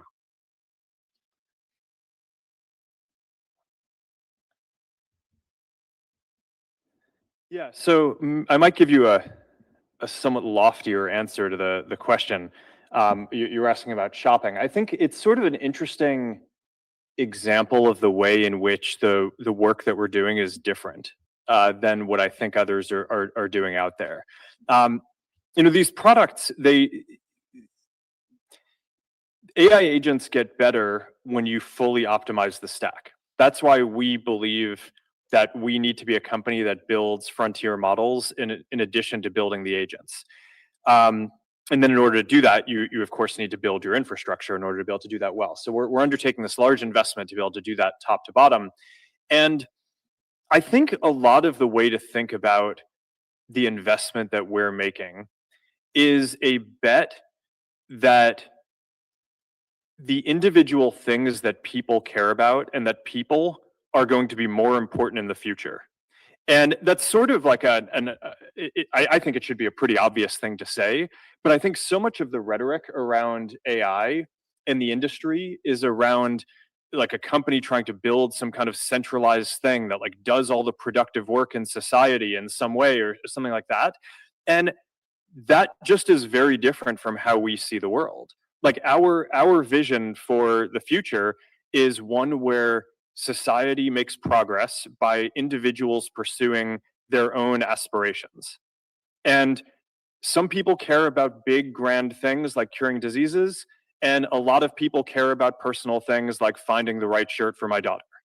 And I just think that we're going to build things that help deliver this vision for personal agents for people. And I think that part of the lane and what is interesting and differentiated about what we're doing is that that's just so different from how I hear everyone else talking about the work that we're doing. So even though I think some of these ideas, they seem like they should be so obvious, I actually think that our approach of trying to empower individuals and building consumer things is just in the details extremely different from what others are doing. And shopping might be one kind of specific example that I think is going to have interesting commercial implications, and I think people, consumers are going to like it. But I don't hear any other labs out there talking about how they're building an AI that's really good at shopping. And I think that the reason for that is like not that shopping is the most important thing by itself, but because like empowering people to do the things that matter in their lives, whether that's local or understanding social context, or shopping, or personal health things, or understanding what's going on around them visually, which is going to be really important on the glasses. These are all elements of the personal superintelligence vision. I think like a lot of this, and when you're thinking about kind of the investment in Meta over time, I think you should think about it as coming down to these set of values around what do we want AI to do in society. And if what you want it to do is empower individuals and build a world where the AI is in service to individuals' goals, then that is what we are going to build. And I think it's going to be incredibly valuable.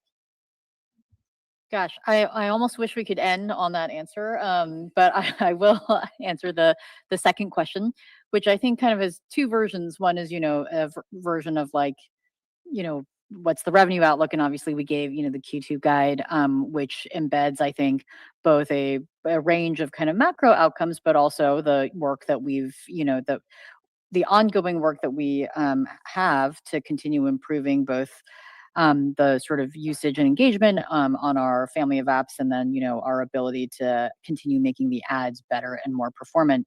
I think the second question is maybe more of the second version of that question is more of a higher level question about kind of the overall trajectory of the roadmap here. And one of the things I will say, having been working on this for a very long time, is I'm always really impressed by the team's ability to continue to advance the state of the art here. And our planning process now is, I think, really fine-tuned around this. So I've mentioned on a couple calls the budgeting process, in which we run a very sort of ROI-based process to make sure that we are funding all of the ads initiatives that we think will drive growth in future years. And that's something that is both quite dialed in, and I think that our ability to measure the impact of that has been pretty robust, and it's been a very important driver of our ads revenue growth. And that continues to be a process that again, we ran in this past budget, and as far as we can, as we have line of sight, we feel good about the investment opportunities ahead of us. Great. Thank you, everyone, for joining us today. We look forward to speaking with you again soon. This concludes today's conference call. Thank you for.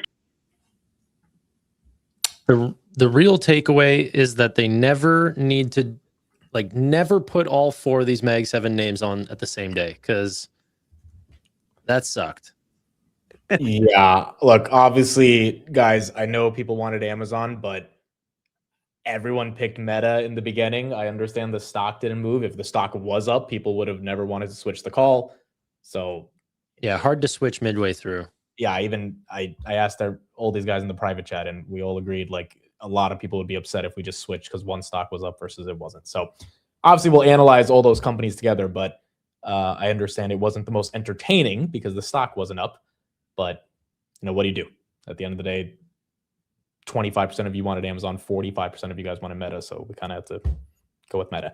Regardless, a lot more than 45% of people own Amazon here, and this one has broken out 5%. So we got a lot to talk about, a lot to get into. Sam, let's go. I'm sure you've been keeping up with Amazon. What's happening here? Yeah, I have been totally keeping. I'm using Perplexity to watch the live transcript, and I'm not really paying 100% attention to the transcript that's going through, but I'm looking at the price action jump up like that. I'm like, hold on, what happened in the transcript over here? And then some of their comments, and as far as the custom silicone that they're producing with Marvell technology, which is also up 2% today, or after hours, is that they said that if the custom silicone business was a separate business, then it would be a $50 billion run rate. Like that's freaking insane because that's a very high margin business for them. On top of that, they made some other commentary, but I think that's around the time when the stock basically started flipping. And dude, this thing was down like 5%. Now it's up almost 5%. Like that's an insane freaking move. What is that? What is the market cap? 245 to 275. That's almost a $500 billion move after hours. And then Microsoft basically went green for being down like 5%. Like, dude, freaking, and the Qs are at an all-time high. They're at an all-time high right now. It's all AI infrastructure. AMD's moving after hours, CoreWeave, Nebius. Like it's just all about the chip plays, the data center plays. That's where people are realizing the money. And Google showed off TPUs are going to be sold to external customers. Trainium's doing well. NVIDIA is going to do well. And there's going to be a whole list of companies that'll benefit from, memory to photonics to, custom silicon with Broadcom, and just a matter of how long that this lasts. And I'll defer to Jose for that. But I don't know that, but I mean, what we heard is at least 2027, right? I mean, if CapEx, at least from Google, they mentioned they're increasing CapEx in 2027. Things are looking good. What I did thought was interesting, I was kind of looking at the Microsoft numbers. I think they mentioned that CapEx for calendar year was going to be $190 billion. And about of $190 billion, $25 billion was due to increase in component cost. I'm going to guess that is memory.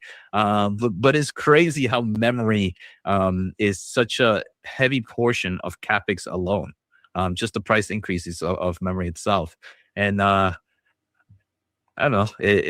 I do think eventually some of these big tech players are going to get angry with what they're paying for on memory. Neil, before we get into Meta, your thoughts on some of the price action? Google, obviously the best performer. Amazon, close second. Microsoft, actually a hell of a rebound. Microsoft still red, but it was at 409 and it came back after somewhat good. I honestly don't know why it came back. Like their guidance for next quarter was the guidance wasn't a big beat. It was a beat by like 25 million. It wasn't some massive beat. But I think the beat was on the cloud side. Cloud side was expected to be 37, and they actually projected around 40+% on cloud guidance for next quarter. Okay, so there you go. Cloud beat. Neil, your thoughts? Yeah, I mean, I don't know, the call from Meta, because we see the price action, and of course we're happy with all the rest. But from Meta, I don't know. I mean, still an amazing business, but this call, did they say something? Yeah, didn't really provide that much extra color that we were waiting for. On the Amazon thing, Sam, you said that the 50 billion, the 50 billion figure actually isn't new. I think they mentioned this a couple of weeks ago during one of their events, I think. So it's just them reiterating that their chip business, if it was a standalone business, it would have been, of course, an amazing business. The other reason I think Amazon started pumping, quite frankly, because again, as Neil said, Amazon didn't say anything new. Like, I mean, outside of the AWS guidance, I think it was really this. Anthropic in talks with investors to raise funds at a $900 billion valuation. The reason I say that is because another stock that was up after hours by 4%, good old Zoom, which has zero tailwinds going for it outside of their $50 million stake 3 years ago in Anthropic. Well, I'm pretty sure Google has quite a large stake as well, something like 14%. So that probably pumped Google. I mean, that Anthropic news, because we all knew they were probably worth more than 380 billion, but if they just more than double their valuation, I mean, Amazon stake just got a lot heavier. Same with Zoom, same with Workhouse, same with Google, all that. Speaking of stake. Okay, Tanner, your thoughts on Meta? What'd you think? Why do you think this one is the only one that couldn't catch a bid? Well, because I don't think they're in the hardware space. They're not going to benefit from external clients. Like I really think the other three names that they're being compared against are three of the largest data center providers: Azure, Google Cloud, AWS. That's where the market is rotating to. They're just realizing the margin's super high. It's not cyclical. This is recurring business. It's a gold mine right now. and Meta's not there. They are the largest customer of those data centers. I think they're going to do fine. The growth that they're putting up is insane, 30+%. But obviously, whenever Mark Zuckerberg starts talking about the metaverse and starts talking about the glasses, no one wants to hear it. It's not in vogue right now. It's AI or get out. And even that, sorry, can I add one thing? The whole Muse Spark thing, they're not even trying to be a frontier model the same way Anthropic and ChatGPT are in terms of charging tokens and being like extremely competitive there. It's more like an internal tool, maybe Meta AI. It just doesn't feel the same. And so they don't feel like they're going to be, one of the hyper labs like the way ChatGPT or Anthropic is. But I think that kind of makes sense. I mean, for me, it makes sense, right? That they shouldn't be the AI lab. They shouldn't be trying to sell those tokens, but it's a way to, I know people hate it, but if he wants to talk about, if his future is the AR glasses, kind of having a model that's niche for that would be crucial. And kind of with the advertisement, instead of paying for like other tokens, if you can kind of internalize, make it your own self and just kind of like how these big tech players are creating an ASIC solution and chip, kind of think of the way I see this Muse model is like an ASIC model for its niche. And if you're kind of creating your own model, you'll be able to kind of get better rewards in the long term of things without paying some of those token margins. Yeah, I'm not anti that at all. I just think the premium is going to the customers that are able to get extremely high margins. I'm sure Meta, like, honestly, I do believe in them long term. But right now, if you're not catching like the absolute fastest names right now, investors are just freaking out. Yeah, it's really all about semiconductors right now, hyperscalers, data center, like anything to do with expanding on hardware. It's so heavy weighted toward that. That's why when you saw that OpenAI news with missing the revenue, like the market was highly impacted by it. And there's just not enough market cap when it comes to these software stocks and the other places to bring the market up or hold it up. So it's a little bit scary, but can't really worry too much about a big collapse if things are just getting, I don't think it's euphoric yet, but I think it's getting there. Qualcomm and Nokia were up after hours. I mean, to your point, Sam, you're just getting anything in the hardware space, infrastructure space. Bloom Energy is almost 300. That's crazy. I mean, maybe this doesn't stop, right? Like, if it doesn't stop, then, is this the next few months of the market, which is SanDisk is going to 2,000, Micron's going to 1,000, right? Like if Micron gets to $1 trillion, let's say tomorrow, which would still put their forward PE at like 15, which wouldn't even be that crazy. Do we think it can stay at $1 trillion for a long time? Right? Because I think most people would say no. Even the hyper bulls would say, well, eventually it's not going to be at $1 trillion. Most people will say, no, Google will be more than 4 trillion because there's a business model that's recurring, it's growing, it's constant, it's not cyclical, all that stuff. So it's almost like some of these names that are getting the bid, they're getting the bid for now or maybe for a couple years from now. But eventually, if that bid disappears, when does the market front run selling the bid they inevitably gave them because they were so excited to bet on their future? And I don't think we know what the answer to that. But then you have a Nebius, which has a vision of becoming like a hyperscaler themselves to an extent, right? Like, or an actual cloud, not just a neo cloud. So I think there's a lot of different versions of how these names are thinking of the story. Yeah. SoFi got a mention on the Amazon call, by the way. Notos with Kramer. Do we want to watch that? I don't care. That's how you know how bad it is. No one wants to even watch it. No, but if it's just obviously I'm going to listen to it on my own time. I don't want to be the 20% vote and then we're all sitting here. I've been streaming for 10 hours today. What I really want to do is go walk my dog. That's what I want to do. I want to step away from this computer right now. I get it. Your dog's got to take a piss, dude.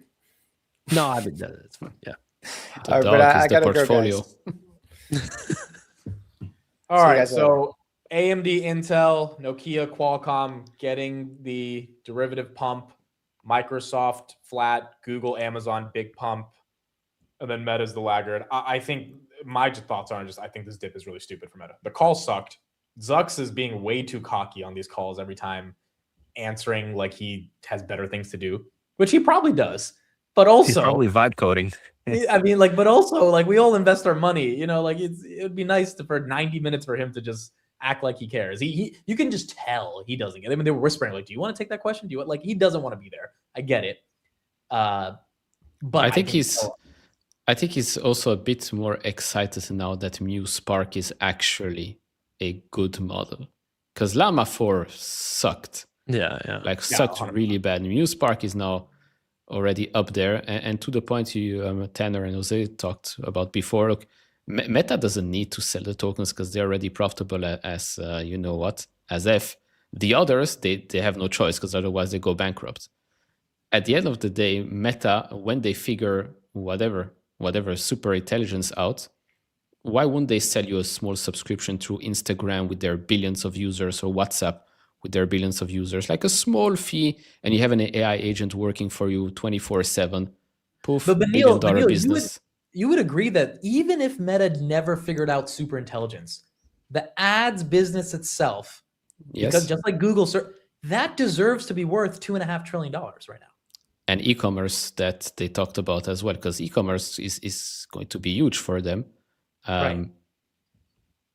Like, to me, it's absolutely ridiculous to see it down like this, and then see other names that, again, are just getting up because they're benefiting from Meta's capex. But the core business and the way that it's compounding, just like if it was Google search for so many years before this whole AI narrative, got a multiple, and it's not getting that multiple because of that narrative overhang. That narrative overhang is a real thing. And we've talked about it since January, right? That the street is so upset that Zuck is spending all this money just for ads. They need something else. And Meta Muse is more exciting.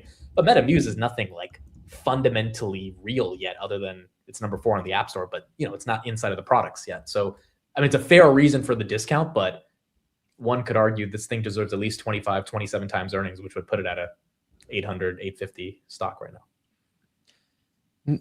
It's called Muse Spark. Meta Muse sounds like a fiber supplement. It does sound like a supplement. You know, that was a Metamucil joke, and no one laughed, and that's all right. But we're tired. We're tired. Question for you in the chat: who goes from the green stocks, from the green names? Who goes red tomorrow? Because I don't trust this action right now because it's after hours. It's not that much volume, but. Do we see some flippening or do we see some more green or red? Tanner was so upset. He was so embarrassed. No, someone said ban me. And too many dad jokes. I don't know, dude. I think if I had to bet, I think Meta sells off more tomorrow. The rest of these guys still pump. I mean, the street's so dogmatic about this. I think Meta maybe below 600 tomorrow. I like, look, if you gun to my head, I would say it'll stay flat around 625 to 640. But could I see it dumping tomorrow? Yeah.